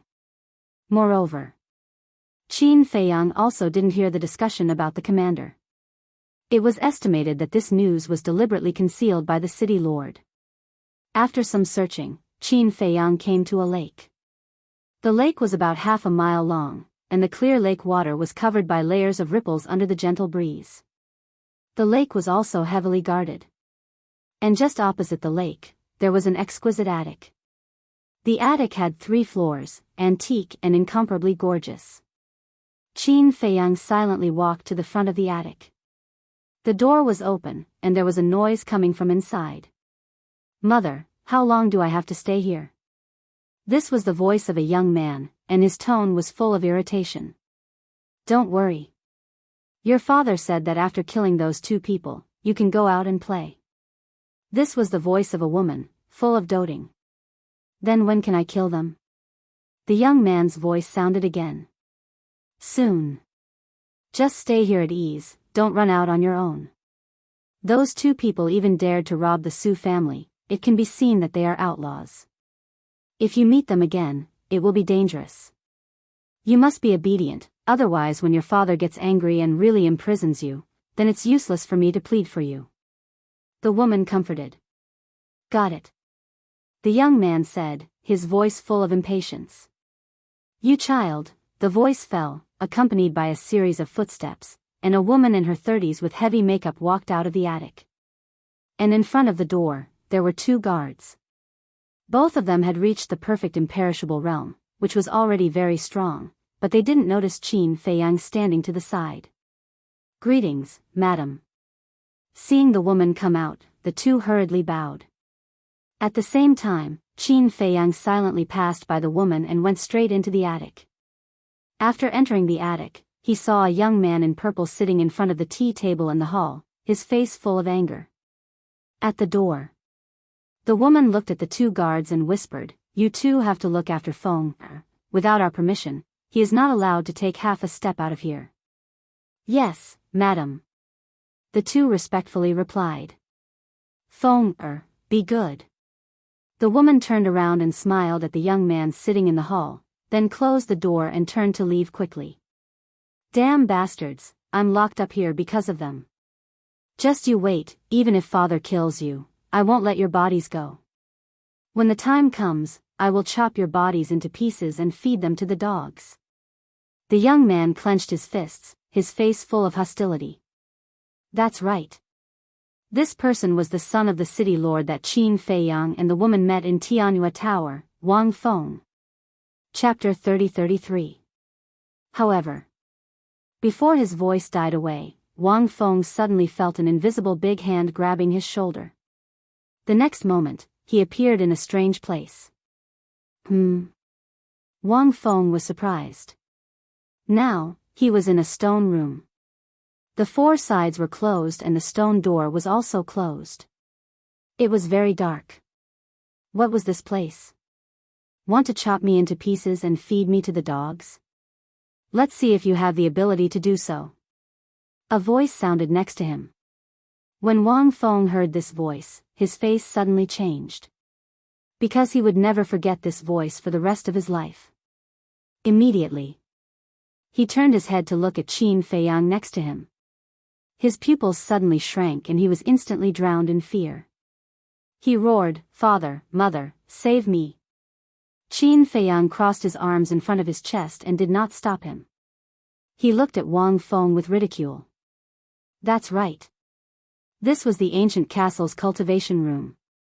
"Father, mother, did you hear that? Come and save me!" Wang Feng shouted desperately. However, it was like a stone sinking into the sea. There was no response. Have you shouted enough? After a long time, Qin Feiyang spoke. Wang Feng glanced at the cultivation room and immediately ran to the stone door. However, the stone door was tightly closed. No matter how hard he tried, he could not break it open. Qin Feiyang simply sat at the desk and looked at Wang Feng with amusement. What do you want to do? Wang Feng turned around in despair and looked at Qin Feiyang in horror. Don't you want to chop me into pieces and feed me to the dogs? I'll give you this chance. Now I'm sitting here. Come, try and see if you can do it. Qin Feiyang pursed his lips with a trace of playfulness. Wang Feng heard this and the fear on his face became stronger. He could not figure out how Qin Feiyang sneaked into the city lord's mansion. He couldn't figure out how Qin Feiyang managed to enter his loft. One had to know. Whether it was the city lord's mansion or his residence, they were all heavily guarded. Even a fly could not fly in. But this person could actually sneak into the attic. Could this person be a ghost? What? I don't dare. Qin Feiyang said with a smile. Brother, no, my lord, please have mercy, don't kill me, it's all my fault. I apologize to you. Wang Feng quivered and immediately knelt on the ground, begging bitterly. Are you at fault? Qin Feiyang was taken aback. Yes. I was wrong. I shouldn't have provoked you. I was blind. My lord, I beg of you, please have mercy and let me go. I'm just a hedonistic scum. I'm not worth your time. Wang Feng cried out. He was extremely terrified. He even dared to rob the Su family so brazenly. What else did he not dare to do? Indeed, you are not worth my time, but your father is. Qin Feiyang smiled faintly. He stood up and waved his hand, sending Wang Feng to another cultivation room. Immediately, Qin Feiyang got up and left the castle. He once again appeared in the hall of the attic. He glanced around and then pushed open the door and walked out. The two guards at the door thought that Wang Feng had run out on his own. They were just trying to persuade him, but when they saw Qin Feiyang's face, they were stunned. Wasn't this the ruthless person who robbed the Su family? How could he come out from here? The two of them came back to their senses and hurriedly ran into the attic. Looking at the empty hall, they immediately realized that something was wrong. Qin Feiyang was still standing outside, admiring the scenery of the lake. The two of them immediately ran out and stared at Qin Feiyang and shouted, "Where's the young master? Where did you take him?" The two of them shouted and immediately alarmed the other guards not far away. They all turned their heads and looked over. Immediately, each and every one of them turned pale with fright. They immediately swarmed over and surrounded Qin Feiyang. The scenery here is really good. Qin Feiyang smiled faintly. Scenery? The group of guards' faces suddenly darkened. How could he still be in the mood to enjoy the scenery here? I'm asking you, where's the young master? The two guards shouted again. I don't know, he disappeared when I came. Qin Feiyang shook his head. Liar. The young master was still inside just now. The two of them shouted angrily. He must have been imprisoned by this person. If you don't believe me, search me. Qin Feiyang was speechless. Do you think we're stupid? How could such a big person be hiding on you? You must have a space divine object. Quickly call the young master out. The two guards couldn't help but have a murderous look in their eyes. Swish.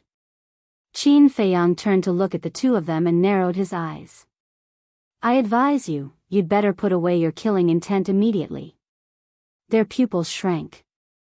Although they were in the perfection undead realm and Qin Feiyang was only in the half-step undead realm, they were still a little scared. Qin Feiyang smiled faintly and said, let's go. Take me to see the city lord. No, let him come to see me in person. After saying that, he took out a reclining chair and lay on it, drinking tea while squinting and basking in the sun, looking extremely comfortable. Looking at Qin Feiyang's actions, the group of guards were all dumbfounded. Did he treat this place as his own home? This was too arrogant.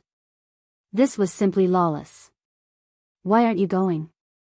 Qin Feiyang looked at the group of people, looking sleepy, which made the group of guards so angry that they were about to suffocate. They had never seen such an arrogant person. The two guards looked at the person opposite them and said in a deep voice, go and inform the city lord. Okay. The person nodded and immediately turned and ran away. Oh no, oh no. That ruthless person came to our city lord's mansion and is now lying in front of the young city lord's courtyard, drinking tea and basking in the sun, soon. The news of Qin Feiyang's arrival spread like wildfire in the city lord's mansion. Regardless of whether it was the guards of the city lord's mansion or the servant maids, they all ran over. When they saw it, all of them were dumbstruck. Was he really drinking tea and basking in the sun? Wasn't this too leisurely? In the main hall. At this moment, Wang Hui was also somewhat anxious. It had been so long since dawn, why hadn't he come yet? Could it be that he had received some news and did not dare to come? But that wasn't right. Zhuo Tiansheng had come in secret. Other than him and his trusted aides, no one else knew. Besides, if this person really knew that he had found a savior behind his back, he would definitely use this control-type secret technique on him. What was going on? City Lord, suddenly. A shout sounded. Wang Hui raised his eyebrows, looked at the guard who ran into the main hall, and said angrily, didn't I say that no one is allowed to come over? Lord, quickly go to the young city lord, the guard was out of breath.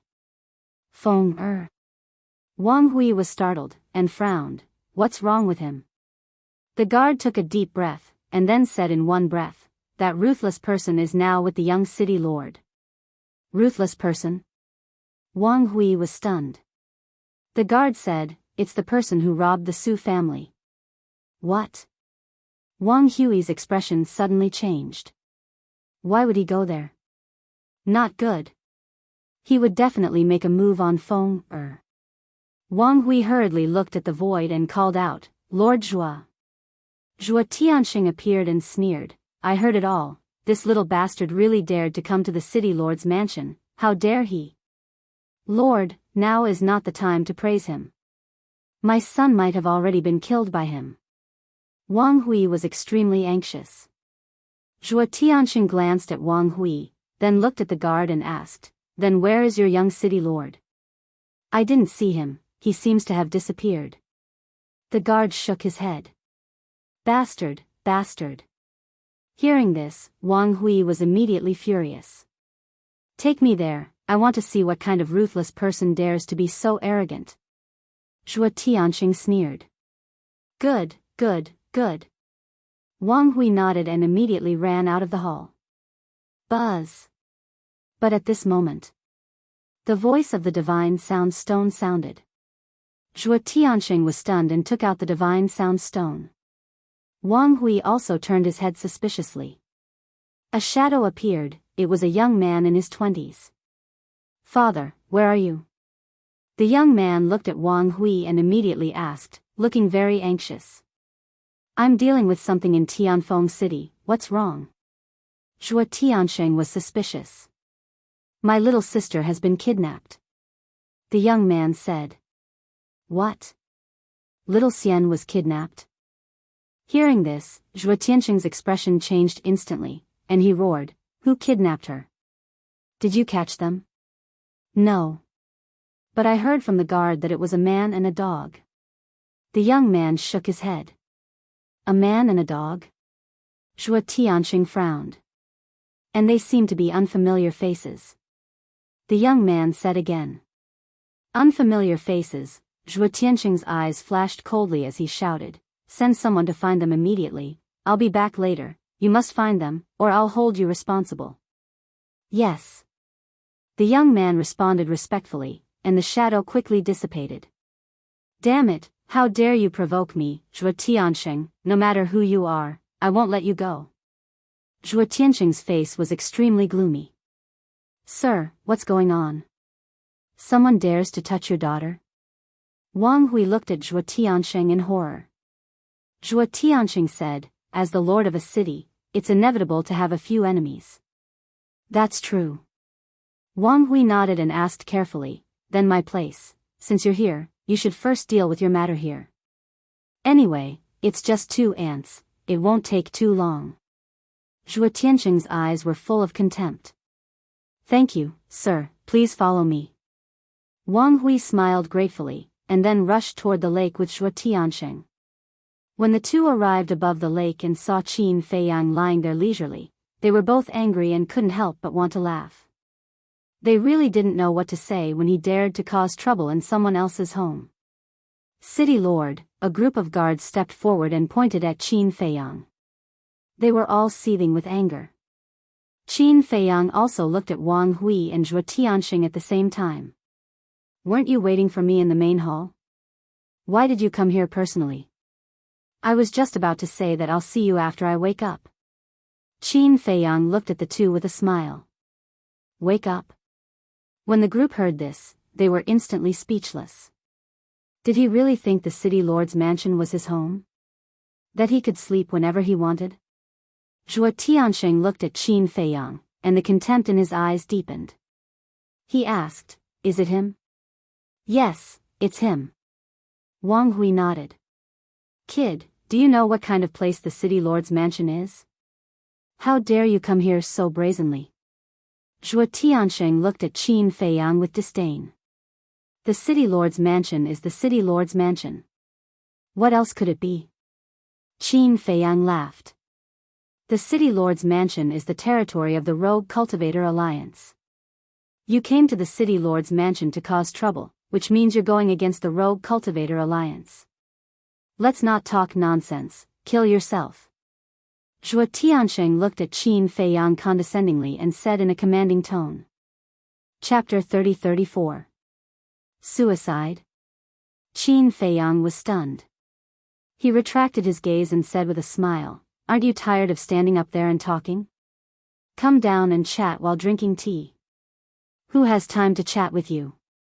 Killing intent surged in Zhuo Tianxing's eyes, and an aura rolled out. Don't say that. You really don't have time. Qin Feiyang chuckled. What do you mean? Zhuo Tianxing raised his eyebrows.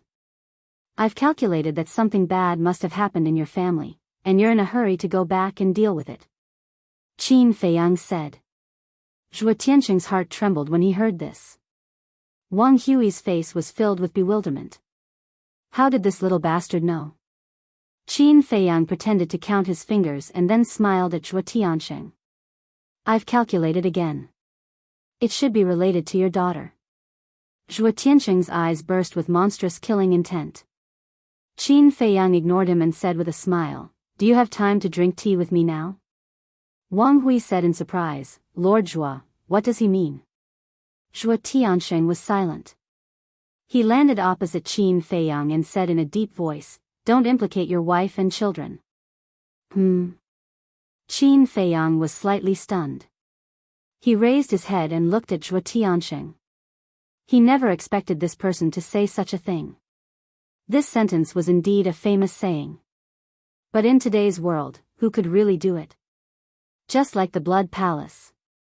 If they followed this rule, why would they go all the way to Great Qin to snatch his beloved woman? Or the dragons. If she followed this rule, she wouldn't have used Yi Shui, or an old master Yi to threaten his master, Yi Zhong.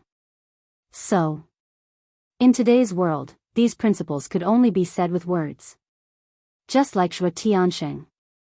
If he had the chance to get close to the people around him, wouldn't he do this? Definitely. People's hearts were like this. When they did it themselves, they took it for granted. When it was someone else's turn, they would say something about it. Little did they know. This was just a kind of fear and a display of humility. Whatever you want to do, I can accompany you to the end, but only my daughter. If you dare to hurt her, I will never let you off. Seeing Qin Feiyang remain silent, Zhuo Tiansheng enunciated every word with a gloomy expression. Wang Hui landed in front of Zhuo Tiansheng and asked in shock, "My lord, are you saying that he kidnapped your daughter? Do you really believe that he can predict the future?" Zhuo Tiansheng said angrily. Wang Hui's neck shrank as he was overwhelmed with shock. Where did this person come from? He actually dared to kidnap the most precious daughter of Wind Sea City's Vice City Lord Zhuo Tiansheng? Wait a minute. Suddenly, Wang Hui realized something important. Qin Feiyang had clearly come prepared this time. Obviously, he already knew that Wang Hui was in the Castellan Manor. But how did he know? Qin Feiyang glanced at Wang Hui, then looked at Zhuo Tiansheng and smiled. Don't be so nervous. Your daughter will be fine. Drink some tea. Qin Feiyang poured 2 cups of tea and pushed them in front of the two of them. The two of them looked at each other, each took out a chair, and sat across from Qin Feiyang. The group of guards looked at each other in dismay. How did they really start drinking? I like peace and quiet. Qin Feiyang chuckled. Zhuo Tiansheng understood and looked at Wang Hui. Tell your men to scram immediately. Yes. Wang Hui hurriedly nodded, looked at the guards around him, and said, Hurry up and leave. The group of guards fled in fear. They had long wanted to leave, but they didn't dare. Drink, this is the best tea. Even if you are the city lord, you might not have tasted it before. Qin Feiyang laughed.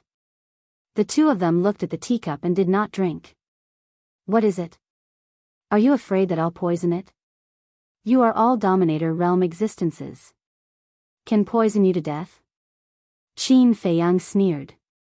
That might not be the case. Zhuo Tiansheng coldly snorted, looked at Wang Hui and said, You drink first. Wang Hui's expression suddenly panicked. Do you need me to say it again? Zhuo Tiansheng's face immediately turned cold. Wang Hui's pupils contracted. He immediately grabbed the teacup, hesitated for a while, and finally gritted his teeth and drank it in one breath. What's going on? Qin Feiyang looked at the two of them suspiciously. Could there really be poison in the Tianyun realm that could poison Dominator realm experts? In his opinion, Dominator realm experts were definitely invulnerable to poison. But now it seemed that this was not the case. Otherwise, why would Zhuo Tiansheng be so careful? Zhuo Tiansheng kept staring at Wang Hui. After Wang Hui drank it, he closed his eyes and looked like he was waiting for death. But after a while, nothing happened. And after thinking about it, this tea was really good. Seeing this, only then did Zhuo Tiansheng feel relieved. He put the teacup to his mouth and took a sip. His expression immediately froze. This taste could really be called the best tea. But now, he was not in the mood to drink tea. He was worried about his daughter's safety. See, am I the kind of person who would poison tea? Poisoning tea is an act of a blasphemy towards tea. Qin Feiyang smiled faintly. The two of them were silent. Don't be stuffy. This heavenly deity dew is not something that ordinary people can taste. Come, try it again. Qin Feiyang poured another cup for the two of them. Zhuo Tiansheng couldn't help but look at Qin Feiyang and ask, What do you want to do? Shouldn't I be asking you this? Why did you come all the way to Tianfeng City? Qin Feiyang laughed. Tianfeng City is under the jurisdiction of Cloud Sea City. Can't I come to take a look? Zhuo Tianxing said. Qin Feiyang laughed and said, "Of course, that's not a problem, but is it really like this?" Zhuo Tianxing was shocked. Why did he feel that this guy had already seen through his purpose of coming to Tianfeng City? Wind Sea City, Vice City Lord, to be honest, we have no enmity between us. Why do you have to come to kill me? If you didn't come to kill me, then your daughter wouldn't have been taken away. Does this count as you asking for it? Qin Feiyang said lightly.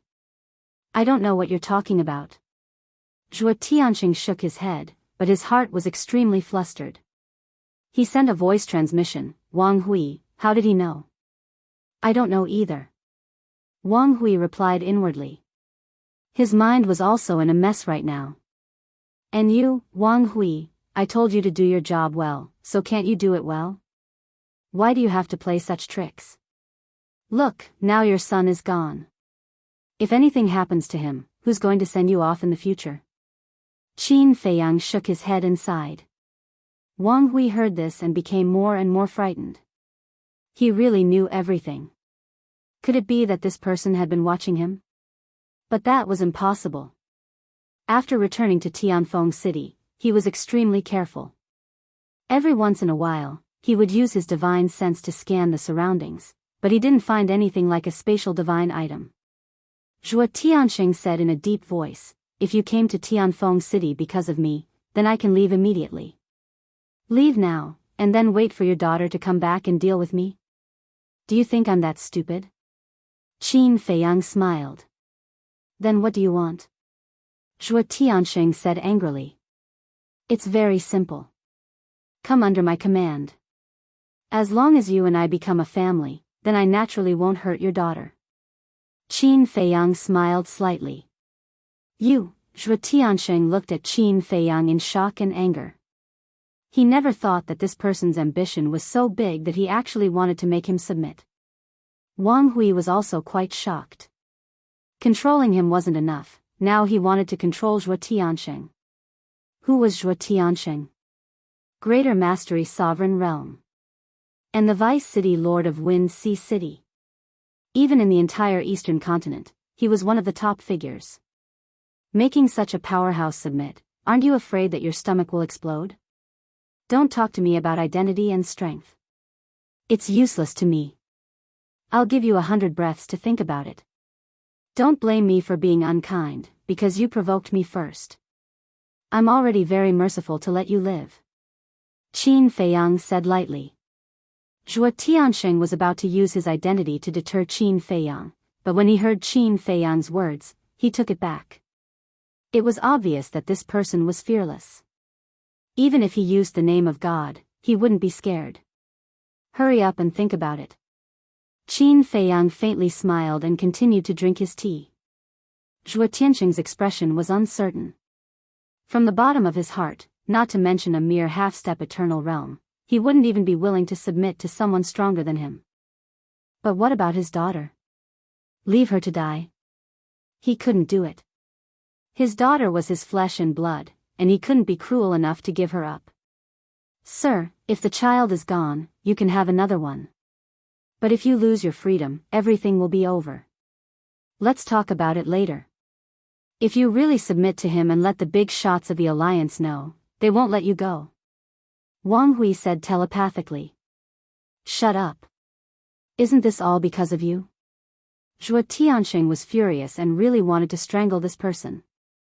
Wang Hui shrank his neck and lowered his head, not daring to say anything. Because he was very familiar with Zhuo Tianxing, who was also a ruthless person. If he angered him, he would really kill him. Time passed breath by breath. Zhuo Tianxing's eyes flashed. He nodded and said, okay, I'll follow you. Great. Qin Feiyang laughed and formed a seal with both hands.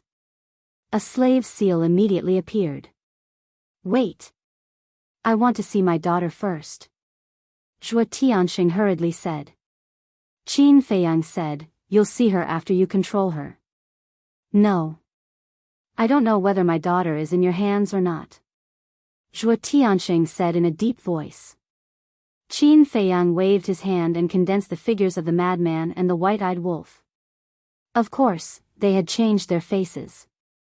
He said with a smile, "Then you can ask your family if they are the ones who kidnapped your daughter."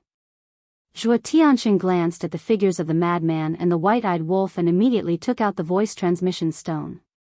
Soon, the figure of a young man appeared. Zhuo Tianxing pointed at the two figures and said, "Look, are they the ones who kidnapped your sister?" Yes, it's them."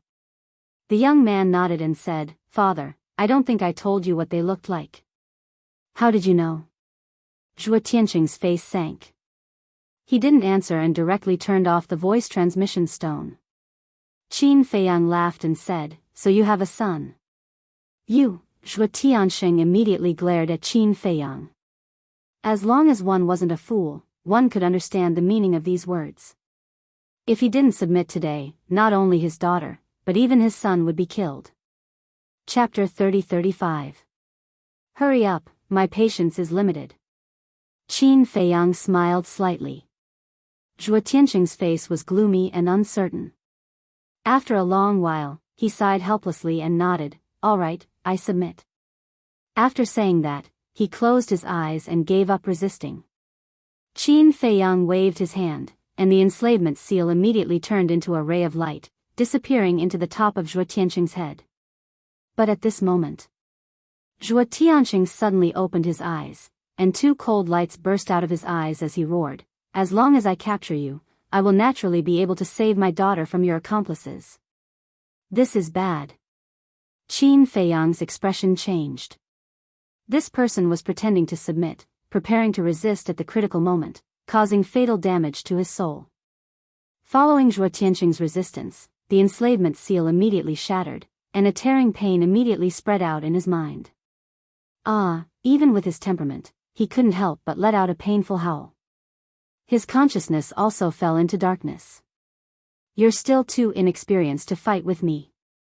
Zhuo Tianxing sneered, stood up and grabbed towards Qin Feiyang. In the nick of time, Qin Feiyang bit his tongue hard, and his consciousness became much clearer. Following closely. With a thought, he instantly disappeared without a trace. Zhuo Tianxing was shocked. He immediately released his spiritual sense and scanned his surroundings. He immediately discovered the Black Tortoise realm. However, he didn't know that this was an independent world. He only thought that it was a spatial divine object. This sudden turn of events caused Wang Hui to be extremely shocked. He didn't expect that Zhuo Tianxing was actually pretending to be controlled. He also didn't expect that Qin Feiyang's reaction would be so fast, and he would directly hide in the spatial divine object. Black Tortoise Realm. Qin Feiyang appeared in front of the ancient castle, and his entire body immediately fell to the ground. With his last bit of strength, he roared, "Dan Wangkai." After obtaining the Ice Phoenix Flame and the Twin Dragon Cauldron, Dan Wangkai moved to the cultivation room next door, which became his exclusive alchemy room. Soon, Dan Wangkai ran in. When he saw Qin Feiyang's condition, his face immediately changed. "Quick, inform the madman and the white-eyed wolf not to go to the city lord's mansion. Also, find the fire lotus and bring her here. Use the Black Tortoise realm and leave the city lord's mansion," Qin Feiyang said weakly. Then, he fell to the ground and fainted. Dan Wangkai immediately took out a voice transmission stone and sent a message to the mad scientist and the white-eyed wolf. Qin Feiyang had already distributed the divine sound transmission stone he had bought from the demonic tower to everyone. Everyone in the Devil's Land had it. Above a mountain range, the white-eyed wolf and Madman were activating altars and rushing towards Wind City. Madman was holding an unconscious woman in his arms. The woman was about 20 years old. She had a petite figure and wore a long purple dress. She looked extremely alluring. That woman was none other than Zhuo Xian. Suddenly, the white-eyed wolf stopped. Suspicion flashed in his eyes. He took out a voice transmission stone and inserted his divine sense into it. A message appeared in his mind. "Who is it?" Madman asked. Dan Wangkai. The white-eyed wolf withdrew his divine sense and frowned. Madman was stunned. Why did Dan Wangkai send them a message? The white-eyed wolf's mind moved and Dan Wangkai's figure appeared. He immediately said, "Young master told you not to go to the city lord's mansion." Why? The mad scientist and the white-eyed wolf were surprised. See for yourself. Dan Wangkai turned on the divine sound transmission stone. Qin Feiyang, who was lying unconscious on the ground, immediately entered the vision of the man and the wolf. What's going on? The mad scientist and the white-eyed wolf were shocked. Dan Wangkai shook his head and said, "I was focused on refining pills just now and didn't pay much attention to what happened outside. Seems like it has something to do with Shui Tianxing." The mad scientist's eyes dimmed. Dan Wangkai noticed the woman in the mad scientist's arms and asked suspiciously, "Who is she?" "She's called Zhuo Shaoxian, Shui Tianxing's daughter," the mad scientist said. Dan Wangkai was confused. "Then why are you holding her in your arms? Aren't you from the Blood Demon Tower?" "The Blood Demon Tower ran to the land of Source a long time ago." The mad scientist shook his head. "Is that so?" Dan Wangkai nodded and said, "Find a place to hide first. Don't rush to the city lord's mansion." After that, Dan Wangkai turned off the divine sound transmission stone and sent a message to Fire Lotus. After hearing this, Fire Lotus immediately woke up from her seclusion and came to the castle. Looking at Qin Feiyang lying on the ground, she asked, "How's the situation?" "His soul vessel is shattered. But I've already given him a divine sun pill and he's slowly recovering. His life shouldn't be in any danger," Dan Wangkai said. The divine sun pill is a pill used to repair the soul vessel in the sky cloud realm. What happened? How did his soul vessel shatter? Fire Lotus frowned. Ever since she handed over the affairs of the Black Tortoise realm to the Big Black Wolf, the 3 Black Leopard brothers, and Pai Lupi, she had been in seclusion, so she didn't know anything about Zhuo Tianxing. "I'm not sure about the details. Now is not the time to discuss this. The young master wants you to control the Black Tortoise realm and leave the city lord's mansion," Dan Wangkai said. "City lord's mansion?" Fire Lotus was slightly stunned. With a wave of her hand, an image appeared in the void. Zhuo Tianxing and Wang Hui also appeared in the image. The two of them were standing outside, their divine sense locked onto the Black Tortoise realm. Wang Hui said anxiously, "Sir, what should we do?" "Don't panic." Zhuo Tianxing waved his hand and pondered for a while. With a clang, a long black blade appeared. A divine artifact. Wang Hui's eyes lit up. That's right. Zhuo Tianxing had a high-grade divine artifact. Wasn't it more than enough to break open a divine artifact? Zhuo Tianxing grabbed the long black blade and slashed at the Black Tortoise realm. Not good. Dan Wangkai's expression changed when he saw this. Don't panic. The seal on the ancient castle has been lifted. Not to mention a mere divine artifact, even a sovereign divine artifact or someone like Old Hai who controls the law of space can't break in. Fire Lotus smiled confidently. Back in the Great Qin Empire, Old Hai was able to use the law of space to enter the Black Tortoise realm purely because he was unprepared. Now that he was prepared, it was naturally different. For example, last time in the Heavenly Cloud Ocean, Old Hai wanted to enter the Black Tortoise realm but was forcefully blocked by the ancient castle. I see. Dan Wangkai breathed a sigh of relief when he heard this. As expected. When the long black blade slashed at the Black Tortoise realm, there was no reaction at all. What's going on? Zhuo Tianxing was dumbfounded. Wang Hui's face was also filled with shock. What level of divine artifact was this divine artifact that even a high-grade divine artifact couldn't break it? It was also at this moment.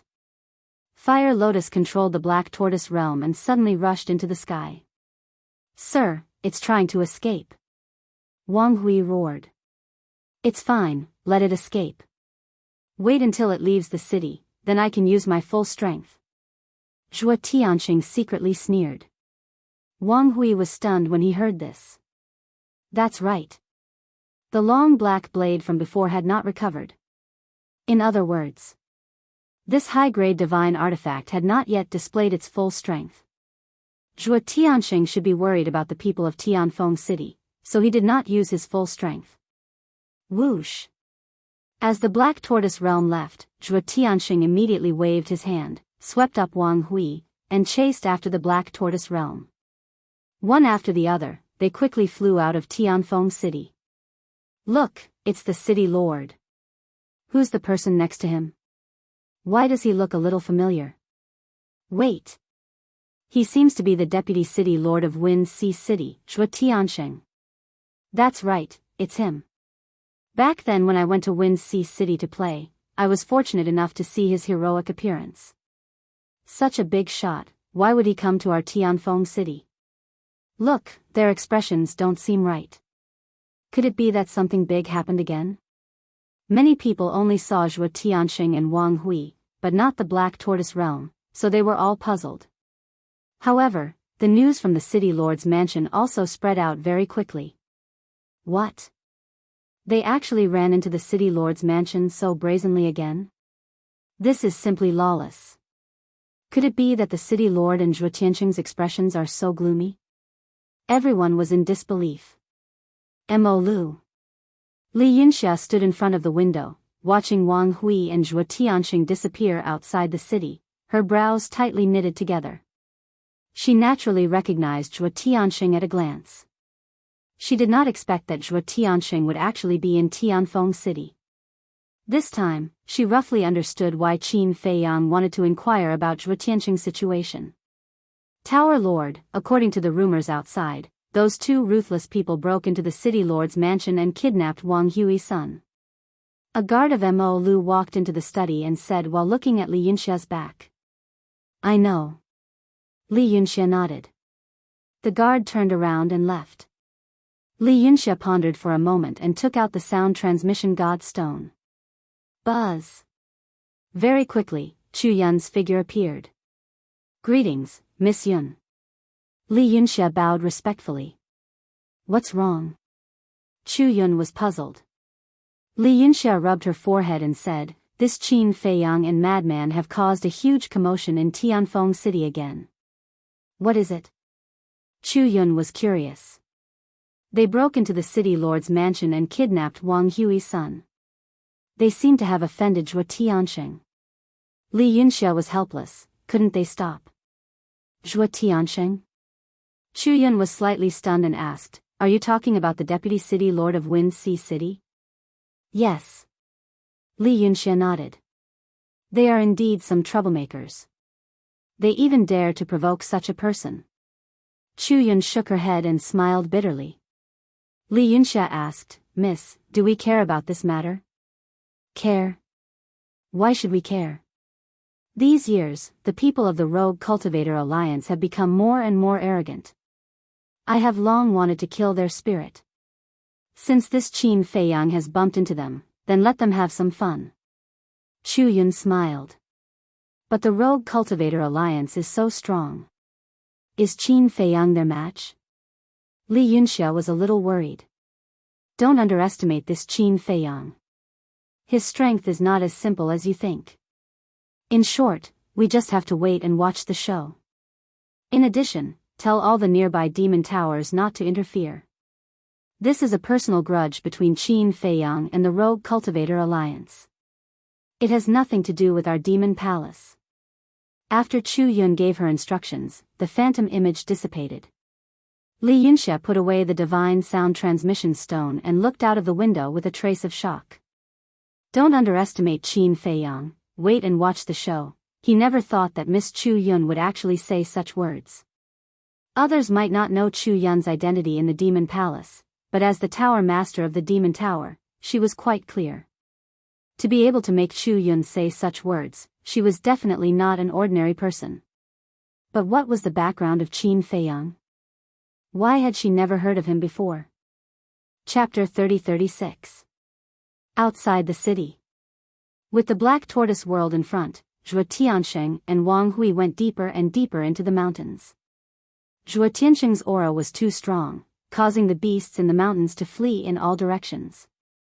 About half an hour later, no one knew how far they had gone into the mountains.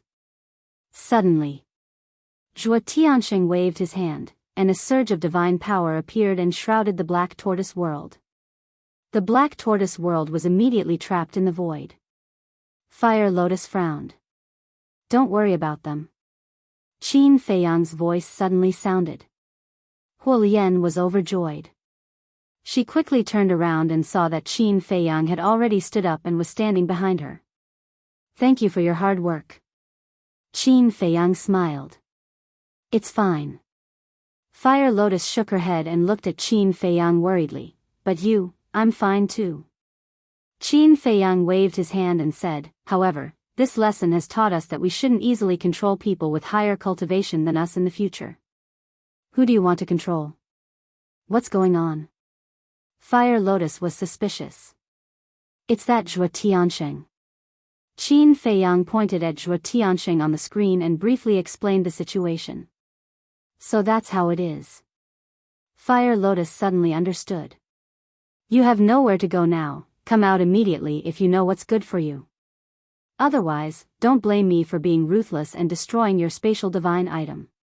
At this time, Zhuo Tianxing's voice sounded outside. "If you have the ability, then destroy it." Qin Feiyang's voice sounded with a trace of disdain. "You still dare to be arrogant?" Zhuo Tianxing was furious, and the black blade in his hand suddenly released a monstrous divine power. The surrounding mountains and rivers suddenly began to collapse and sink, as if the end of the world had arrived. "Shatter for me." With a roar, Zhuo Tianxing slashed at the Black Tortoise world, and the terrifying sharpness was earth-shattering. However, when the black blade slashed at the Black Tortoise world, it didn't have any effect at all. Instead, the ground below was split open and a huge abyss crack was formed. How is this possible? Not only Zhuo Tianxing, but Wang Hui was also dumbfounded. Even a fully awakened high-grade heaven-defying divine artifact was unable to break open this spatial divine artifact. Whoosh! Suddenly, Qin Feiyang appeared in the void ahead. He looked at Zhuo Tianxing and said, "You should know the consequences of your actions. You're courting death." Zhuo Tianxing immediately released his pressure and rushed towards Qin Feiyang. Qin Feiyang disappeared again. "Damn it! Are you a tortoise? Come out and fight if you have the guts." Zhuo Tianxing roared. Whoosh! Before he finished speaking, a young man suddenly appeared in the void. Feng Er. When Wang Hui saw the young man, he immediately rushed forward and held him in his arms. However, he found that he was no longer breathing. Between Wang Feng's eyebrows, there was a bloody hole. Blood was gushing out, and Wang Feng's face was instantly dyed red. Bastard, get the hell out here. I'm going to tear you to shreds." Wang Hui hugged the corpse tightly and roared into the void like an enraged beast. "I've already given you a chance. It's you who didn't cherish it. You go too." Qin Feiyang's voice echoed in the void. The next moment, Wang Hui suddenly screamed in pain, and then his whole body fell straight to the ground. Zhuo Tianxing was shocked. He quickly released his divine sense to check and found that Wang Hui's divine soul had been annihilated. What was going on? Could it be that this kind of control secret technique could directly erase the divine soul? Thinking of this, his back couldn't help but break out in cold sweat. Fortunately, he wasn't controlled by this person before. Otherwise, he would definitely end up like Wang Hui. "Zhuo Tianxing, you also go and collect your daughter's body." Qin Feiyang's voice sounded again. "You," Zhuo Tianxing glared at the void. "Originally, as long as you followed me honestly, nothing would have happened, but you had to play tricks with me. Then I'm sorry, I can only be a cold-blooded person." Qin Feiyang said lightly. Fortunately, this time the backlash only shattered his divine soul. Otherwise, even with the divine sun spirit pill, he couldn't save him. Zhuo Tianxing was burning with anxiety. If even Wang Hui and his son were killed, then it definitely wasn't to scare him. But if he couldn't break this space divine item, what could he do? Let's talk things over. Other than being controlled, I can agree to any request you have, but please let my daughter go. He gritted his teeth and looked at the void and roared. There's no other request. You must submit. This is your last chance. Your daughter's life and the lives of your Zhuo family are now in your hands. Qin Feiyang said. Don't go too far. Zhuo Tianxing roared. From his tone, it seemed that he wanted to exterminate the Zhuo family. 3. However, the only reply he got was a cold and indifferent voice, like a death sentence. 2. The voice sounded again with a ruthless coldness. 1. As the word sounded, Zhuo Tianxing's body suddenly trembled, because he felt a terrifying killing intent in the word. Kill, kill. At most, I'll have another child in the future. But you, offending me means offending the entire Rogue Cultivator Alliance. From now on, there will be no place for you in the Eastern Continent. Zhuo Tianxing roared hysterically. The Black Tortoise World. Looking at the crazy Zhuo Tianxing, Qin Feiyang couldn't help but frown. It seems that this person doesn't care about his daughter that much. Fire Lotus muttered. Then what do we do now? Do we really kill Zhuo Shaoxian? Dan Wangkai asked. Qin Feiyang pondered for a while, then looked at Fire Lotus and said, Go find the ancestor and ask him to bring the madman and the white-eyed wolf in. Qin Badian controlled the spacetime laws. As long as the ancient castle didn't interfere, he could enter and exit the Black Tortoise World at will. Qin Badian was not an outsider, so the ancient castle naturally wouldn't interfere. Okay. Fire Lotus nodded and walked to the side yard. A while later, Fire Lotus contacted the madman and the white-eyed wolf and learned their coordinates. Qin Badian immediately opened the spacetime passage and brought them to the Black Tortoise World. Is this Zhuo Shaoxian? Qin Feiyang asked as he looked at the woman in madman's embrace. Yes. The madman nodded. The woman looked sweet and her skin was fragile. However, there was a big bump on the back of her head. Obviously, the madman and the white-eyed wolf had knocked her out. After knowing that Qin Feiyang was unconscious, the madman and the white-eyed wolf were furious. Qin Feiyang pondered for a while, then left the Black Tortoise World with Zhuo Shaoxian in his arms and appeared in front of Zhuo Tianxing. Looking at the unconscious Zhuo Shaoxian, Zhuo Tianxing's eyes trembled. He said in surprise, Why is she in your spatial divine item? He always thought that his daughter was still outside. Because from the beginning to the end, he didn't see Qin Feiyang's companions come. However, his daughter was brought out of the spatial divine item by this person. Do you still need to ask? As the city lord of Wind Sea City, how could you not know that there is something called the spacetime law in this world? Qin Feiyang said. What? You have mastered the spacetime law? Zhuo Tianxing was surprised. Don't worry about that. I'll ask you one last time. Do you really not care about her life or death? Qin Feiyang asked. Zhuo Tianxing was struggling in his heart. When he saw his daughter with his own eyes, he couldn't say such cruel words. How about this? I'll take a step back and give you something in exchange. Qin Feiyang said. What is it? Zhuo Tianxing frowned. 1,000 Dragon Phoenix Divine Pills, 1,000 Shang Qing Fortune Pills, 3 Level 8 Divine Pill Fires, 3 Level 9 Divine Pill Fires, and a Level 10 Divine Pill Furnace. Qin Feiyang said. What? So much? Zhuo Tianxing was dumbfounded. Even as the deputy city lord of Wind Sea City, he couldn't find so many things in such a short time. Especially the pill fires and pill furnaces. Anything above level 8 was a rare treasure that was hard to find. Qin Feiyang said calmly, It's okay. I don't have much, but I have the most time. Take your time and I'll wait. Okay. I promise you. But you must ensure Xiaoxian's safety. Zhuo Tianxing gritted his teeth and stared at Qin Feiyang. Of course. After all, she's my money tree now. How can I hurt her? Qin Feiyang chuckled. Then when I find these things, how can I contact you? Zhuo Tianxing asked. Qin Feiyang took out the divine voice stone. Zhuo Tianxing understood and also took out the divine voice stone. After the two established the contract bridge, Qin Feiyang took Zhuo Shaoxian and went straight into the Black Tortoise realm. Zhuo Tianxing glanced at the void with a grim expression, then opened an altar and left. He came to Wine City this time thinking that he could get the high-grade divine weapon in this person's hands, but he didn't expect that he would lose his daughter. That's right. He came to help Wang Hui purely because of the divine weapon in Qin Feiyang's hands. In his opinion, this was also a matter that could be easily accomplished. But he never thought that the other party would be so difficult to deal with. Not only did he not succeed, but he also fell into such a difficult situation. If he had another choice, he wouldn't dare to provoke Qin Feiyang even if he was beaten to death. So powerful? Even Zhuo Tianxing can't do anything to him?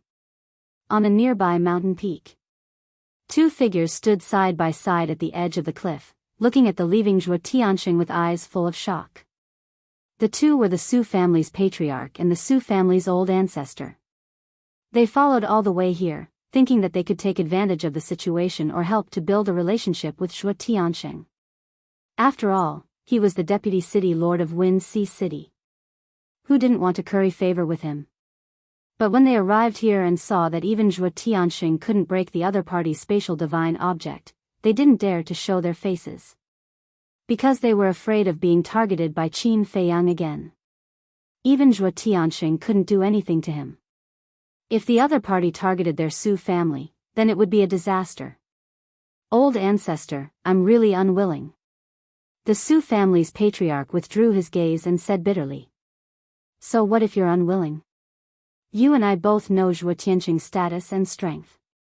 He even dared to kidnap his daughter, let alone our Su family. We can't afford to offend him. The Su family's old ancestor sighed. But, the Su family's patriarch frowned. I know what you're going to say. But let this matter pass. As for the lost treasures, they're all worldly possessions. We can slowly earn them back in the future. The Su family's old ancestor said. Yes. The Su family's patriarch nodded, but his eyes were still filled with a cold light. Then let's go back. The Su family's old ancestor waved his hand and opened an altar. The Su family's patriarch's eyes flashed slightly.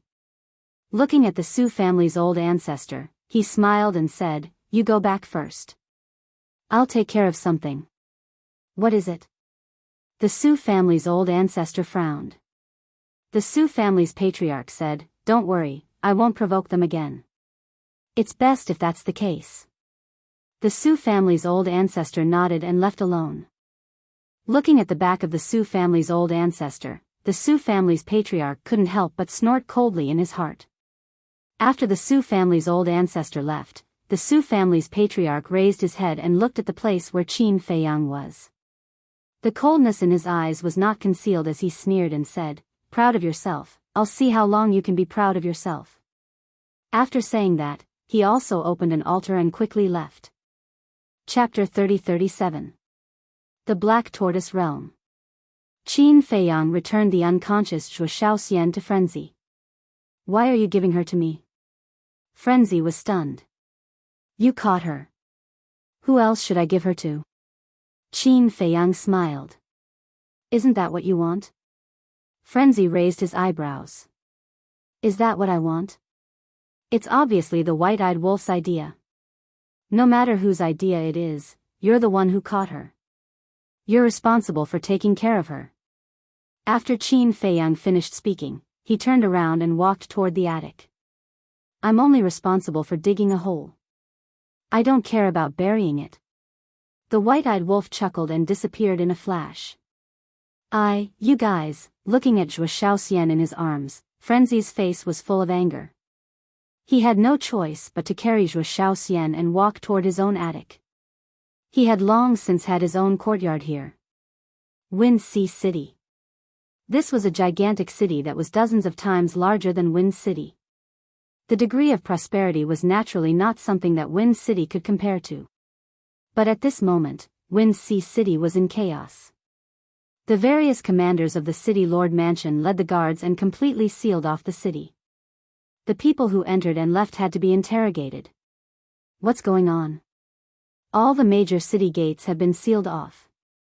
Many people who entered the city were puzzled. You still don't know? The daughter of the Vice City Lord, Zhuo Shaoxian, was kidnapped by a man and a dog. What? This Zhuo Shaoxian is the Vice City Lord's favorite. Although the Vice City Lord has more than a dozen children, he only has one daughter. To him, she's his treasure. Someone actually dares to have designs on her. Isn't this courting death? Isn't that right? However, this man and dog are quite capable. Until now, the City Lord Mansion's people haven't found them. Everyone was discussing. On both sides of the city gate, there were wanted posters for Frenzy and the White-Eyed Wolf. But it wasn't their real faces. The City Lord Mansion. In a large hall. Zhuo Tianxing sat at the top of the hall, looking extremely gloomy. Below. 2 guards in golden armor, a stooped red-haired old man, and a dozen young men were standing below, trembling with fear. How long has it been since I left? How could you let Shaoxian be kidnapped? Shouted Zhuo Tianxing. No one dared to make a sound. Zhuo Tianxing looked at the 2 golden-armored guards. My lord, we are guilty.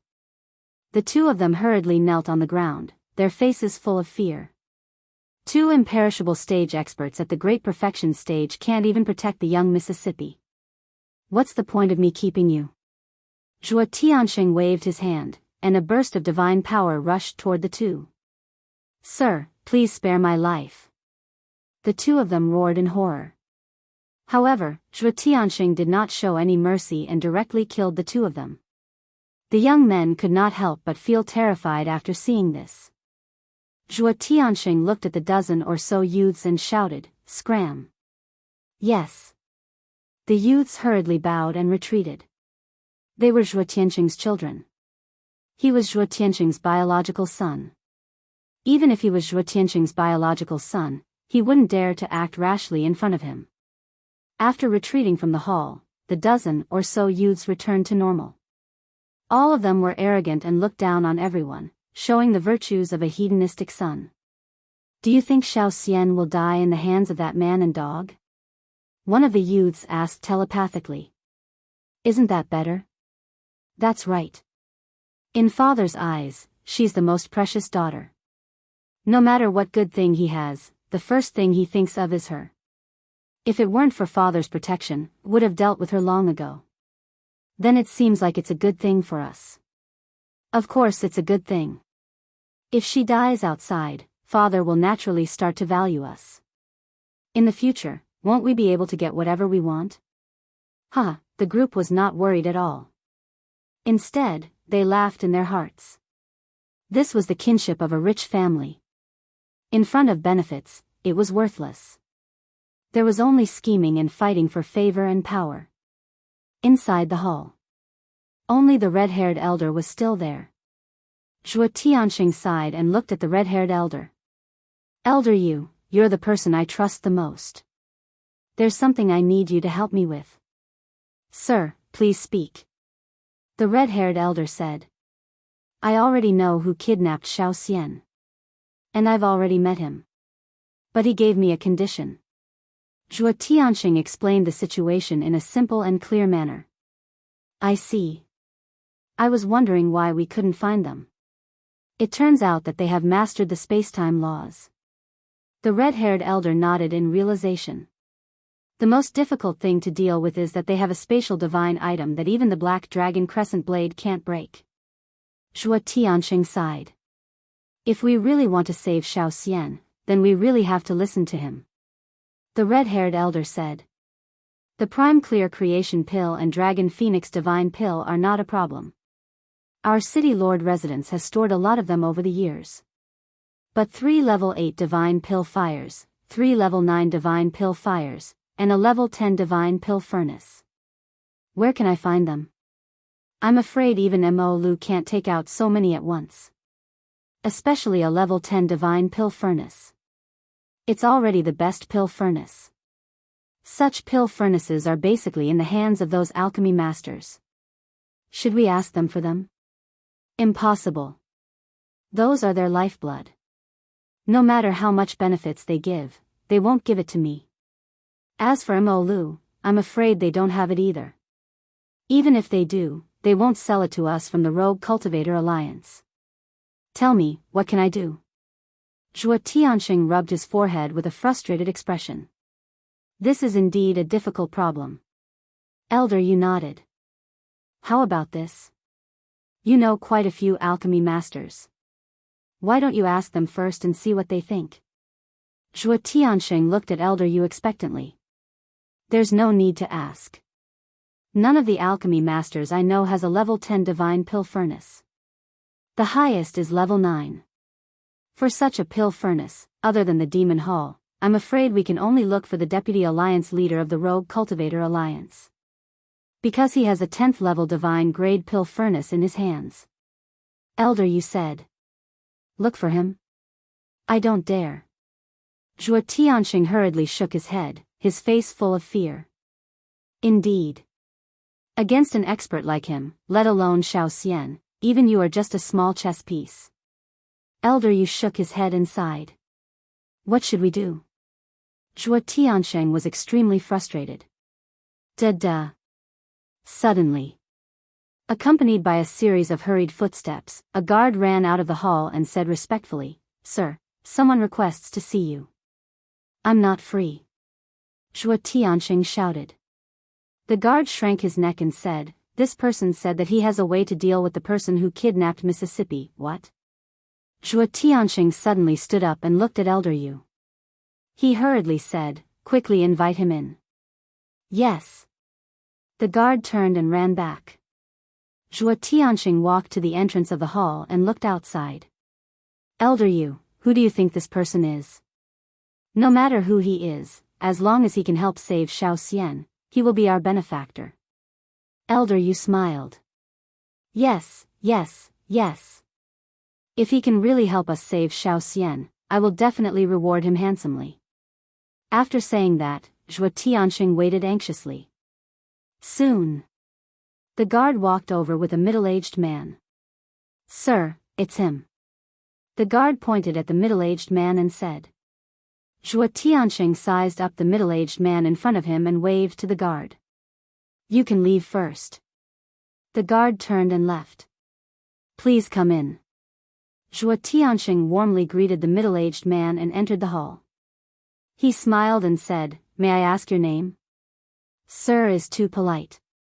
I'm just the patriarch of a small family in Tianfeng City.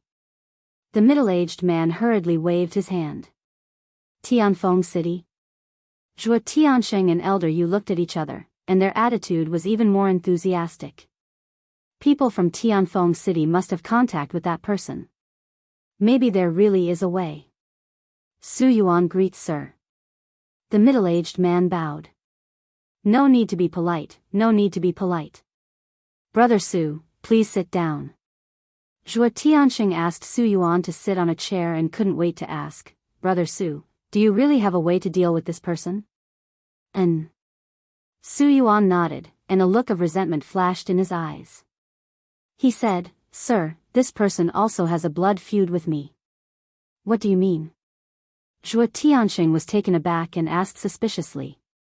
This person not only looted my family's treasury, but also took away all the spirit vein and crystal vein, leaving nothing for us. Sir also knows that crystal vein and spirit vein are the foundation of a family's foothold. Isn't he breaking the lifeline of my Su family by doing this? Su Yuan said angrily. Zhuo Tianxing looked at Su Yuan in a daze and frowned. You wouldn't be a member of Tianfeng City's Su family, right? Exactly. I'm the patriarch of the Su family. Su Yuan nodded. I heard Wang Hui talk about your Su family, but I didn't expect Brother Su to be the patriarch of the Su family. Zhuo Tianxing smiled. As the deputy city lord of Wind Sea City, of course, it was impossible to know a small patriarch. Old Yu said, "Brother Su, tell me, how to deal with him." "It's very difficult to deal with him. But we can also start with the people around him like him." Su Yuan's eyes flashed with a cold light. "Who is around him?" Zhuo Tianxing asked hurriedly. Su Yuan waved his hand, and with the surge of divine power, two figures of a man and a woman appeared. If Qin Feiyang was here, he would recognize at a glance that this man and woman were Yun Xiang and the lord of Tianyue building. "They are?" Zhuo Tianxing was suspicious. "This man, I don't know, because it was also the first time I saw him in Tianfeng City. But this woman, I am very familiar with her. She is the lord of Tianyue building, a prostitute. They seem to have a close relationship with this person. And according to my speculation, they shouldn't be with this person. If Sir can find them, you can use them to threaten this person." Su Yuan sneered. "Then where are they now?" Zhuo Tianxing hurriedly said. "I don't know, but I believe that with the power in your hands, it shouldn't be difficult to find them." Su Yuan said. Zhuo Tianxing pondered for a while and looked at old Yu. "Then I'll leave this matter to you." "Okay." This old man will immediately contact the city lords of all the cities in the eastern continent and ask them to help pay attention. After old Yu finished speaking, he turned and left quickly. Chapter 30-38. After Elder Yu left, Zhuo Tianxing looked at Su Yuan and smiled. "Brother Su, if this method really works, your Su family will come to my Wind Sea City to develop in the future." Su Yuan was overjoyed. As one of the largest cities in the eastern continent, the Wind Sea City was naturally not something a small city like the Wind City could compare to. To be able to enter the Wind Sea City to develop, the Su family would instantly rise. This was truly an unexpected surprise. Most importantly, in the future, he would be able to rely on the care of this vice city lord. At that time, even if he moved to the Wind Sea City, he would be able to do so smoothly. He really did not expect to have such a huge gain. Because he came to find Zhuo Tianxing purely to take revenge on Qin Feiyang and curry favor with Zhuo Tianxing. But he never thought that Zhuo Tianxing would be so generous to let his Su family develop here. It seemed that the rise of his Su family was just around the corner. However, just as Su Yuan's imagination was running wild, Zhuo Tianxing's gaze suddenly turned cold, and said, "But if this method doesn't work, then don't blame me for being ruthless." "Heard of it?" Su Yuan's gaze trembled, and he immediately smiled flatteringly. "It will definitely work, it will definitely work." Black Tortoise Realm. The next day, Zhuo Shaoxian woke up from her coma. Looking at the unfamiliar room and lying on an unfamiliar bed, she immediately shivered and quickly looked at the clothes on her body. Seeing that her clothes were intact, she heaved a sigh of relief. Then, she looked around suspiciously. What was this place? Duh. Madman walked into the room. "Who are you?" Zhuo Shaoxian's face immediately turned pale. She quickly got up and ran to the other side of the bed, looking at Madman warily. Because Madman had already recovered his true appearance, Zhuo Shaoxian did not recognize him at all. How troublesome. Madman raised his eyebrows, took a step forward, and slapped the back of Zhuo Shaoxian's head. "Don't hit me." Zhuo Shaoxian hurriedly grabbed the blanket and crawled under it, curling up. The corner of Madman's mouth twitched. He lifted the blanket and said, "You are my prisoner now. Whether I hit you or not, is it up to you?" "You are the person who kidnapped me?" Zhuo Shaoxian raised her head and looked at Madman nervously. "That's right, it's me." Madman nodded. "So this is what you look like," Zhuo Shaoxian murmured. "He doesn't look so repulsive after all. What's wrong with you? As a captive, shouldn't you be worried about your own safety? You're still in the mood to care what I look like?" Lunatic was speechless. He raised his arm and slapped at the back of Zhuo Shaoxian's head. No. Zhuo Shaoxian immediately covered her head with her hands. Her face was filled with terror. Madman had a headache.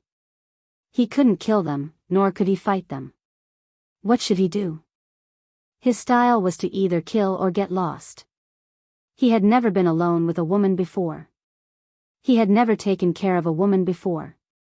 Therefore, he could only knock this woman out again to avoid trouble. Don't hit me, I promise I won't run around, really, apart from some outrageous requests, I'll listen to everything you say. Zhuo Shaoxian raised her head and looked at the madman with a pitiful face, trembling with fear. Some excessive requests? Madman was stunned and didn't react for a moment. He asked suspiciously, what request? Exactly, Zhuo Shaoxian was hesitant. Speak. Madman yelled.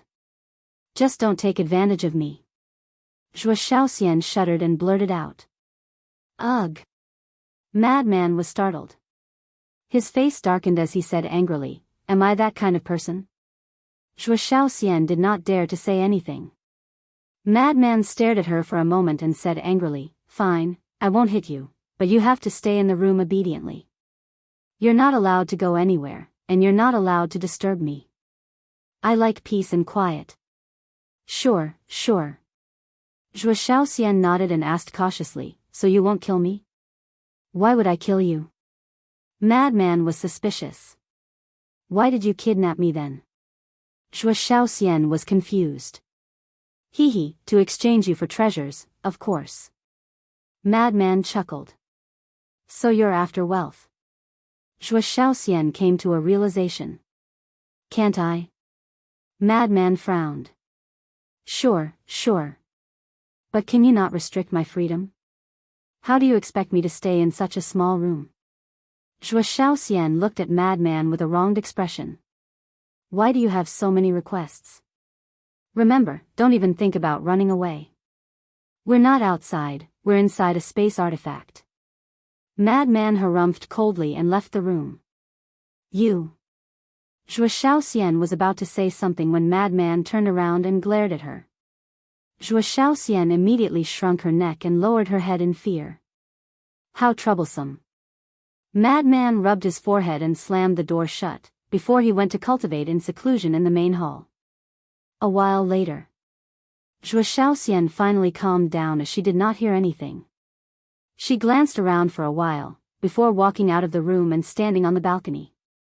There was a small balcony outside her room. Standing on the balcony, she could clearly see the buildings on both sides and the herb field in front of her. So many herbs. She was dumbfounded as she glanced at the boundless herb field. And the energy of the crystal veins and the spirit veins, how pure was that? How many spirit veins and crystal veins were there under the ground? A question immediately popped up in her mind. With so many herbs, spirit veins, and crystal veins, was there a need to be a robber? Even the city lord's mansion was nothing compared to this place. After calming herself down, she glanced at the courtyards and was slightly startled. There were still so many auras here. A while later. Seeing that no one was paying attention to her, she returned to her room and took out the transmission godly stone to ask for help from her family.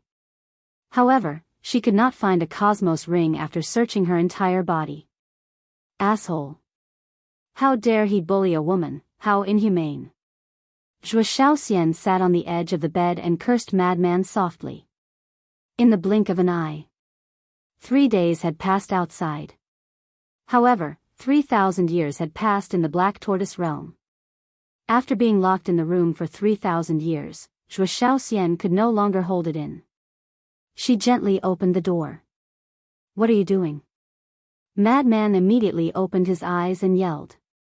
Zhuo Shaoxian shrunk her neck and said timidly, well, there's no point in locking me up like this. You have to contact my father. I've already contacted him. Madman said. That's not right, why hasn't my father come to save me yet? It's been 3,000 years. Zhuo Shaoxian frowned.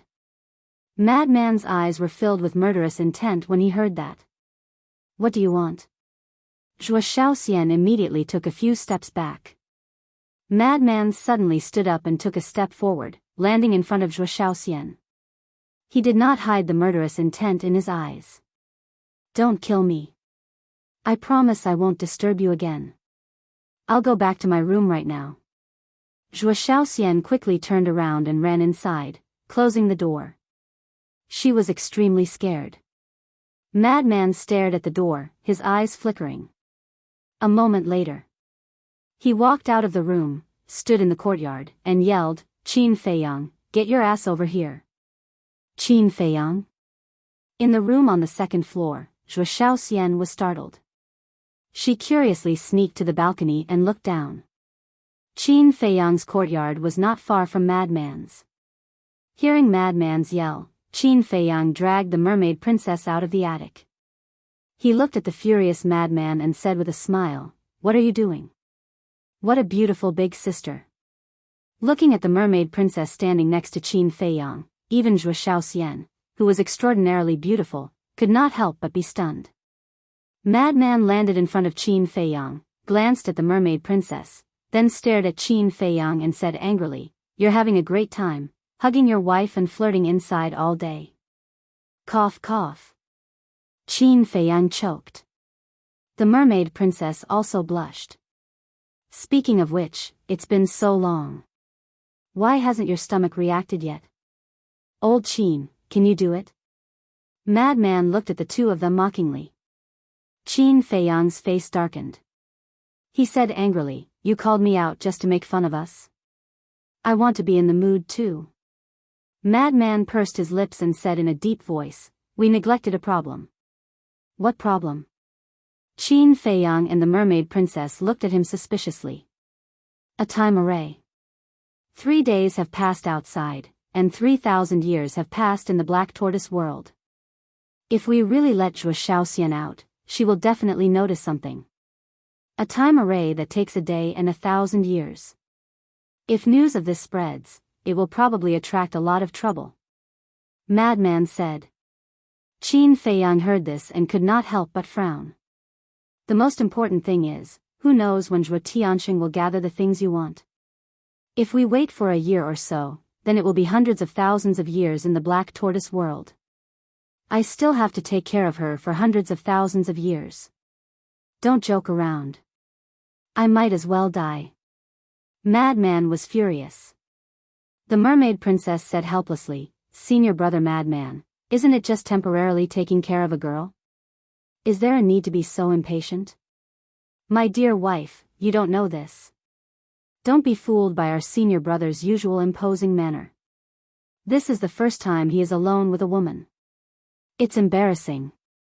Qin Feiyang smiled mockingly. "I see." The mermaid princess nodded in realization. She looked at Madman and said, "Senior brother, then you can treat her as a man." Madman was speechless. Such a big woman was placed there, how could he treat her as a man? What kind of logic was this? Madman said, "Anyway, I don't care. Hurry up and solve this matter." Sigh. Qin Feiyang shook his head and sighed. "Why are you sighing?" Madman frowned. "Senior brother, you don't understand my painstaking efforts." Qin Feiyang sighed. "Painstaking efforts?" Madman was stunned. "Yes. Didn't you say it when we went to the Tianyue building last time? You are still single, so I asked you to take care of Zhuo Xiaoxian. This is to create an opportunity for you. Look, this Zhuo Xiaoxian has the talent and the figure. Let's talk about her identity. As the daughter of the Deputy City Lord of Wind Sea City, her identity is not low. She is more than enough for you." Qin Feiyang smiled. The corner of Madman's mouth twitched non-stop as he said angrily, "Are you crazy? Let's not talk about whether I will like her or not. Even if she is Zhuo Tianxing's daughter, that is impossible. Is this a problem?" "No." All right, hurry up and go back. Take good care of her. Whether the Netherworld Devil Flame can be upgraded to the 10th level, and whether I can get a 10th level Divine Rank Pill Furnace, it all depends on you." Qin Feiyang waved his hand and smiled. Madman glared at Qin Feiyang and turned back to his courtyard angrily. The mermaid princess retracted her gaze and looked at Qin Feiyang. "Are you really creating an opportunity for him? How is that possible? I just don't want to get into trouble. Qin Feiyang chuckled. Ah. The mermaid princess was stunned, and then she couldn't help but shake her head and laugh. Qin Feiyang lowered his head and muttered to himself. Madman's words were indeed a problem. The time array of a day and 1,000 years could not be easily leaked out. Chapter 30-39. Why don't they look like bad people? Zhuo Xiaoxian, who was hiding on the balcony, looked at Qin Feiyang and the mermaid princess with suspicion in her eyes. Madman stood in the courtyard and raised his eyebrows slightly. He looked at the balcony and said, "Have you seen enough?" Zhuo Xiaoxian's body stiffened. She stood up and looked at Madman. She smiled obsequiously and said, "You found out. Do I look like a fool to you?" Madman said angrily. "No." Zhuo Xiaoxian laughed dryly. Like a thief, she turned around and slipped into the room guiltily. "My head hurts." Madman rubbed his forehead. In the blink of an eye. Half a month passed. Half a month outside was 15,000 years in the Black Tortoise world. 15,000 years was equivalent to hundreds of generations in the mortal world. Zhuo Xiaoxian seemed to have gotten used to life in the Black Tortoise world. She no longer complained about contacting her family. In the end, she even slowly integrated into everyone's circle of life. When she had time, she even helped Madman clean the courtyard. Madman was not used to it at first, but gradually, he seemed to have gotten used to having such a person. Later, Madman also allowed her to leave the room and move around the courtyard. Even so, Zhuo Xiaoxian was very happy. She spent all day tending to the flowers and plants in the courtyard. With her help, the courtyard was neat and tidy every day. This morning, Madman's nose twitched. He smelled a very fragrant smell. He stood up suspiciously and followed the fragrance into the backyard. He found Zhuo Xiaoxian washing vegetables and cooking. Madman felt an inexplicable sense of enjoyment as he watched the back of the figure busying up and down in front of the stove. He did not make a sound. He leaned against the door frame, crossed his arms, and looked at Zhuo Xiaoxian quietly. After a while, he shook his head, retracted his gaze, and silently turned to leave. After a while, Zhuo Xiaoxian walked out of the backyard with a few side dishes and a small pot of millet. She placed them neatly on the stone table in the courtyard. Looking at the fragrant and delicious side dishes, Zhuo Xiaoxian seemed to be impressed by her culinary skills and was very satisfied. Then, she looked at Madman and said with a smile, "Come out and eat." Madman walked out with his hands behind his back. He looked at the dishes on the table and frowned. "Can this be eaten?" Zhuo Xiaoxian said, "You'll know if it's edible or not after you try it." Madman glanced at Zhuo Xiaoxian suspiciously. He then sat down at the table, picked up his chopsticks, picked up a piece of vegetable, and put it into his mouth. Immediately, his expression froze. The taste was not bad. "How is it?" Zhuo Xiaoxian looked at Madman expectantly, like a little girl waiting to be praised. "Nothing much." Madman pursed his lips. "You clearly look like you're delicious." Zhuo Xiaoxian murmured unhappily.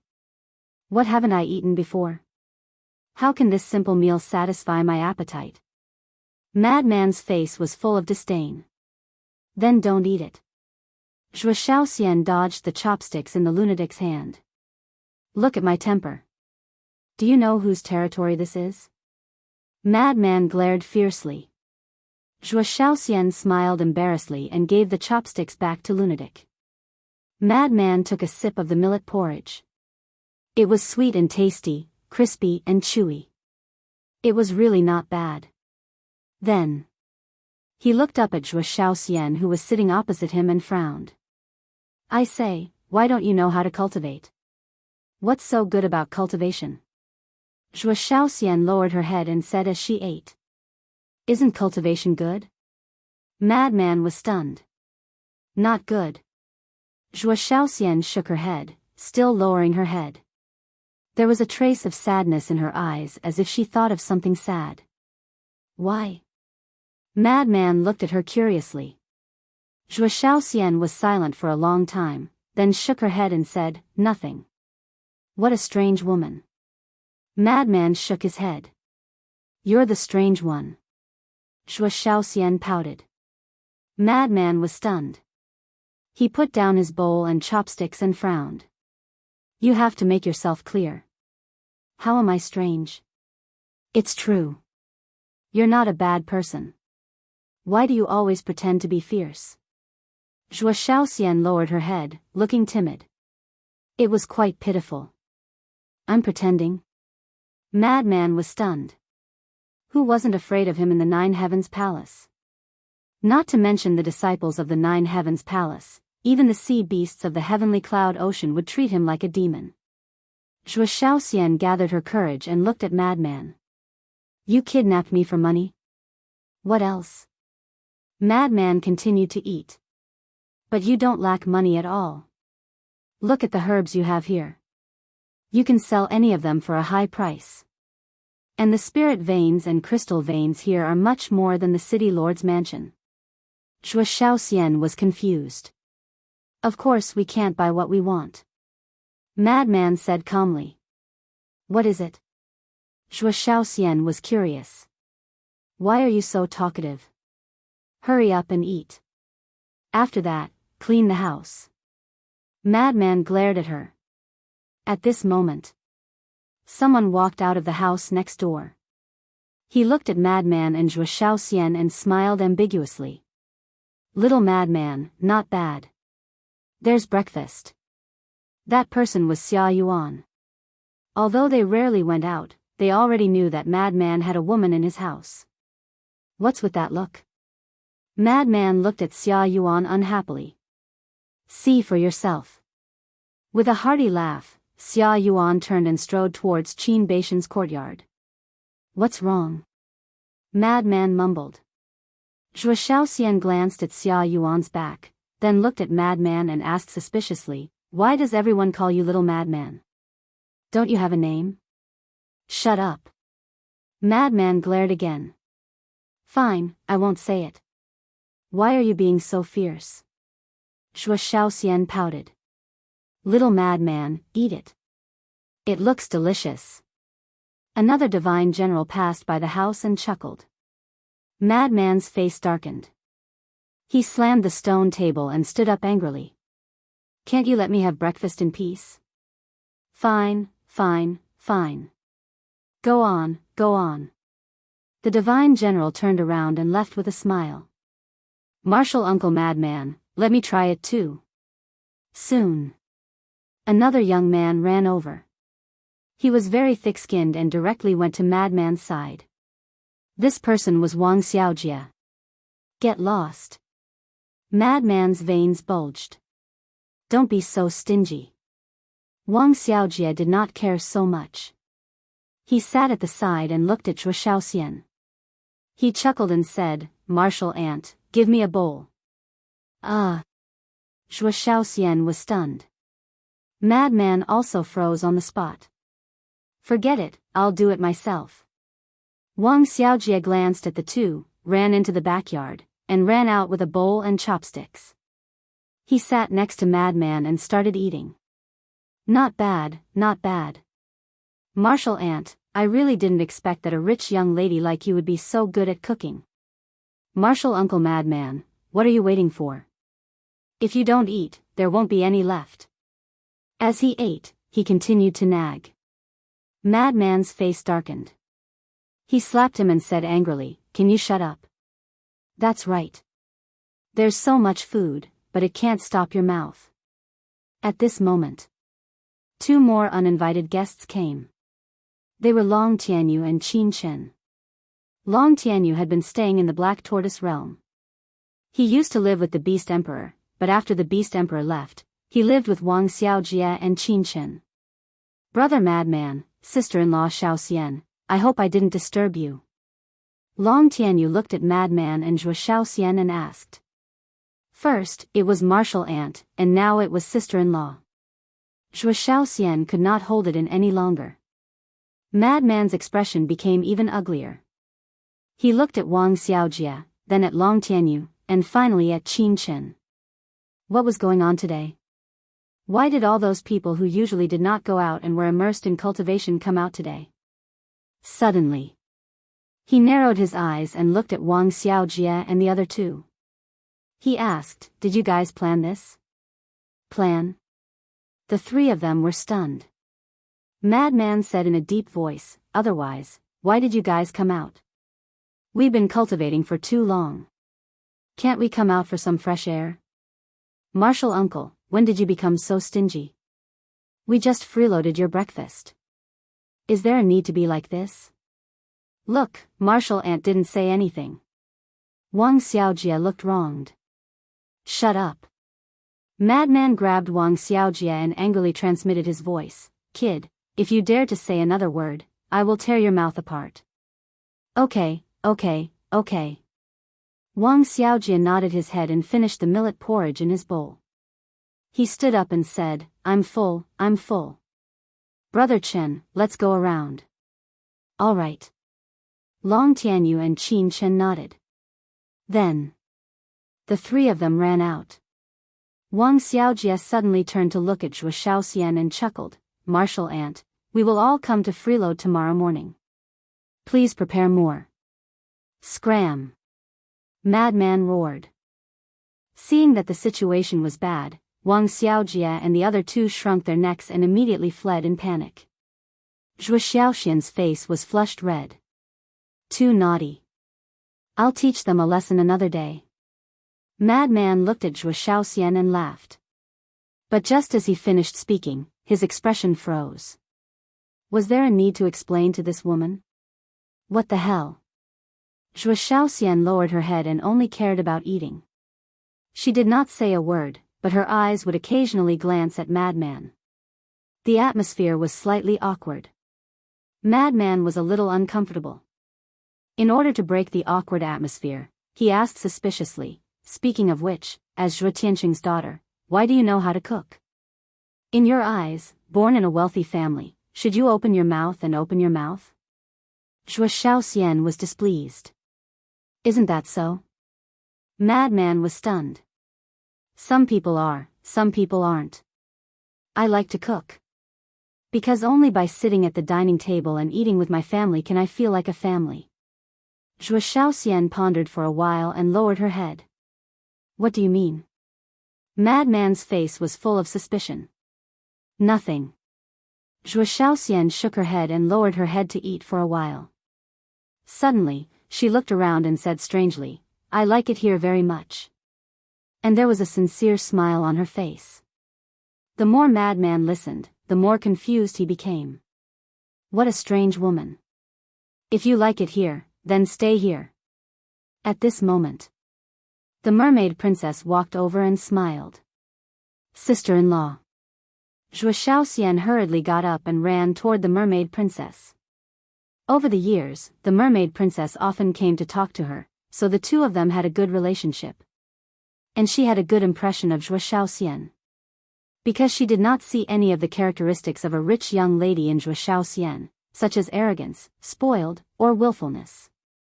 Instead, she was more like a cute girl next door. Let's go out for a walk." The mermaid princess smiled. "Okay." Zhuo Shaoxian nodded. Hey, do you think I'm not here? I told you that you can only move around in the courtyard." Madman hurriedly shouted. "Eat your food." The mermaid princess glared at him and pulled Zhuo Shaoxian away. Madman was speechless. Why was this woman so troublesome?